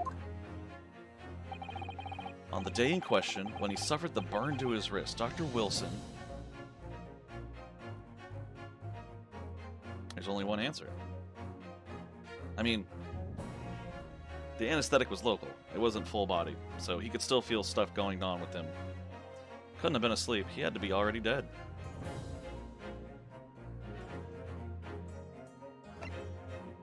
But Naruhodo went up to him and talked to him.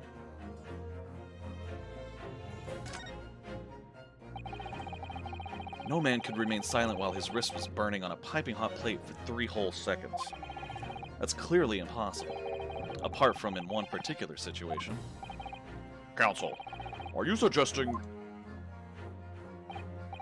Yes, it's only possible if the man was already dead. Already? Dead?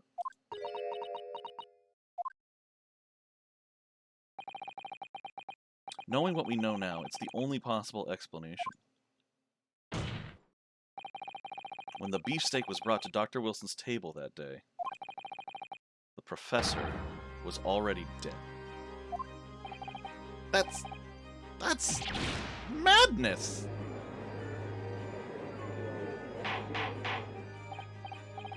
Order, please. Counsel, explain this absurd notion at once. The victim was killed by a gunshot. That's right! Absolutely right, Your Excellency! This is just another ridiculous ploy by the rookie student, but clearly he has no grasp of the facts! Objection! No, Prosecutor Ouchie, it's you who has no grasp of the facts. I beg your pardon? As soon as it became apparent that the victim had suffered that burn while at the restaurant, this whole case was turned upside down. Or have you not grasped that yet? Your Excellency, the court must hear from this witness again. If it's true, as we now believe, the victim was already dead before the gunshot was heard, it's highly likely that Miss Brett knows something about it. Incredible. I certainly didn't anticipate this twist of events. I'm sorry to say, Miss Brett. You will have to forgive your luncheon engagement. Or forget your luncheon engagement. But, Your Excellency... The justice system in our country may be in its infancy, but rest assured, all reasonable doubt must be dispelled before I am prepared to pass judgment. Thank you, Your Excellency.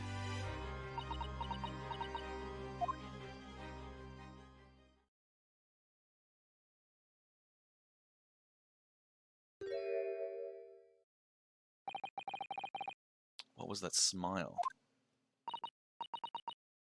Yes, of course.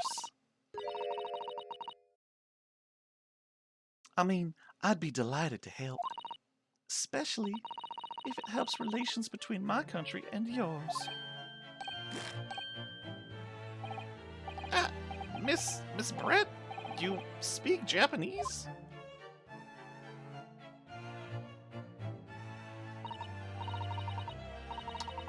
Well, of course I do. I'm studying in your country after all. But then why have you been speaking through an interpreter until now?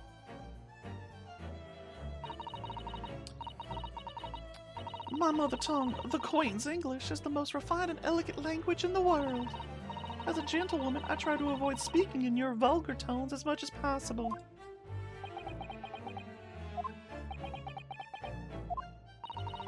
But it seems the men in this land possess none of the chivalrous virtues of English gentlemen. So I can see that I shall have to lower myself to communicating with you all on your own level. Ow! Well... You are the epitome of true English God, I'm getting them mixed up now. God. I don't know how you guys do this sometimes.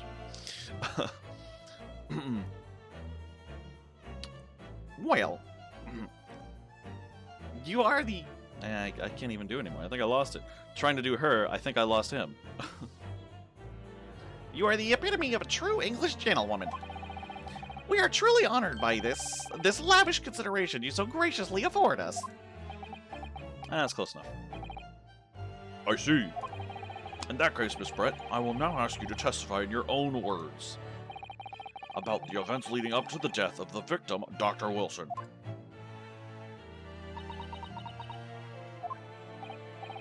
So, we're finally going to hear her own words on the matter. Things are getting interesting, Ryunosuke. Witness testimony. Oh god. Unfortunately, I have no idea when the poor man burnt his wrist like that.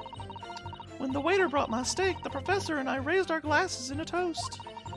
As far as I've heard, the post-mortem report showed no other possible cause of death besides the gunshot. If there's some other way a man's life can be taken without leaving a trace, please do show me.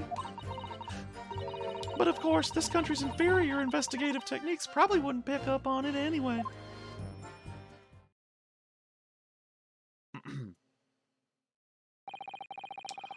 That most captivating and beautiful testimony will go down in the Supreme Court's history. Thank you. Easy does it. I hope that is the last time I will have to sully my lips with the coarse tones of your unbecoming tongue. Oh, forgive me. I do hope I haven't insulted anyone. Not at all, not at all. It's a delight merely to hear you speak, dear lady. And it seems very clear from your testimony that this boorish talk of the victim's burn is utterly irrelevant. I will be speaking to your country's Minister of Justice about what has happened here today. The Minister of Justice? May that irritating little bully of a student be given the harshest punishment possible. Amen. Huh? Thanks? Was that a prayer then? Well, you'll have to forgive the irritation, Miss Brett, and put up with a cross-examination now. I expect you've noticed that this little bully of a student, as you put it, doesn't miss much.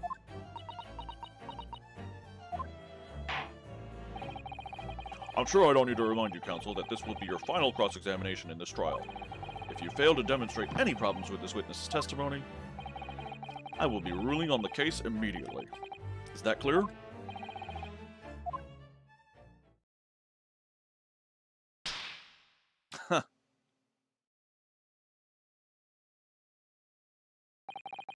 Yes, Your Excellency.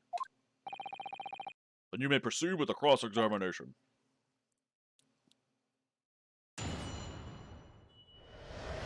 Alright, let's do this. The victim's death. Alright, unfortunately I have no idea when the poor man burnt his wrist like that. Press it! Yes! Press it all! But his hand was on the searing hot plate for at least 3 whole seconds. You can't not have noticed. Do you think so? Let me ask you something. Sorry? Ever since I arrived at this courtroom, and even still now, the fly on those unsightly black trousers of yours has been wide open. You can't not have noticed, can you? Huh? What? Ah! She caught him with his fly down. have fun. You hadn't realized. The dear lady is absolutely right. As your friend, you've embarrassed me as well as yourself, Ryunosuke. Why didn't you tell me? Dr. Wilson was a true English gentleman. He chose honorable silence over a vulgar scream. Can your tiny brains imagine such a thing? Oh yes, I think my tiny brain can. Yes! Well, I can't. Anyway. Alright, when the waiter brought my steak, the professor and I raised our glasses in a toast. I still find that hard to believe, but Yes! let's press it and see what we get. As you testified before, you were drinking carbonated water. Is that right? Dr. Wilson was only permitted to drink water at that time, if you remember. Which explains why he ordered that drink, correct, waiter? Exactly as you say, sir, although Although? Whether or not the professor actually drank any of the water when I delivered the steak to the table, I'm afraid I don't remember that. Damn you. Ah, I have enough English to understand that at least. For the benefit of others in the court, it means bless you. I think it means the exact opposite. Anyway. As far as I've heard, the postmortem report showed no other possible cause of death besides the gunshot. Wait, no, hold on. Time of death, blah blah blah. Single bullet fired at close range, fatal hemorrhage from pectoral ballistic trauma. No exit wound. Bullet did not pass through the body.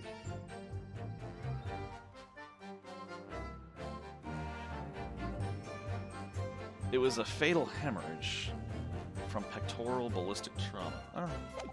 Maybe she's right. Let's press her. Back up. Yes! Yes, it's written here in the paperwork. Fatal hemorrhage from ballistic trauma. Yes. Luckily for all of us, a little burn on the wrist isn't going to kill us. And as there were no other signs of trauma on the victim's body to indicate some other cause of death, it can only have been the bullet from your gun that put an end to this innocent man's life. But it doesn't make sense. The burn must have happened straight away when the plate was first brought to the table by the waiter. Yes, that's true. If it had cooled even slightly, it wouldn't have been able to make a burn like that. And if the victim burnt his wrist on the hot plate as soon as it was brought out from the kitchen, then he must already have been dead at that point. Objection! And yet, the fact is that the victim was killed by a gunshot to the chest. Until you're able to show the court evidence to disprove that, this is a complete waste of time. I concur. Prosecutor Ouchie is right.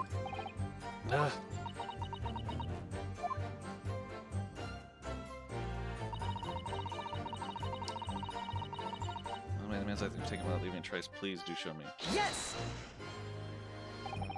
Without leaving a trace. If someone is shot, or strangled, or stabbed, or thrown from a height, however a person's life is taken, there are always telltale traces on the body. Quite right, dear lady. And as our police force has thoroughly examined the body of the deceased, there could be no doubt. Isn't that right, Inspector Hosonaga? As I've said, I've always aimed for a flawless investigation. There would be physical traces with all those causes of death, that's true. But maybe there's some other way of killing someone that doesn't leave a mark. If, heaven forbid, you doubt me, young man, you're gonna have to tell everyone how exactly you think the professor did lose his life. Otherwise, I'm afraid your argument falls rather flat, doesn't it?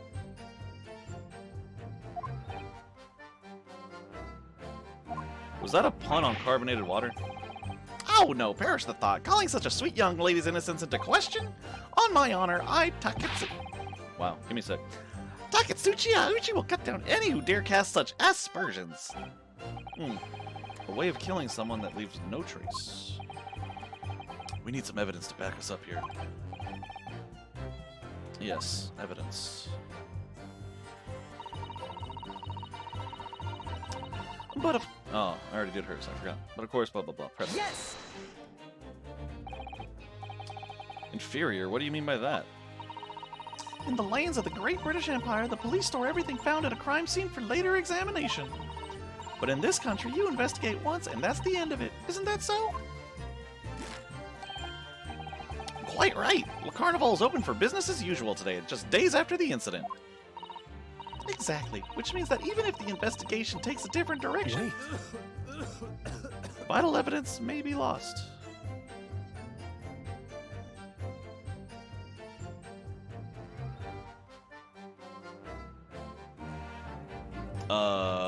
New mechanics just happened. Right there. It doesn't even occur to your naive detectives to try to preserve the crime scene. I'm trying to be as tactful about this as I can, you understand? Haha, killer blow. The lady is as formidable as she is beautiful. Amazing. He's actually admitting our police may be flawed. Perhaps Prosecutor Auchi is finally starting to see sense. Oh no, that was Ryunosuke. Whoops. I very much doubt that. Still, there's something about what Miss Brett just said. There was a moment before when something didn't seem quite right.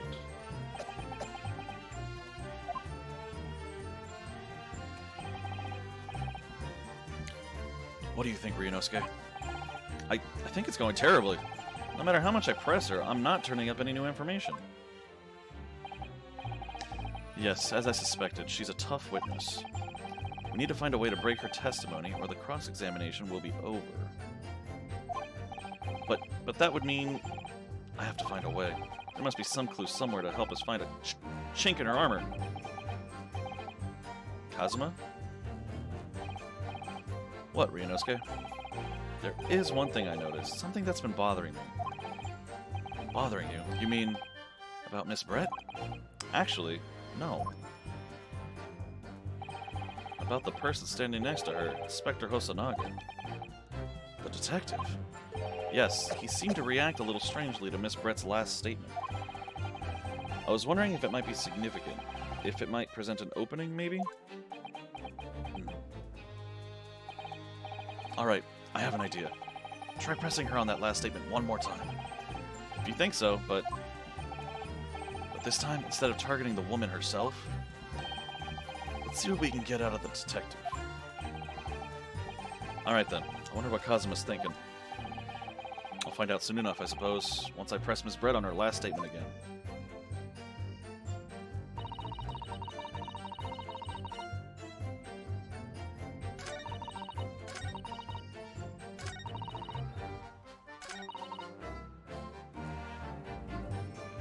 Yes! Alright, inferior, what do you mean? Blah blah blah.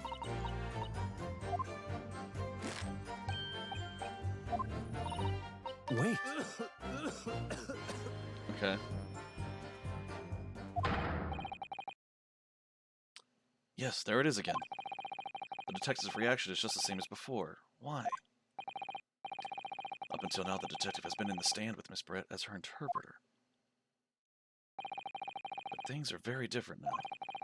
For this testimony, the detective is just listening to what the Englishwoman has to say. This could be a golden opportunity. What do you mean?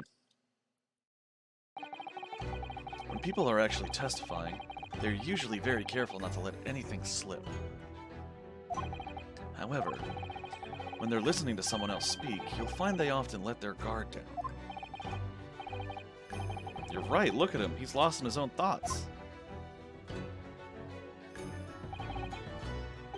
It's time to pursue the man and his train of thought. Sorry? Pursue? I'll explain how to do it now, Ryunosuke. It's all to do with the witness marker. What marker? At the moment, we're focused on Miss Brett, who's the person actually making the current statement.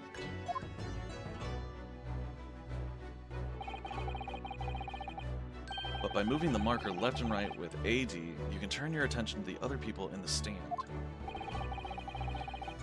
While you're looking at the other witnesses, you'll be able to pursue them with space. If you can catch the person at just the right time, you might uncover some new information to pursue. If you ever notice a strange atmosphere amongst the people on the stand, take a good look around. Alright then, so first I should move the marker across with AD and focus on the detective. Then pursue him with space and see what's on his mind. Here we go. Wait.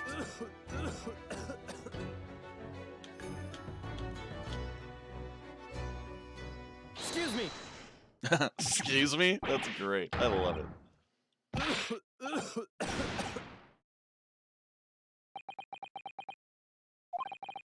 I'm so sorry. I didn't mean to shock you. He really was lost in his thoughts, deeply. It looked like you were thinking something just now, Inspector. Perhaps having heard what the lady next to you had to say? If there's something you'd like to say, please, share it with the court. Objection! What is the meaning of this? It's the delightful Englishwoman who's testifying at the moment. If you can't find fault with her testimony, then the cross-examination should be over immediately. Oh, is that how it works? Absolutely not. Hmm? The detective is in the stand, which makes him a valid witness. Yes, not to mention the fact that he's intimately involved in the case. Inspector Hosonaga, Yes? do you have something to add in relation to the statement just made by Miss Brett?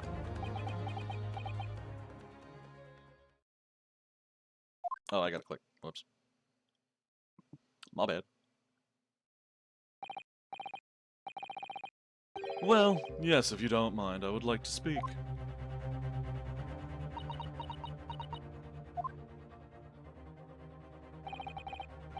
The lady is right. Our country's police practices are not as modern as those used in Great Britain. Which is why I, Satoru Hosonaga, always strive to make every investigation I'm involved in flawless.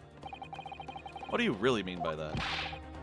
I'll tell you what I mean. I won't have evidence lacking on my watch. I'm not afraid to take everything I can from the scene of the crime. It's preserving evidence, you see. I don't care if they call me a crime scene thief. I'm not ashamed of what I've done. Oh, don't tell me you drank from the water, you idiot. A crime scene thief? Well, it looks like the lady's remarks touched a nerve there. There it is. Take this, for example. Is that? This is the bottle of carbonated water that I took to the victim's table on the day in question. And yes, it's lost all of its fizz, having been opened 3 days ago now. But it was carbonated water. I don't care what anyone says. Yes, there's some left in the bottle. I can see it. One day our police force will be among the best in the world. The time is coming, I guarantee it.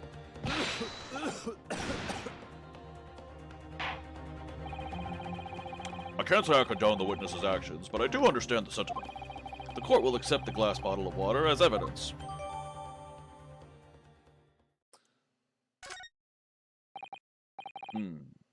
Miss Brett, can you confirm this is indeed the bottle from which you drank on the day of the victim's death? Yes, it was that bottle. What was that about? Oh, hold on, I need to examine it. I forgot. Oh, well, I am. Oh, right, I gotta use what does this say? The label is... the label is written in a foreign language that I don't recognize. Do you know what it says, Kazuma? I think it's French. This must be very expensive water. Yes, but what does it say? That's what I was asking. Then go to France and ask. You could just say that you don't know.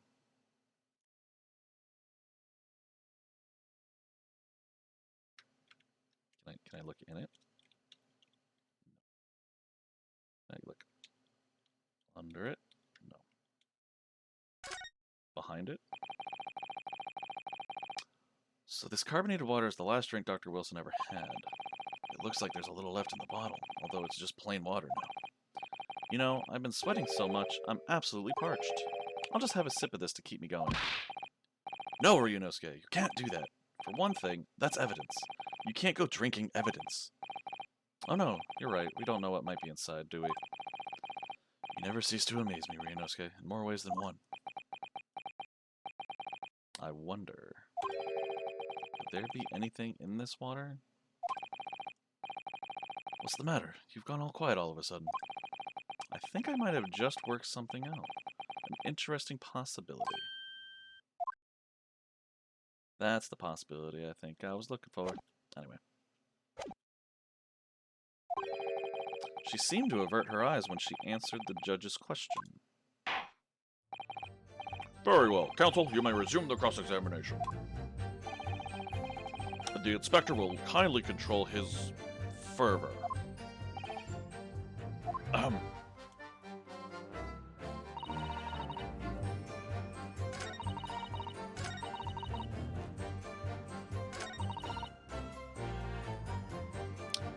Alright, do we give it a shot? I guess we give it a shot. Yes! What is this? The bottle of water?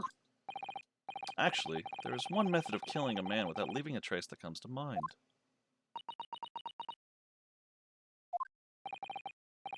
Obviously, I'm referring to poison. Poison?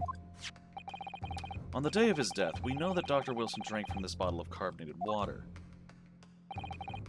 Could it be that there was poison inside?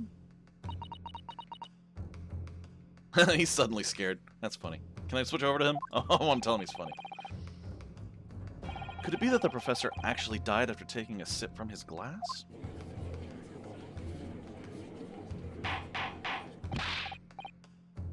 Order, order, order.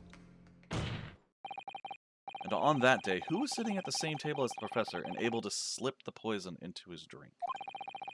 There's only one person who could possibly have done it. Giselle Brett, it was you.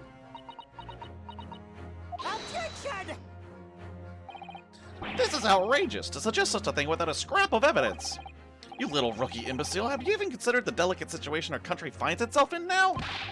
Have you forgotten that we have only just signed an accord of friendship with the British Empire? Have you even the vaguest inkling that your rash accusations could jeopardize the entire treaty? Objection! This is not a political arena. I said that horribly, but whatever. This is a trial to determine one individual's guilt with respect to one crime. What? The fact that this woman is British makes no difference. We are here to determine the truth. Ahem. If I may, I will silence you forever for this disgrace.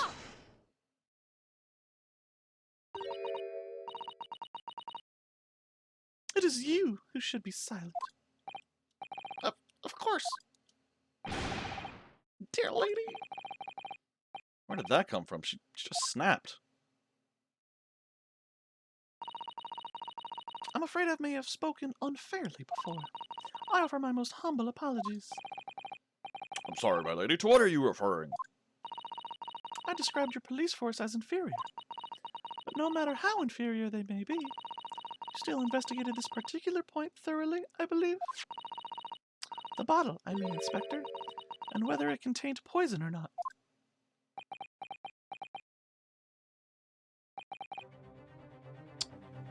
Of course. You did? Have you forgotten what my guiding principle is already?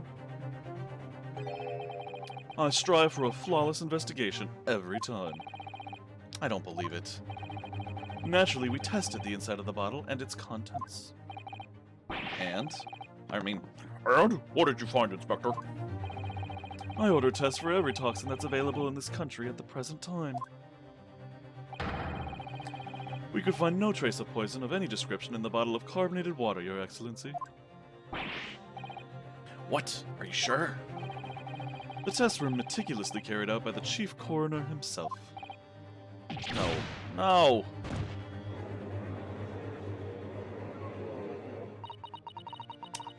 I'm very grateful to all you Japanese. You successfully established my complete innocence in this horrid affair. Thank you.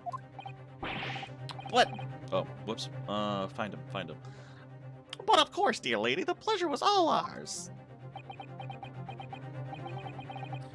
I was so sure. This can't be right. Everything falls into place if he was poisoned. Thank you, counsel. I think that cross-examination has clarified everything. As the prosecution have asserted, a shot to the chest from this gun is the only conceivable cause of death. Furthermore, the accused, who by his own admission was holding this weapon, is the only possible culprit. I'm done for. The court wishes to apologize for the great inconvenience this has caused you, Miss Brett. Oh no, I'm just glad the matter is resolved. Before proceeding, I must ask the counsel for the defense. Do you have any further new evidence to present the court at this point? Kazuma? I'm sorry, Ryunosuke. I have nothing more. Well, if you'll excuse me now, I really must be leaving.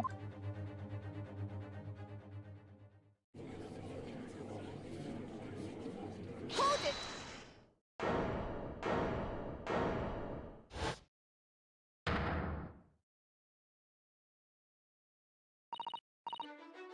Please wait. Isn't that... What is the meaning of this? Forgive me for intruding on the court proceedings, Your Excellency. Suzato Mikotoba, Judicial Assistant to the Defense. Mikotoba? In my darkest hour, with nowhere left to go, she appeared like a bolt of light. And in her hand, she carried a small package wrapped in a furoshiki cloth.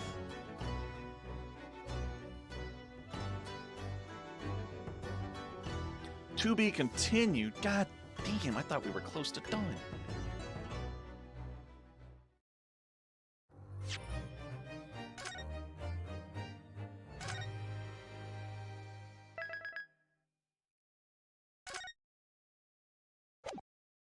Alright, one more. We gotta finish this. I want to finish this chapter at least. I have 10 chapters to go, and this is only the first one. So, we got lots of time on this. 22nd November, 1:14 p.m. Supreme Court of Judicature...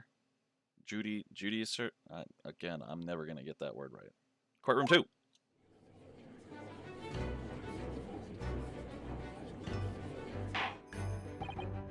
Well, I understand you are the judicial assistant to the defense, but why this sudden ingress into my courtroom? Ha! A judicial assistant and a woman, no less. The rules state that females are not permitted into this court of law other than to testify. Yes, I fully understand. I ask only for 5 minutes of time. I have some vital evidence that I must hand over to the defense. Ha! You're too late, little girl. This trial has already been concluded. 5 minutes. I will not allow a moment more. But, Your Excellency! I am most grateful.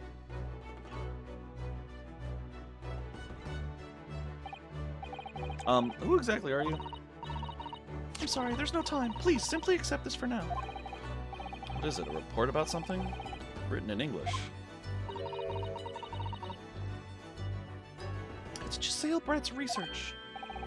The Englishwoman's? After the trial resumed earlier, I hurried back to the university. I went to Dr. Wilson's laboratory in the medical faculty and borrowed this paper. Oh yes, that's right. Miss Brett was studying under the professor, wasn't she? So does this research, whatever it is, have something to do with the case? I'm afraid I don't know.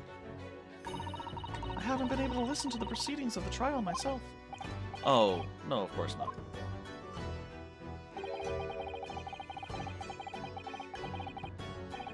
Special characteristics of curar and its effects on human subjects. Interesting. Curar? What's that? I've never heard of that word before. Time's up! The prosecution demands the immediate removal of this female trespasser from the courtroom. There was too little time for me to read it in detail, but I've summarized what I could on a note just inside the cover. If you think it could be valuable, please cast your eye over it. This is wonderful, thank you. Giselle's report has been entered into the record. Goodbye then, and good luck. Bye, lady.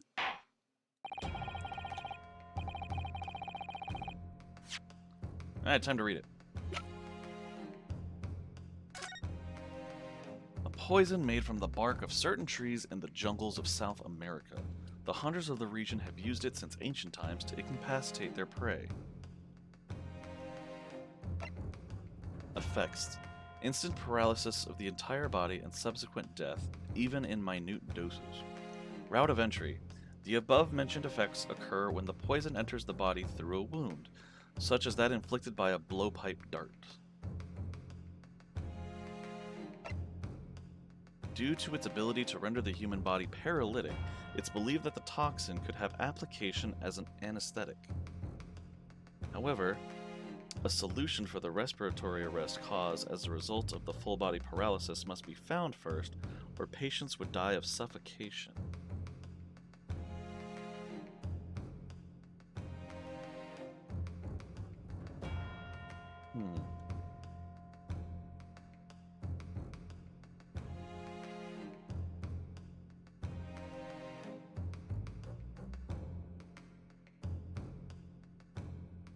So, if it was in the water, he could have drank it, and it could have gotten into his wound where he had his tooth removed, rendering him paralytic. It would explain his arm on the hot plate, but it wouldn't explain the bullet wound being a fatal hemorrhage cause. See, patients would die of suffocation. He didn't suffocate. He hemorrhaged. How the fuck did she manage that?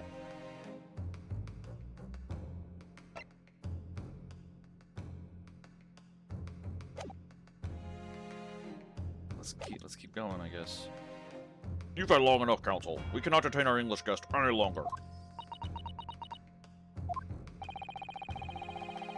I ask the prosecution to end the defense now one last time. Does either side have any further evidence to present to the court? I presume not, but... The prosecution has made its case convincingly enough already. Nothing more to add, Your Excellency. Ryunosuke, we're out of options here. This really is our very last chance. Yes, I know. Your Excellency, the defense does have new evidence. That look. The unyielding stare of a true Japanese warrior. Well, Miss Brett?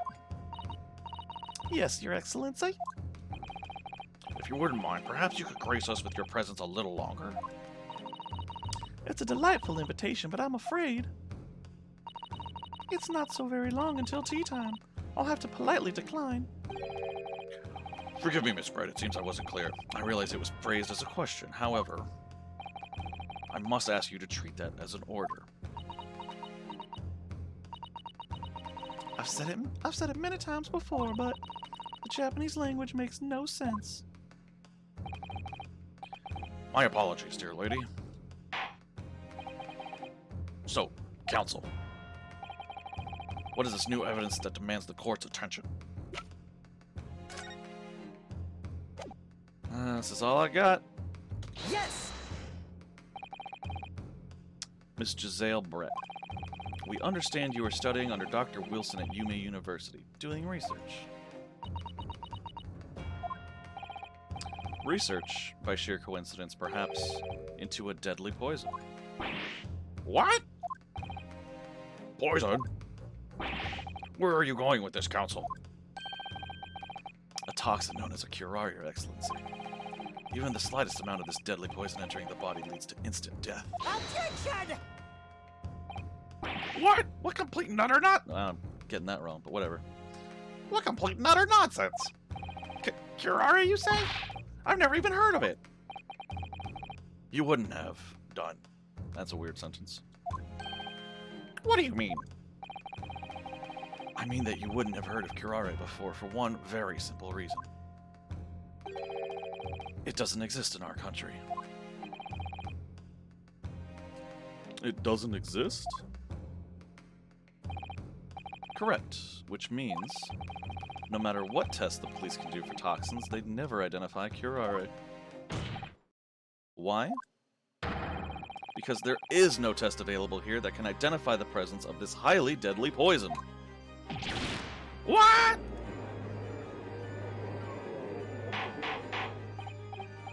Order, order, order. Counsel, does this deadly poison truly exist? According to this report authored by the visiting research student from England, curare has long been used by the tribespeople of South America as a poison to lace their arrows. It seems that it's reasonably well known amongst European doctors and scientists. To lace their arrows? The report states that it is produced from the extract of a tree that grows deep in the Amazonian jungle, and it was first brought back to Europe at the turn of the century by explorers. It claims that animals shot by arrows laced with curare suffer instant death. Doesn't that about sum it up, Miss Brett? Objection! Trumpery! These aspersions are utter trumpery! To start with, if the victim had been administered some of this so-called deadly poison, he would have been squirming and writhing in pain. The other diners would have surely noticed. That's true. What do you say to that, Inspector?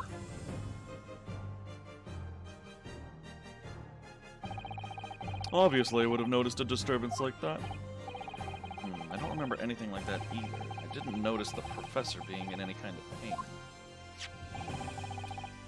According to this, however, it's the other way around. What do you mean, the other way around? The very fact that the victim didn't show any visible signs of distress is evidence that curare was used. Explain yourself, Counsel. The moment this toxin enters a person's system, it causes instant paralysis. In other words, afflicted victims lose all strength and are completely unable to move. Even if they were in total agony, there would be no visible signs of pain at all. How terrible. Obviously, if a man lost all strength in his muscles, he'd collapse on the floor. But with a chair under him for support, as Dr. Wilson did, the effects could go largely unnoticed. But I don't follow, Kazuma. That's just paralysis. I thought the poison caused instant death. The full explanation is extremely unpleasant. The poison causes immediate paralysis, as I said, leaving the victim unable to move. But after a short time, the paralysis is so severe it causes the muscles that control respiration to fail. Respiration? In other words, the actual cause of death is suffocation. And all the while, the victim is conscious and aware, just unable to move. That's hideous! To the observer, it would look almost like the victim was slipping peacefully into an endless sleep. But for the victim himself, his final moments would be a living hell. That is the true nature of this deadly curare poison. Poison. I said that weird.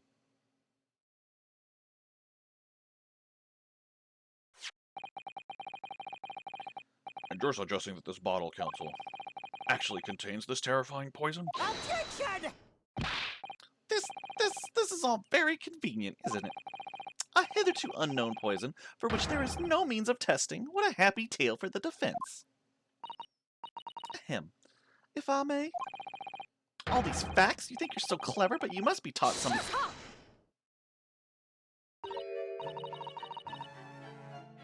It is you who must be taught.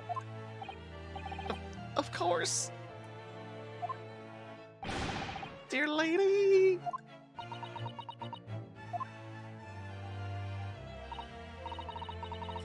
So, this is how you Japanese behave, is it? What? You steal another's honest hard work and then announce the results as if you discovered them. I'm appalled. What a loathsome act. Well, Miss Brett, the feeling is mutual. Whatever do you mean? Capitalizing on the unfortunate circumstances of an innocent man to frame him for a heinous crime. That really is a loathsome act. Wouldn't you agree? Objection!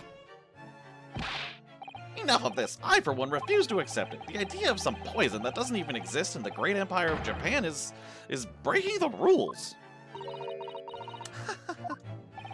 What's so funny? Oh, excuse me, Your Excellency. Yes, Miss Brett? May I borrow that bottle for a moment, please? Yes, well, I guess I don't see, why not?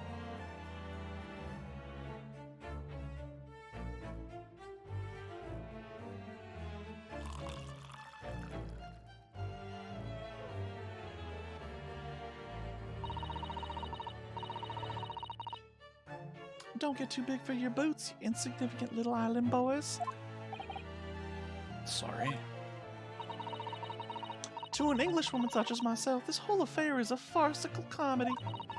Your little police games and these foolish courtroom antics, it's laughable, really. But I'm getting bored of it all now. It's time for the games to end. Cheers.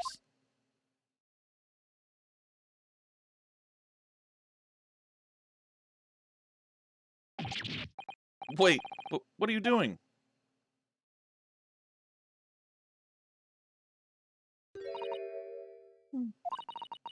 No sparkle left at all. How appropriate for this shabby affair.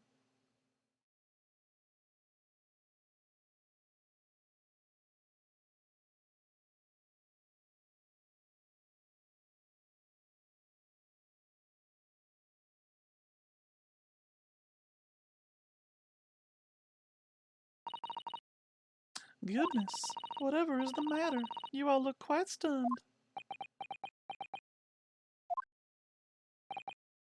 So, no curare. The bottle was clean, is that what you're saying? You look quite incredulous, little boy, but of course. That's the simple truth. Thank you for presenting the findings of my research so concisely here in this grand venue. Most kind. Thank you, waiter. Now then, Your Excellency. Yes, Miss Brett. I should like to be excused now, please. I think I've given more than enough of my time for the furtherance of friendship between our countries. Oh, yes, dear lady. We are most gratified with all the assistance you have given.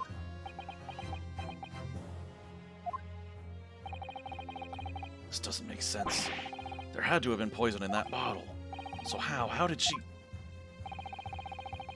How did she swallow a whole glass and live to tell the tale? I don't understand it. Well, I suppose if nothing else, this little Far Eastern charade will make for interesting conversation at the next party I attend in London. There has to have been poison in that bottle. Doesn't there? There can't have been, because otherwise she would have keeled over dead.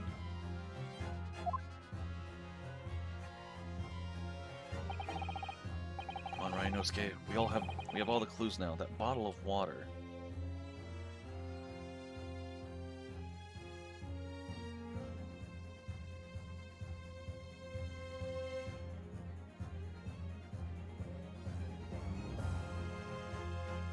I have 2 options and 5 chances, so I'm not too worried about a game over right now. But right now I'm just trying to go over the facts as we know them.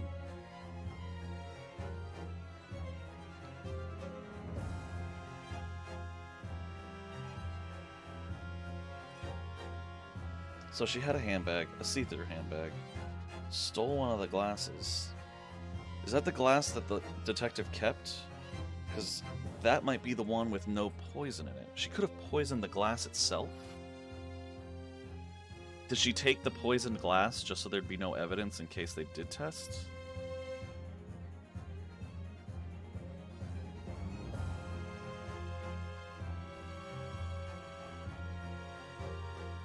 That's a hard one. What's his face? Dr. Wilson got the burn mark on his right hand, which means that that plate had to have been right in front of him. And there were bites taken out of the steak. How does that make sense then? Unless it was just the glass that was poisoned. That's all I keep coming back to. Alright, I'm gonna go with contains no poison. And see where we go. I think it was the glass. Wait, what are my options? Can I save? I can't save.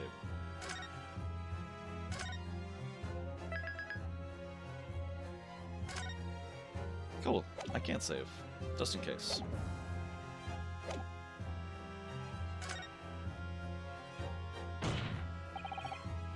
As I thought, there is no poison in that bottle. What? Why, Ryunosuke? Isn't it obvious? If there was poison in there, she'd be dead by now.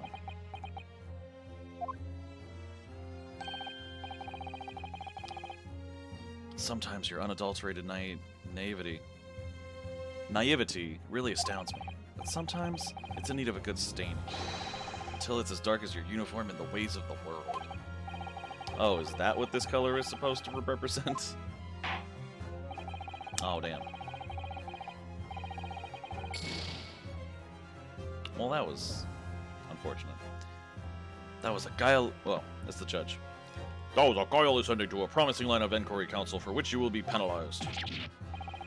Ugh, this whole trial is poisoned. Okay. Yep.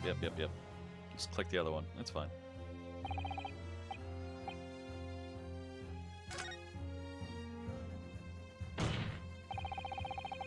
The culprit did put curare poison into Dr. Wilson's carbonated water.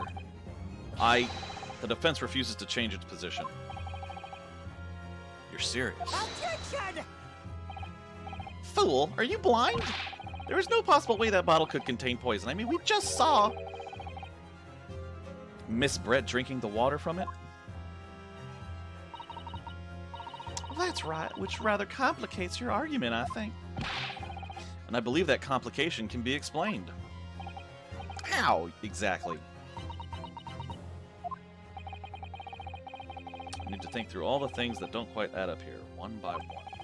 I'm sure the answer is in the evidence we have in the court records somewhere. It has to be. Very well. If the defense truly intends to assert this claim, then I must ask you to support the assertion with evidence. What explains how the witness was able to consume this supposedly poisoned water unscathed?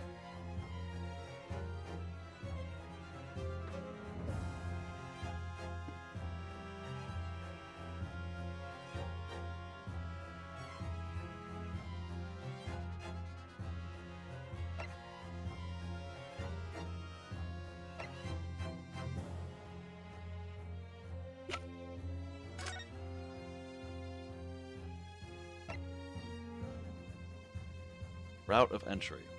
The above-mentioned effects occur when the poison enters the body through a wound, such as that inflicted by a blowpipe dart. It needs to be through a wound. The only thing I can think of, then, is that the professor had the healing wound in his mouth because he couldn't eat. Could have gotten in through there, while she has no wounds in her mouth, and it just passes through. I'm not sure if I should present the report or the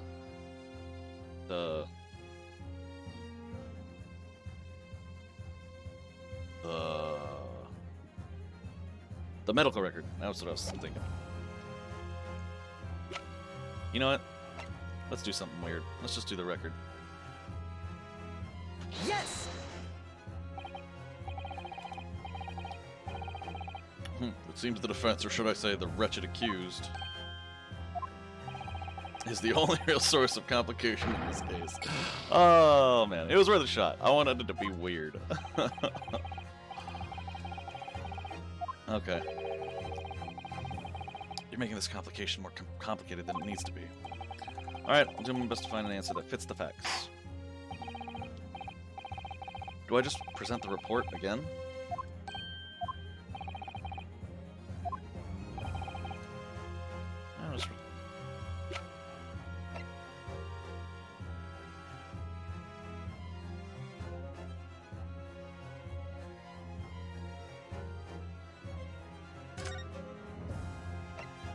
I'm just curious, I'm looking at this.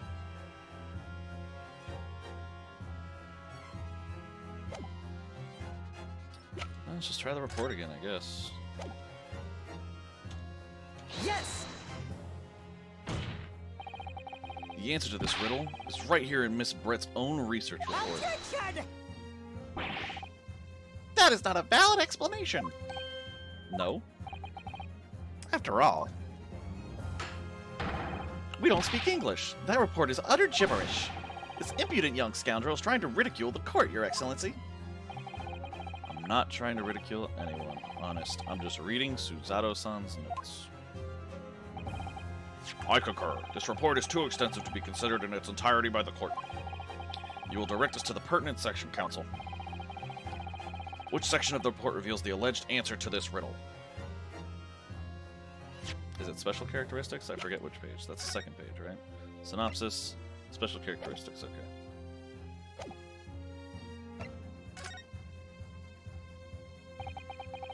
We've been hearing a lot about this curare poison.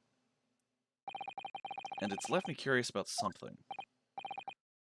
Oh, counsel? Well, it sounds as though indigenous hunters have been using this poison for years and years. To lace the heads of the arrows that they shoot at whatever prey they're hunting? So we've been led to believe. So we've been led to believe, yes. And the point of hunting is to catch prey to eat. Get to the point, please. But if they were to use these laced arrows, doesn't that mean there would be traces of poison left in the prey the hunters were going to eat? Yes, good point. So surely the hunters wouldn't want to eat their prey, would they?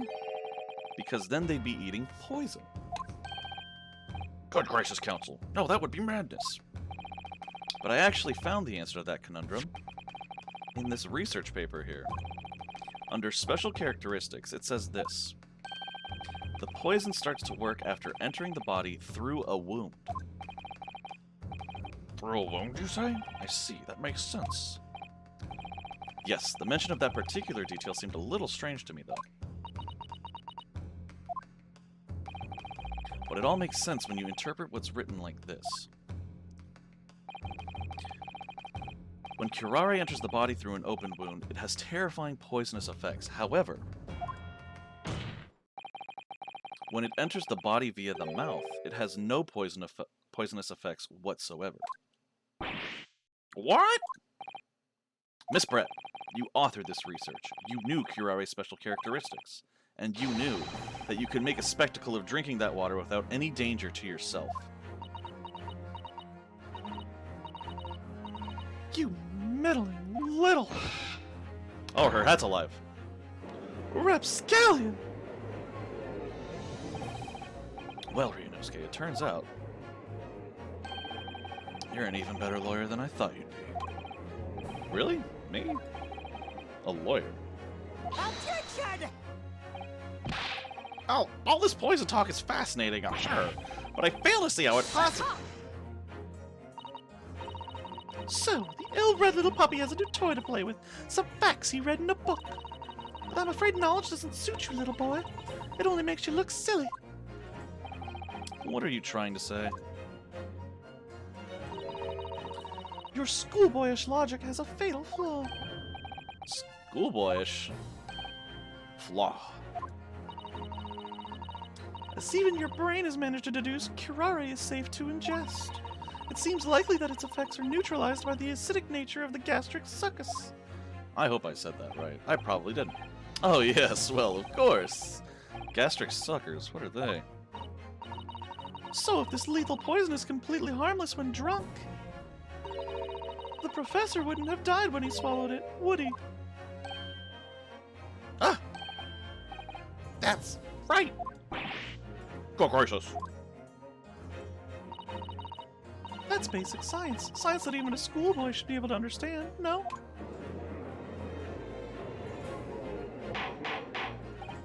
Order in the court, order. The logic holds. If the lady and the professor drank the same poison, they would be affected in the same way. Are you trying to suggest? Yes, this curare poison is completely irrelevant to the case on trial. That's right. Surely even a little cockroach like you could understand something as simple as that.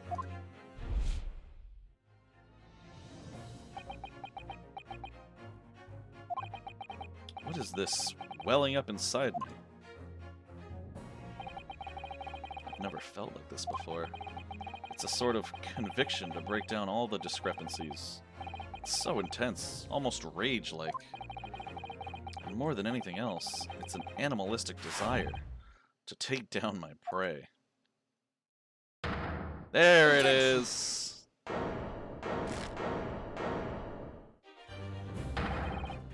I don't think so, Miss Giselle Brett. How dare you use that tone with me? You know very well that there is no fatal flaw here. You know exactly why, even though both you and the victim swallowed the same poison. You are alive, but Dr. Wilson is dead. Counsel, I'm sure I don't need to remind you. You must provide compelling evidence. As we now know that the poison is completely harmless when ingested. Why would Dr. Wilson alone have been killed by the curare? Right there. See, I knew this was gonna come up later. Take that! As Miss Brett so readily pointed out, she drank the same water as the professor. However, there was a fundamental and fatal difference between the two diners. A fatal difference? The toxic effects of curare are only felt when the poison enters the body through an open wound. So, for a healthy person with no injuries, drinking it is completely harmless. But what if there was a wound inside the mouth of the person drinking the poisoned water? Inside? Yes, like the wound you might have if you had just been to the dentist and had a tooth extracted, for example. Ah! Whoa! Miss Brett, you've acknowledged many times in your testimony already that you were well aware of Dr. Wilson's dental appointment that day. So that's it. You used that knowledge to orchestrate this.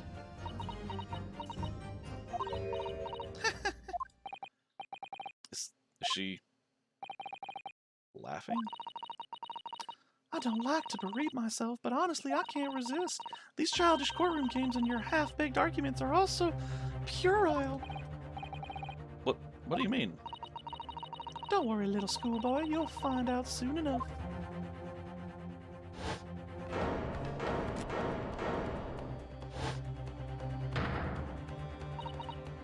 You see, when you leave vital evidence lying around, you never know what might happen to it. No! I mean, it could just slip.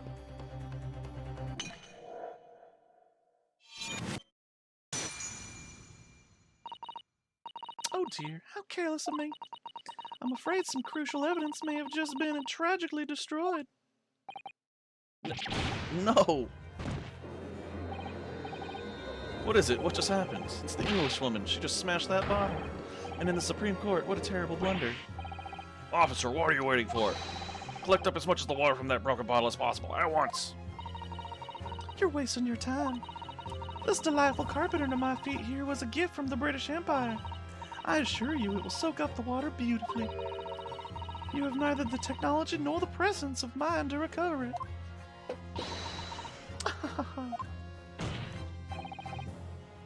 How could you? You won't get away with this.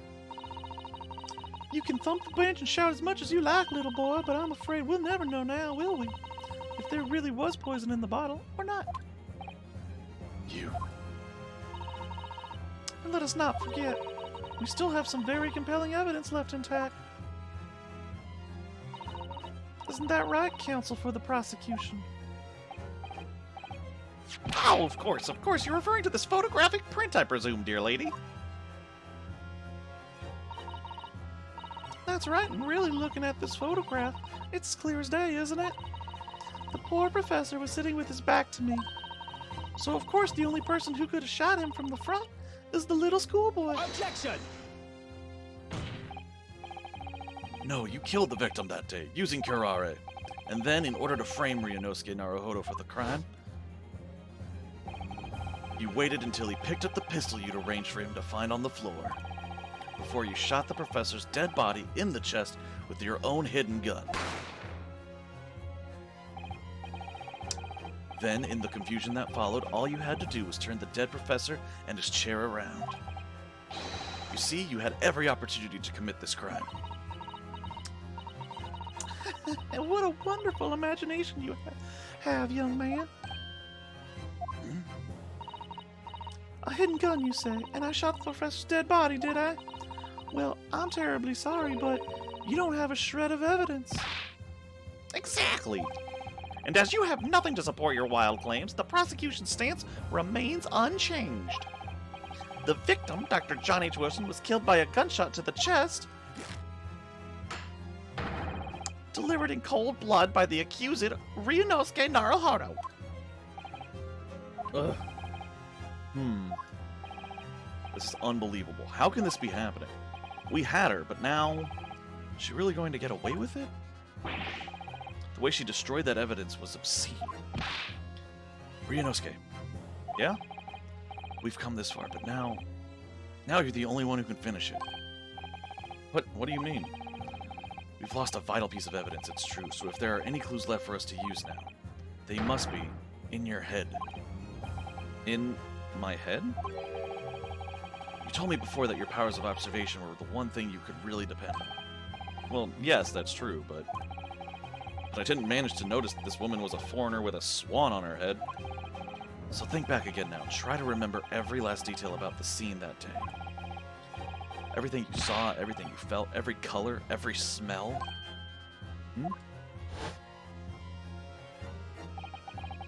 What I saw? What I felt? Every color.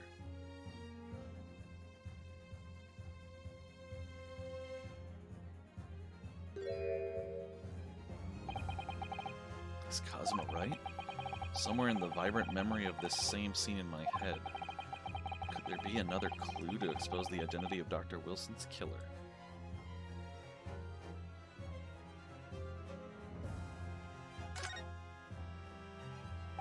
Of course there's a clue. Actually, Cosmo, I think I might have something. Thinking back over everything I saw, I think I might have uncovered another clue. You always have something up your sleeve, don't you, Ryunosuke? Come on then, let's wipe the smug smile off that Englishwoman's face with some evidence. Alright, I can't wait. It's been niggling me for a while, but something feels amiss in my memories of that day. Whatever it is could be the key to arriving at the truth about all this. It's here somewhere. The clue that shows who Dr. Wilson's real killer must have been is... Is it the blood right there? Take that! Inspector Hosonaga, answer me this. Yes, what is it? Ugh, he's still miles away, probably thinking about that bottle being smashed. As you've said a number of times now, you strive for perfection in your investigations, don't you? Absolutely. I wonder, therefore, if perhaps you took anything else from the scene of the crime? Like, for instance, the plate of steak that you took to the victim's table that day? Attention! Wait a minute, where are you going with... Where are you going with this, little boy? It's just a memory that's been troubling me. What memory? I saw the scene shown in this photographic print with my own eyes that day. And I saw that on the wooden base of the plate that the steak was served on was a spattering of blood. What? Oh, really? And what of it? Obviously, that must have happened when you shot the professor. No, that can't be the case. Take a good look at the photograph and the relative position of everything there. The plate of steak is almost directly behind the victim. If I'm supposed to have shot Dr. Wilson in the chest from the front, there's no way that blood from the victim could have ended up directly behind him. Ah! Yes. For blood to have been made it onto the plate, it implies the plate was between the victim and the shooter. Which means the shooter must have been sitting opposite the professor, as you were. Jezebel. Jezebel Brett. I don't know why I wanted to call her Jezebel. Whatever. I beg your pardon. Attention! This is beyond ridiculous. Fabricated nonsense. Is the court seriously expected to believe something the accused has apparently just remembered seeing? Hold it!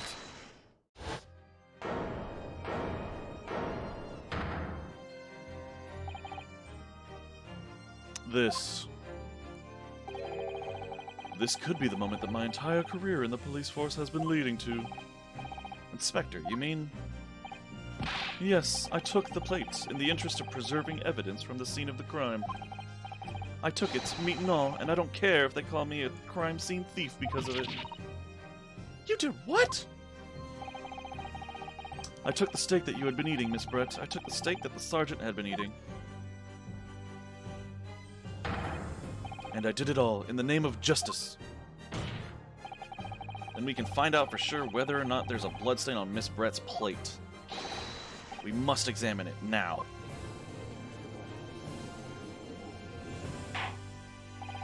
Inspector! The court wishes to examine the plate from the victim's table immediately. Yes, sir.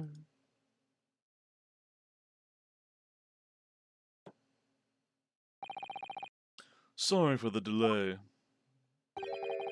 Here is what you ordered, the steak. Well, what about the blood? Is there blood on it? Of course there isn't. Quickly, Inspector, the blood ban! Show the court! Of course, examine the plate at your leisure. Uh-oh, SpaghettiOs. No. No blood. No blood anywhere. But no, that's... impossible! I know I saw it. I'm sure of it. It was right there on the table behind the professor. There was blood on the side of the plate.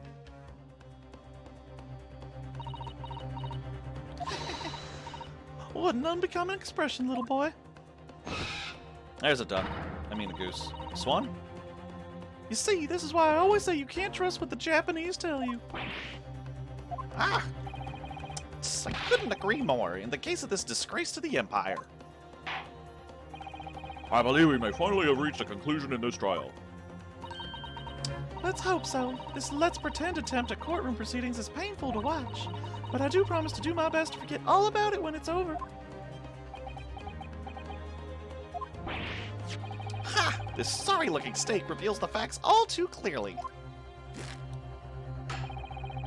If the sorry-looking accused wishes to examine it again, be my guest. A meal Miss Brett ordered for lunch that was removed from the victim's table after the incident. Are you sure you didn't mix it up with the generals? Was the plate I saw, or thought I saw, just a figment of my imagination? Oh no, let's check. Pop, pop. Alright. That's a steak, yeah. You want to talk about it? We can talk about it. It's the generals! Huh? What in the world is this? I think it's a Koban coin, and the hallmark is from the Hoei era, I believe. No, I don't mean what is it. I mean, what's it doing there? Wait, did you say it was a Hoei Koban? Yes, and apart from the meat juices, it looks to be in good condition. I imagine it's very valuable. This isn't the first time today that there's been talk about Hoei Koban. I've heard of pearls before swine, but I've never heard of bullion in bullion. I don't think you ever will again. This is extraordinary, though. This means this ain't... Oh.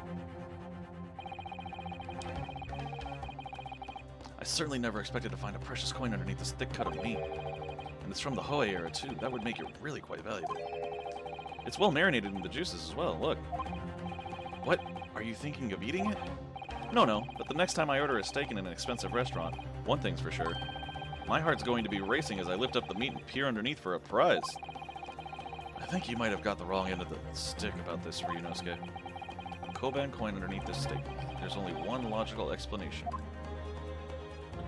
Is that it? Can I back? I'm done examining it. Oh, right. I've got to go here. This is it now. I've lost. Ryunosuke. It's not over yet. Not until the final gavel. Oh, hey, Alice. How you doing? Thanks for dropping by. I appreciate it. Forgive me in my horrible voice acting. But, I don't know. Everyone seems to enjoy it, so I'm giving it a shot. So, but I hope you're having a good night. Anyway. Never stop believing in yourself. Keep looking forward, no matter what. Believe in myself? Really? I relate to that. I can't believe in myself either. Maybe I should at least examine the evidence for myself. As the evidence requested by the defense has not been shown to be problematic in any way, I presume any further examination of evidence in this trial will be unnecessary. Does the defense have any objection? That bloodstain was going to clinch the trial for me. Can this plate of steak reveal any other clues at all? There's another clue for sure. Your Excellency, please wait. This plate of beef is hiding another clue. Another clue that will reveal the shocking truth. Objection! The only thing that's shocking here is your unhealthy fascination with beefsteak. Your Excellency, I think I've made myself clear, haven't I? I will not be able to turn a blind eye to any more unnecessary procrastination in this trial. I'm sorry, Miss Brett, but we must ensure a thorough examination of the evidence. I will not give a ruling until I'm completely satisfied that all reasonable doubt has been dispelled. I see. As a newly affirmed ally of my country, that's still your position, is it? Thank you, Your Excellency. Counsel for the defense, you will now clearly show the court to what you are alluding. Where precisely on this plate of beefsteak is this new clue to be found? Oh, I gotta click first. It's definitely underneath this steak. Huh? What in the world is this? I think it's a Koban coin, and the hallmark is from...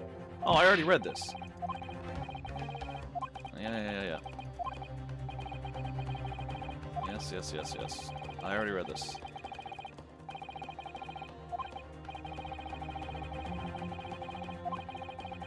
Yes, come on. I've read this already, damn it.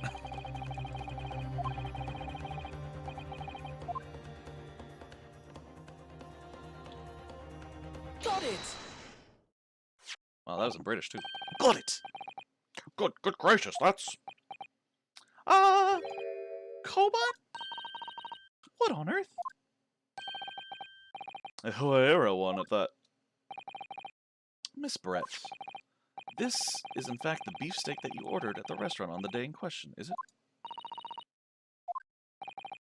Tell me, why is there an old coin seemingly hidden underneath the meat? Shut up!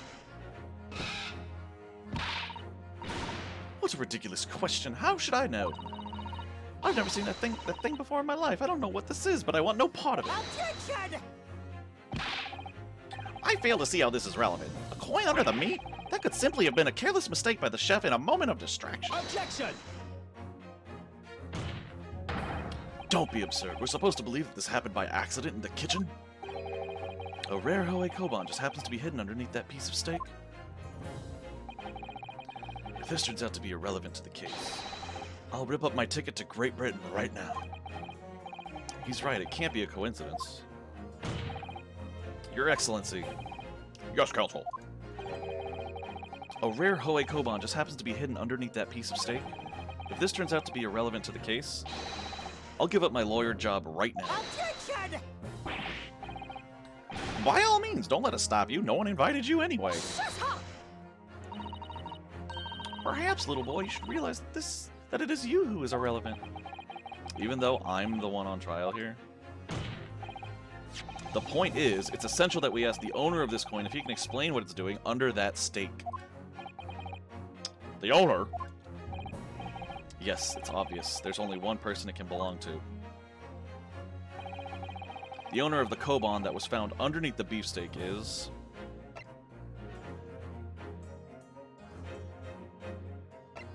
So, I don't know who they want me to pick here. Either Nosa or Curio. Curio was the one who technically owned it, I guess, so I'm tempted to pick him, but he's the one who ordered the steak, and I can only assume he hid it under the steak, but I'm not sure. Let's ask him. Whatever. Take that! Obviously, it can only be the antiques dealer and owner of Ratsute, Curio Korekuda-san. Curie, as in Mr. Kumbo something? Honestly, these ridiculous Japanese names are quite unfathomable. Ah, yes. The old man who testified earlier alongside the military sergeant, correct? Yes, Your Excellency. I remember him saying that he was up to something with this Koban coin when it happened, at exactly the moment the gun was fired.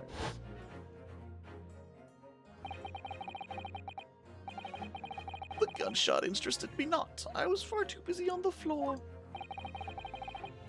Too busy on the floor. Sorry, what were you doing? Hunting for treasure. Indeed, the Hoi era Koban. I prized coin. Then this Hoi era Koban, do you mean to tell me? Attention! No, please, why would Korakuna-san's Koban be sandwiched between the victim's beefsteak and its plate? It makes no sense. Yes! Which is why I'm asking to bring Korakuna-san back to the witness stand so we can ask him. Officer, bring both witnesses that testified earlier back in here. Without a moment's delay.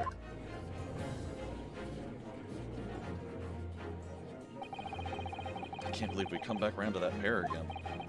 But I have a hunch, a strong hunch, that if we chase down the real significance of this Koban, we'll find that it's a key. I pushed the click too soon. Oh god, all four of them are on the stand now? Fuck.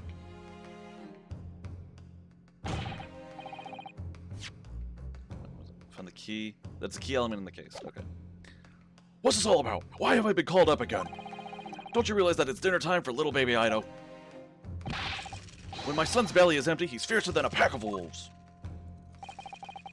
Exploited by the police we were, like miserable dogs forced to bear false witness. And when cast from this courtroom, myself, I became a ruined man in a trice, a worthless, withered antique. Nothing more have I to say. The sun has set on this Rasute shop owner's existence. Be that as it may, Korakura-san, something has come to light that requires your clarification. As far as your Ratsute memory serves, have you ever seen this Wow! Yes, that's it! The very exact one that is!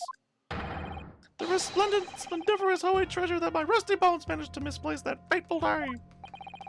It can't be! As I thought. Young man! Enlighten this decrepit old fool. Put me out of my misery. Where? Where was my treasure? Where was it dropped? Oh, I'm not sure if it was dropped anywhere. We found your coin sandwiched between beefsteak and its plate, soaking in the seasoned meat's juices. Sandwiched? Soaking? Seriously? Clearly it couldn't have fallen there by accident, which means somebody must have hidden it there on purpose. Somebody concealed my Hoey treasure between a slab of meat and a metal plate? Who would do such a thing? Such an unconscionable thing!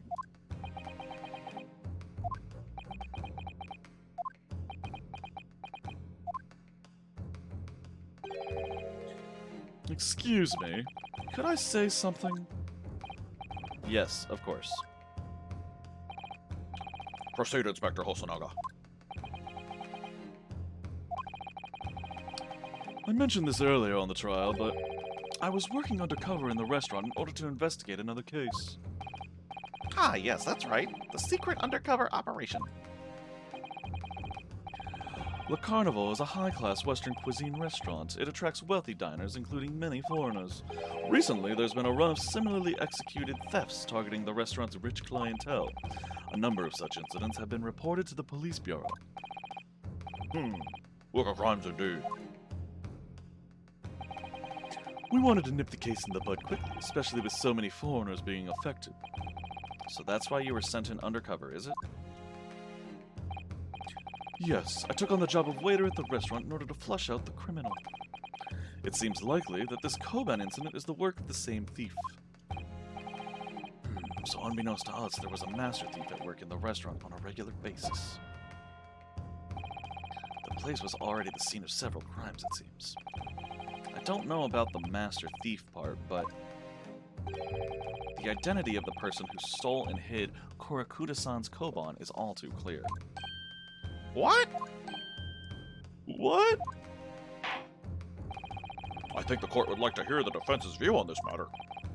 Tell us, who is the despicable scoundrel that stole Korakuda-san's koban and hid it under the stake?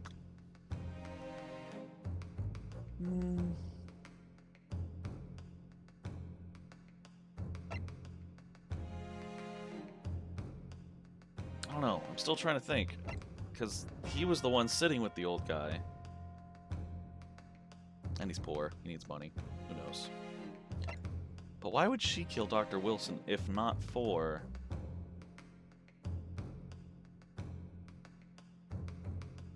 I don't know.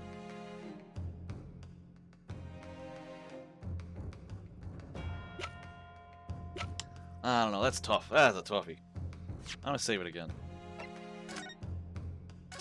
I'm gonna go with the military dude, because he was having the beefsteak, and he was talking to the dude with the coin, and he's on hard times right now. Still not sure what her motive is to kill Dr. Wilson, but it could be, like, this is guess number 2, that she is the thief in the restaurant, and Dr. Wilson found out, so she had to take him out. But that's what saves her for. Let's go! Take that!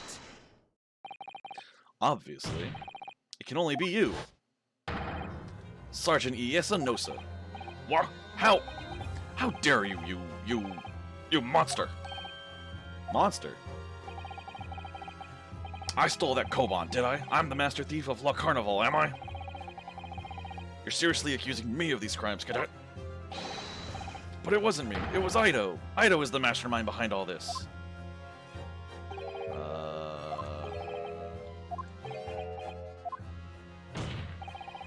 You would push the blame for your crimes onto your own son, an innocent little baby.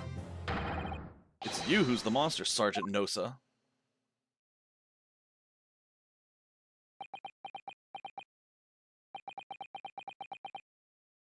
You.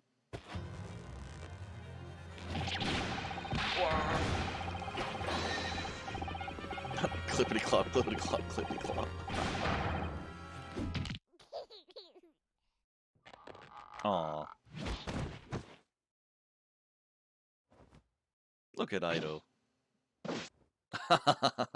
Oh, that's amusing. Nippon Imperial Army Sergeant Iesa Nosa, preparing to stand down in the Supreme Court, sir. His little kid saluted. That was adorable.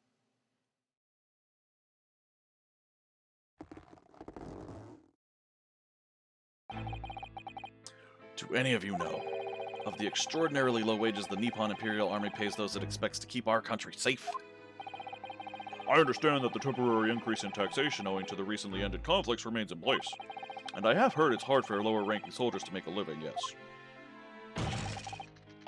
All I want is to put a hot meal on the table for my son.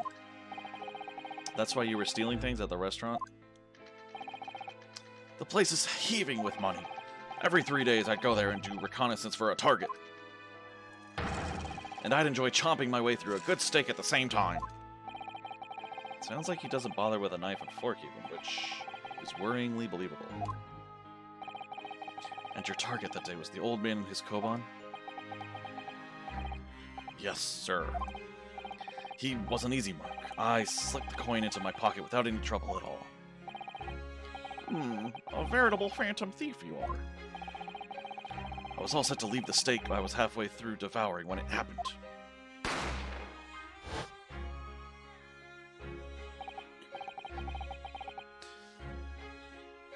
Yes, when the professor was shot. I knew that if the police conducted a search and found the coin in my pocket, I'd be finished. Ido too. So I hid the incriminating evidence as fast as I could, on the double.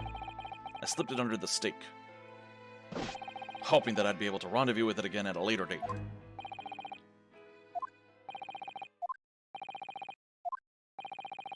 Why is Korakuda not upset at him? I would be a little angry at him. This is ridiculous. Perhaps you could carry on with this absurd prattling in your own time? Well, Miss Brett. Oh, of course, dear lady, of course. How rude of us.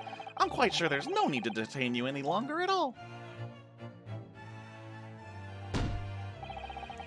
May the esteemed gentlewoman please be excused, Your Excellency. Indeed. The theft of the Koban was clearly perpetrated by this baby-saddled sergeant. It would certainly appear to be unrelated to Dr. Wilson's murder. Of course it is. Hiding a coin under a lump of meat. The sheer nonsense of such an idea astounds me. Nonsense, is it? Oh, well. Oof. And as for picking up your steak and biting into it without using a knife and fork, it's beyond nonsense. It's pure madness. Very well. Now that all questions concerning this witness's testimony have been answered, I see no further justification for detaining her. Miss Brett, you are free to leave.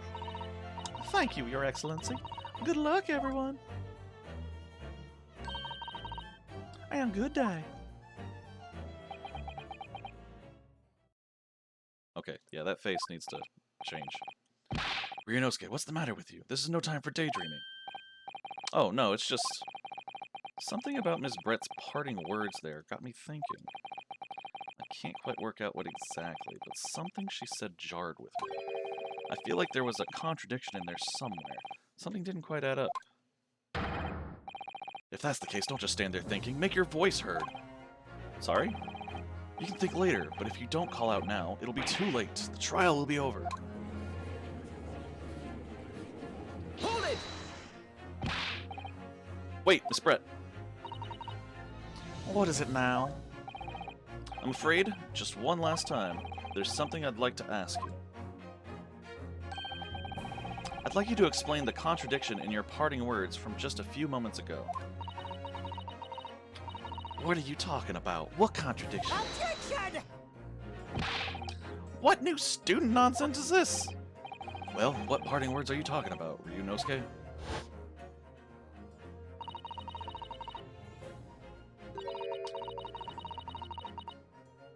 Hiding a coin under a lump of meat? The sheer nonsense of such an idea astounds me. It means that that's not her plate.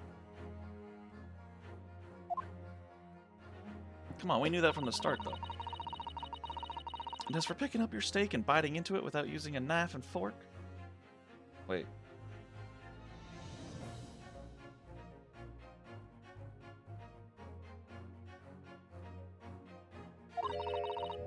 It's beyond nonsense. It's pure madness.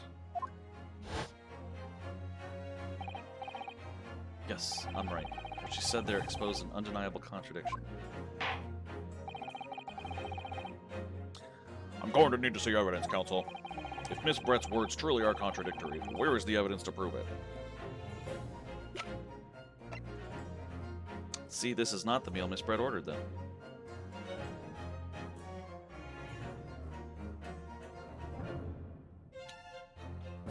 Take that! A steak that Miss Brett had been eating before the professor was killed? Yes. Go on. More accurately, Your Excellency, the steak that was on the victim's table just before the professor was killed. Now you're just splitting hairs. Not true. Doesn't something about the steak strike you as very unnatural? Unnatural? What on earth do you mean? It's extremely obvious. I'm talking about the shape of the edge where it's been eaten. I see you've noticed it too, Miss Brett. Notice what exactly, counsel?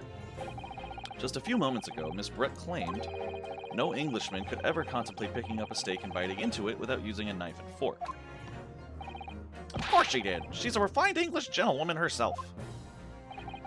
Then take a good look at the steak, in particular, the edge where it's been eaten. As you can see, there are clearly defined barbaric teeth marks there. Ah! Oh. Oh! It looks like Miss Brett has realized something. So, if the witness, as she claims, wouldn't contemplate eating anything without using a knife and fork, there shouldn't be teeth marks in the steak at all. Objection!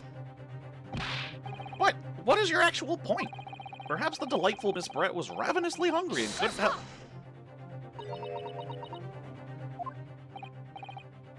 Oh, whatever you say, dear lady.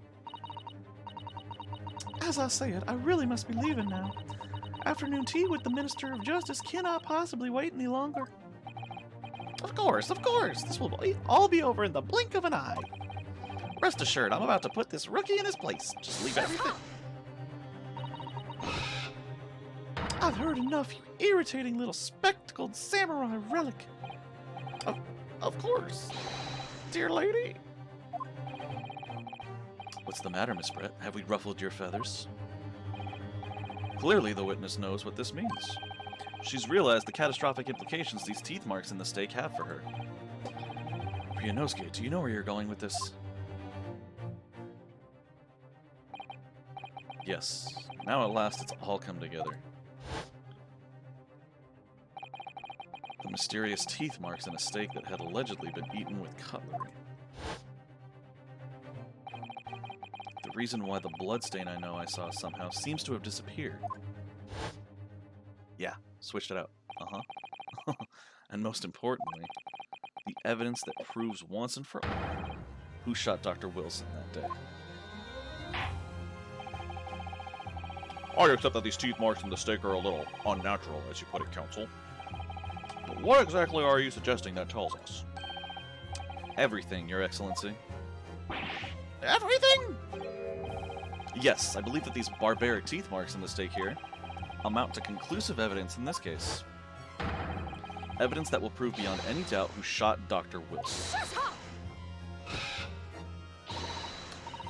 Conclusive evidence? How many times have I heard that today?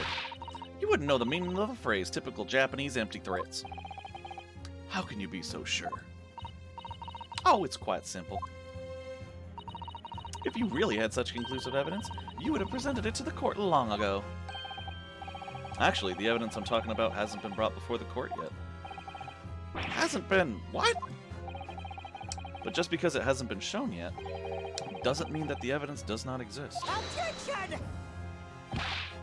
This is absurd. The trial has run several hours already, and you say there's evidence yet to be brought forward? There can't be. I don't believe you have it. Objection! I don't, but there is someone who does have it. Someone in this very courtroom.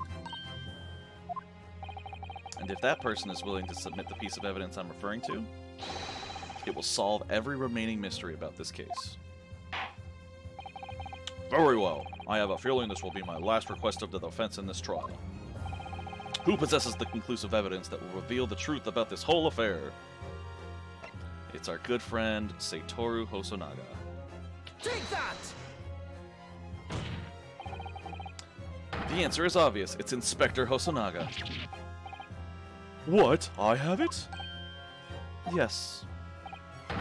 You think I've been withholding conclusive evidence? That's ridiculous. No. I'm not saying that. Everyone's attention has been focused on this steak with the teeth marks. Yes. Now, earlier this afternoon, Sergeant Nosa told the court the following. I'd enjoy chomping my way through a good steak. And as well as admitting to stealing Korekuta-san's coin, he told us that he'd slipped it under the steak. You watch it, Cadet. I'm a superior officer. Sergeant Nosa, could you please confirm something for me? Was the steak that you put the coin under, in fact, your own steak? Attention! Affirmative, of course. I might be a soldier in the Imperial Nippon Army, but still. I'm not brave enough to ask a foreign gentlelady if she'd mind me manhandling her meal that had something in it.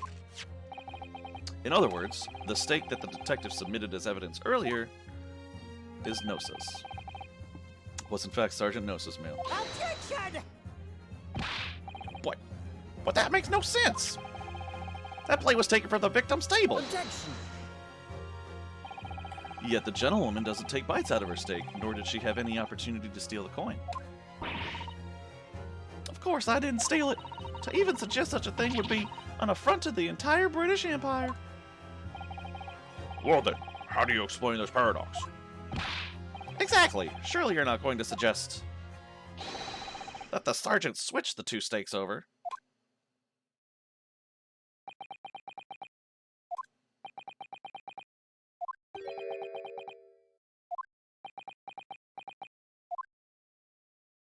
Oh, fuck. That's great. Just the silence. That was good. That was funny. You did switch the plates? Well, after it happened,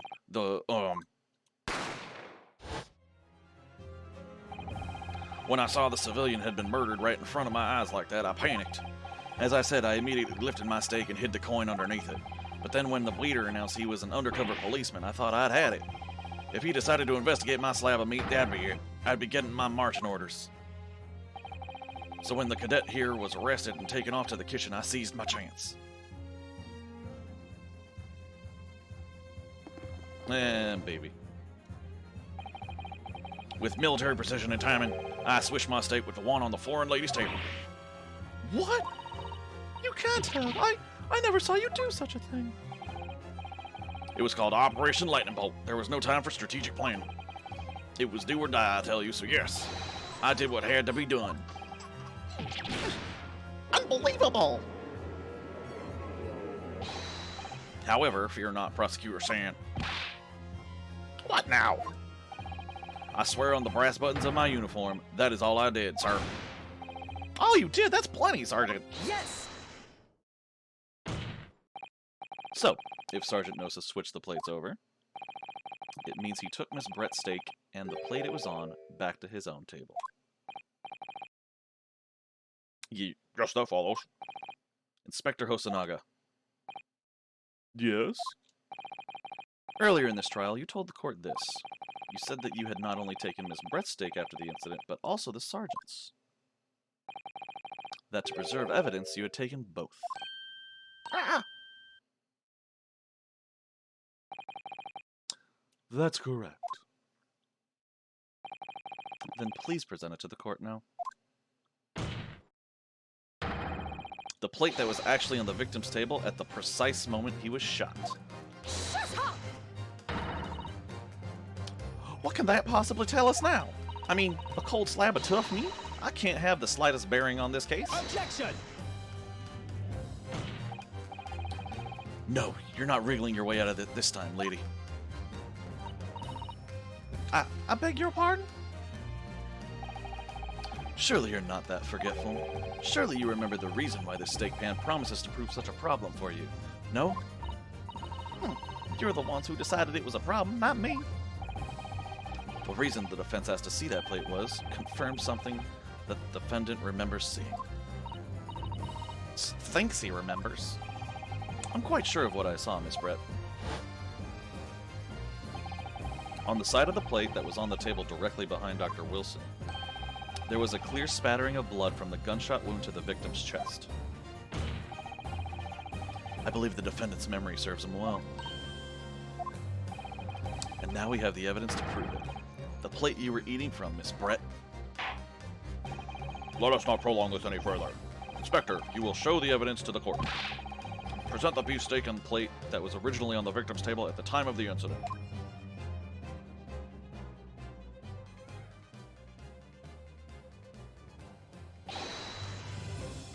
Yes, sir.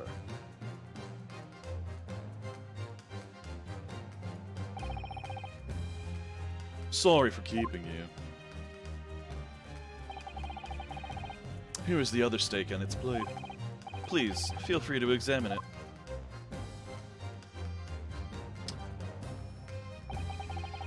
The bloodstain. It's clearly visible. Yes! Look.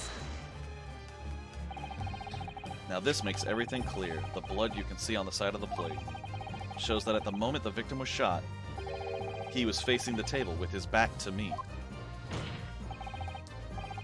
In other words, it's impossible for Naruhodo-san to have shot the victim. Ah! It can't be. In fact, there's only one person who could possibly have shot Dr. Wilson from the front. I'm sure everyone knows by now who that person is.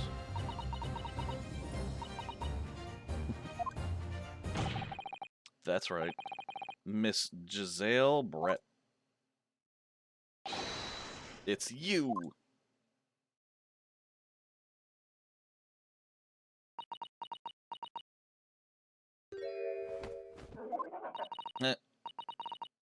outdone by a Japanese? Me? By a Japanese schoolboy? No, no, no! Goose attack.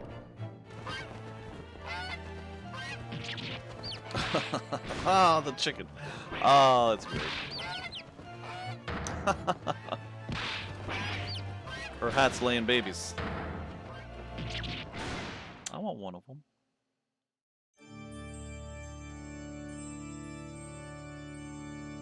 Bye, I guess. Ah, look at them. They're so cute. Look at them. They're on the judges thing. Yeah, you get that. You get that water.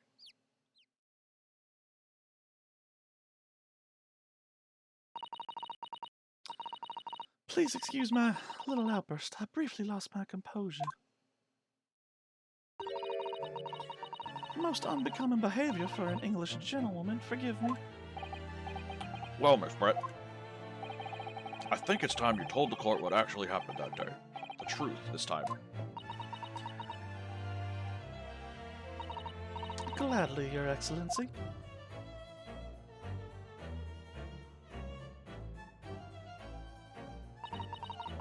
It was I who took the professor's life using curare. As you surmised, I chose that particular day for one very important reason. The professor had a dental appointment for the extraction of one of his teeth in the morning. So you planned to kill the professor, knowing that no trace of poison would be found in his water. Because curare is unheard of here in Japan. Yes. Of course, I never intended to remain at the restaurant for as long as I did. I only needed to see the professor take one tiny sip of his water and it would all be over. I would place the steak I had ordered in front of him to make it appear as though he had been dining alone, and leave immediately. However,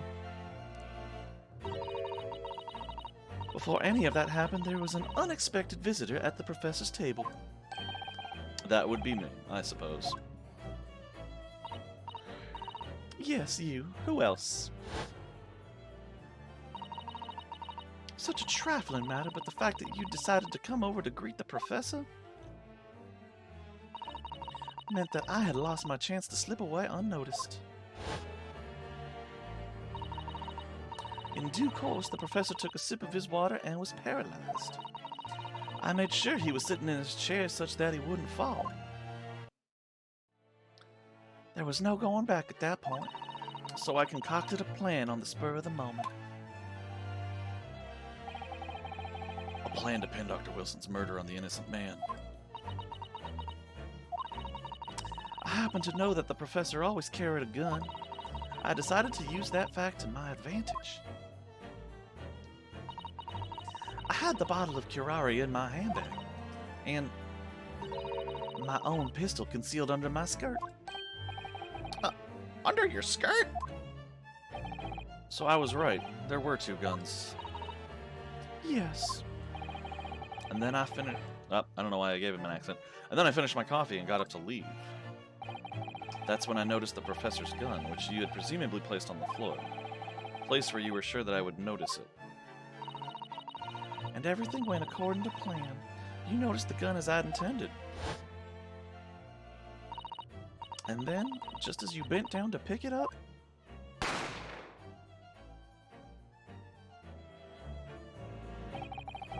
that's when you shot the professor with your own gun. Even though at that point, he was already dead. naturally the gunshot caused a commotion, at which point the waiter appeared. Obviously, I assumed Naruhodo-san was the culprit and apprehended him. I took him to the pantry that adjoins the kitchen and locked him inside. That's when I took the opportunity to turn the professor and his chair around. Because, of course, you needed to make it look like the defendant had shot Dr. Wilson from where he'd picked up the gun.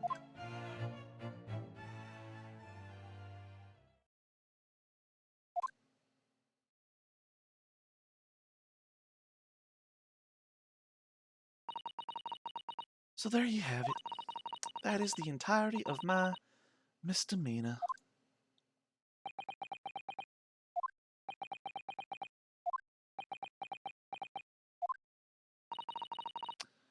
Your Excellency, Yes? I wonder, Might I speak with you in private later?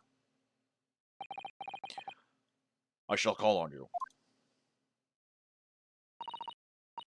Thank you. Good day then, everyone.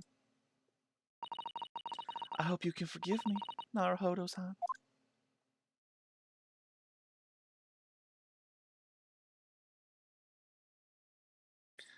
I get a feeling bitch is gonna be back.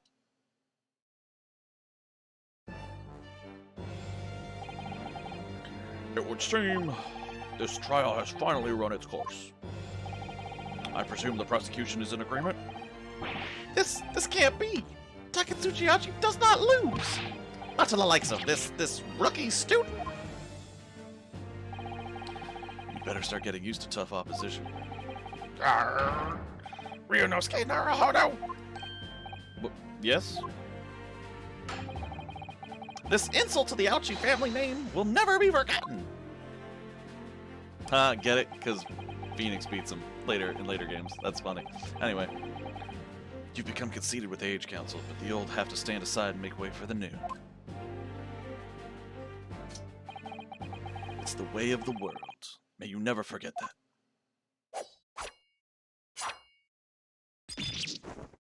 that. Cut off his hair. That's good. It's good to see some things never changed.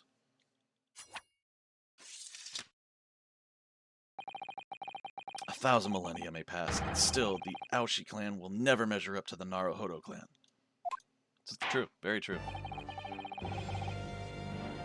This trial in the Supreme Court of Japan will, I believe, go down in history as the start of a new chapter in our country's judicial system. Despite being summoned as the accused, you, Ryunosuke Naruhodo, presented an excellent case. Thank you, Your Excellency. The use of evidence and deduction to unravel the truth is a modern methodology. After all, it has only been a few short decades since our country opened its doors to the wider world.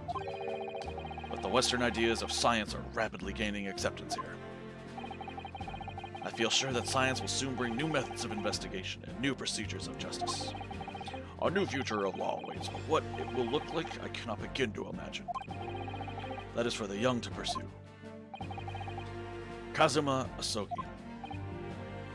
Yes. After this trial, you are set to embark on a journey of discovery to the illustrious British Empire. Learn all you can, absorb everything of the wider world that you are able to. And do not forget to fulfill the mission imposed upon you.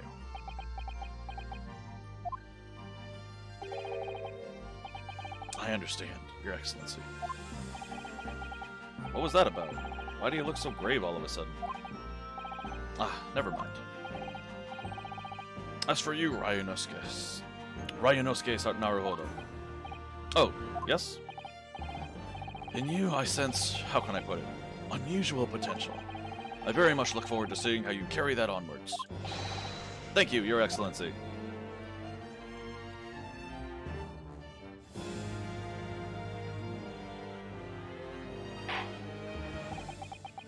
It is time to deliver the final verdict.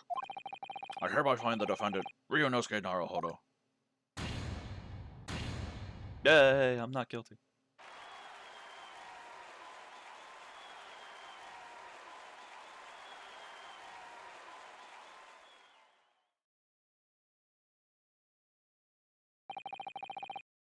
This court is now adjourned. I'm sorry. Was I... What? Why am I in this menu? Am I examining something?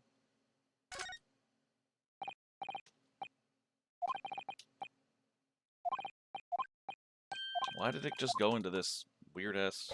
No, obviously it's not a weird-ass menu, it's the court record, but like, why did it just jump into this? Did I push it on accident? I must have pushed it on accident. I thought I had to do something, I was worried.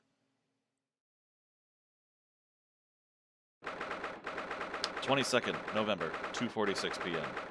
Supreme Court of Judicature, Defendants, Antechamber 5. I can't believe it. I can't believe what's happened. I made it. I defended myself and made it through that horrendous trial.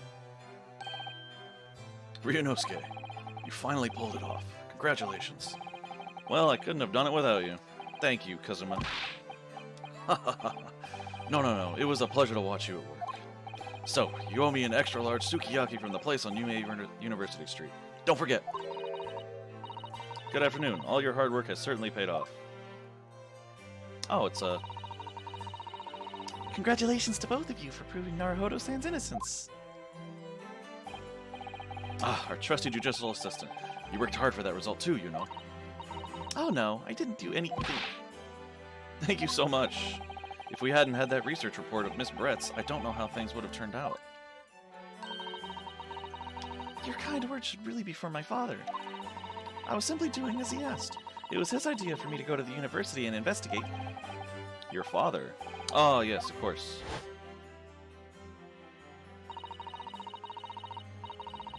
Forgive me for intruding on court proceedings, Your Excellency. Susato Mikotoba, Judicial Assistant to the Defense. They spell it with a C, but I assume that's because it's British-based? Speaking of Mikotoba... Ah, there you are. I believe congratulations are in order. Naruhodo, you did an excellent job. Thank you, Professor. Oh no, it is I who should be thanking you, after all. Your efforts exposed the true criminal that took the life of my good friend. Good friend. Oh, yeah, you mentioned that before. It was you who actually invited Dr. Wilson to Yume University, wasn't it? Yes, that's right. Oh yeah, that raises a lot of fucking questions. Like, what was her motive for killing him? They never went over motive. Like, why did she want him dead? And second, why did the police bureau not want her mentioned in the trial in the first place? I feel like there's a lot more going on to this that they haven't answered yet. But anyway, we'll go over this. Yes, that's right. Professor Mikotoba studied overseas himself. He went to study forensic medicine in Great Britain. Presumably that's when you met Dr. Wilson? Exactly. In those days, we worked together in the same hospital. Oh, you work together? I've never heard you mention that before. Well, it was a long time ago now. Besides, it's your turn, Asogi. Great Britain is a magnificent country. It leads the world in science, medicine, engineering, culture, and of course, in law. Watch and learn, my boy. See what's happening in the world's largest melting pot. I will. I'll learn all that I can. I swear on this, the spirit of the Asogi clan. You're not taking that sword to Great Britain, are you? Of course I am. A Japanese man's katana is his soul. This blade shows me where I need to go. And cuts down anything that's in my way. Yes, I've definitely seen how sharp it is already with my own eyes. That reminds me, what's happened to the woman? To Giselle Brett, I mean, after all, she's guilty of murder. Oh yes, her. It's not easy to tell you this, but... What do you mean? Surely she's going to face trial herself now. She's the true culprit, after all. She will be leaving Japan in the very near future. For Shanghai. What? Shanghai? Giselle Brett will not appear in court again in this country. I'm certain of that. What? But why not? It's a matter of consular jurisdiction. Oh. Inspector Hosonaga. It was a hard-fought battle in the courtroom today. Very impressive to watch. I must congratulate... But what's all this about consular jurisdiction? We cannot try this particular foreigner for her crimes here in Japan. What? We can't try her? But then, who? Who's going to bring her to justice? A British consular court will hear her case somewhere far away where our voices can't be heard. But why a consular court? Professor, I simply don't understand. I thought consular courts were a thing of the past now that we've signed the Friendship Treaty. Yes, in normal circumstances, you're right. Then, so long as this is not a serious incident of a highly political nature to our respective governments, they can't invoke a consular court just like that. Oh, can't they? Yes, she's a student, but it doesn't justify our governments making secret agreements about her fate, does it? Something strange is going on. So Miss Brett can't be held accountable for her actions here in Japan. I'm afraid that for the young student. Today's trial was nothing more than a game all along.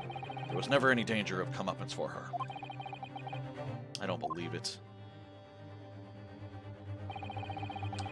The British government's Foreign Affairs Ministry has demanded that we hand over custody of Miss Brett. They're obviously taking this case of a foreign student committing murder very seriously. But it's all going to change from now on. We can make it change. This is a time of great turmoil, this new era heralded by the start of the 20th century. One day, I have no doubt, that woman will receive the judgment she deserves. Yes, change is coming, and we're the ones driving it.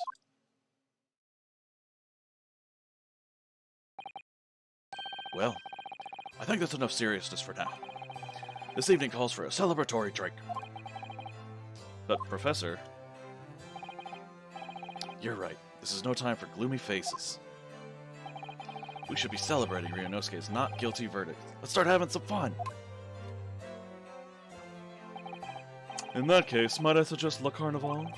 As the head waiter, I should be delighted to provide you with ample food and drink. You're a detective, Hosonoga-san, aren't you? Let's not worry about the details for now. To Le Carnival, will you accompany us, Professor? Of course, the Carnival's food is second to none.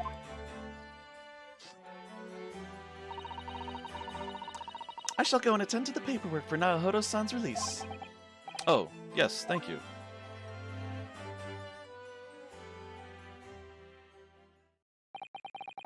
So Giselle Brett won't be tried here. I suppose that means I'll never know. I'll never find out why she killed Dr. Wilson. There's that motive I was looking for. Kazuma. Yes, Ryunosuke? I just wanted to say thanks again, that's all. You really saved my skin today. I didn't do a thing. You were the lawyer in there, weren't you? That defense was all your own work. Your skills made the difference, though. One day, I bet you'll be the best lawyer in the world. I'm not so sure about that. To be honest, something kept occurring to me over and over again during that trial. I couldn't help thinking that maybe you're the one destined to become a great lawyer, not me. What? Come on, be serious. If I helped you today, it was only right at the very start of the trial.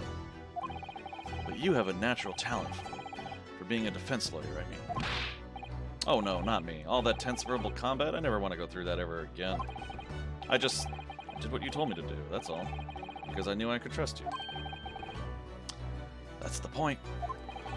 Sorry? What do you mean, that's the point? Listen, Ryunosuke. Do you know what the most crucial weapon is that any lawyer needs in order to win? Knowledge of the law? No. The ability to believe. To believe? To believe what? A defense lawyer has to fight for his clients. He has to believe in them at all times. Like you believed in me when I said I didn't do it. I'm human, just like you. I don't have some superhuman ability to know the truth. But you have to make a choice about what to believe in and stick to it when you're defending someone. Sometimes in the courtroom, you can really be backed into a corner. But being able to remain faithful to what you choose to believe in, even then, well, that's not something that anyone can do. It takes a special kind of person. Believing in your client. Just look at today's trial. I'm a student lawyer with precious little real experience, but you never stopped believing in me. Well, You face seemingly hopeless situations time and again, but you never stopped looking for the truth. And in the end, you found it, through your own efforts, because you never stopped believing in me. Thanks, Kazuma.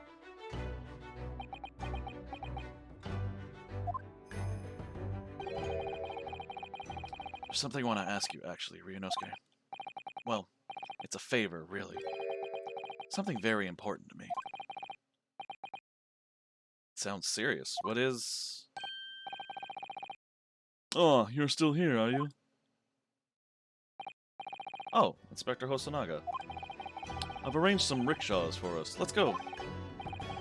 Thank you. We'll be right there.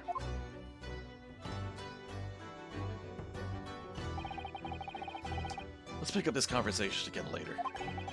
We should be celebrating right now. Your first court victory. And your study tour to Great Britain, don't forget. Ah, yes, that too.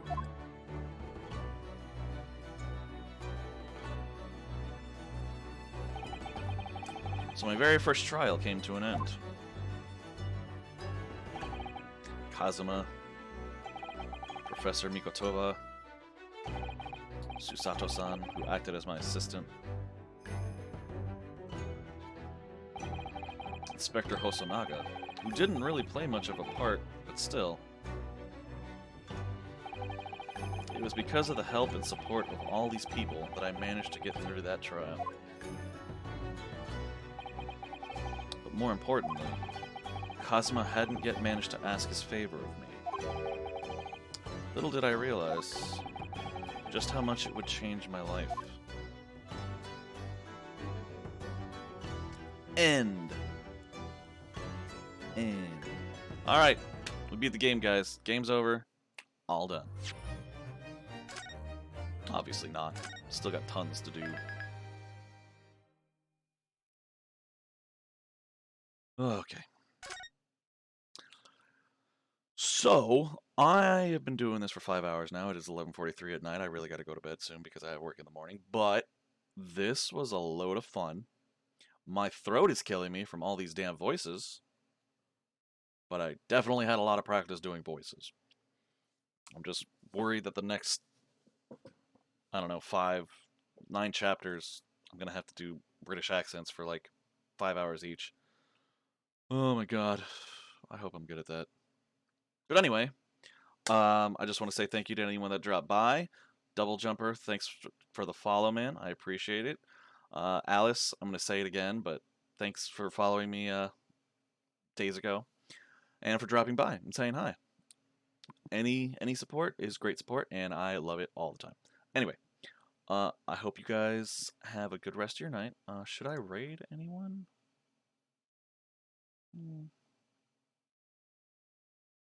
I think I'm just going to cut it here. But, yeah. Dragon, also appreciate the lurk. You guys are awesome. So, have a good rest of your night, dudes. Have a good day tomorrow, and hopefully I will talk to you all soon. Take care.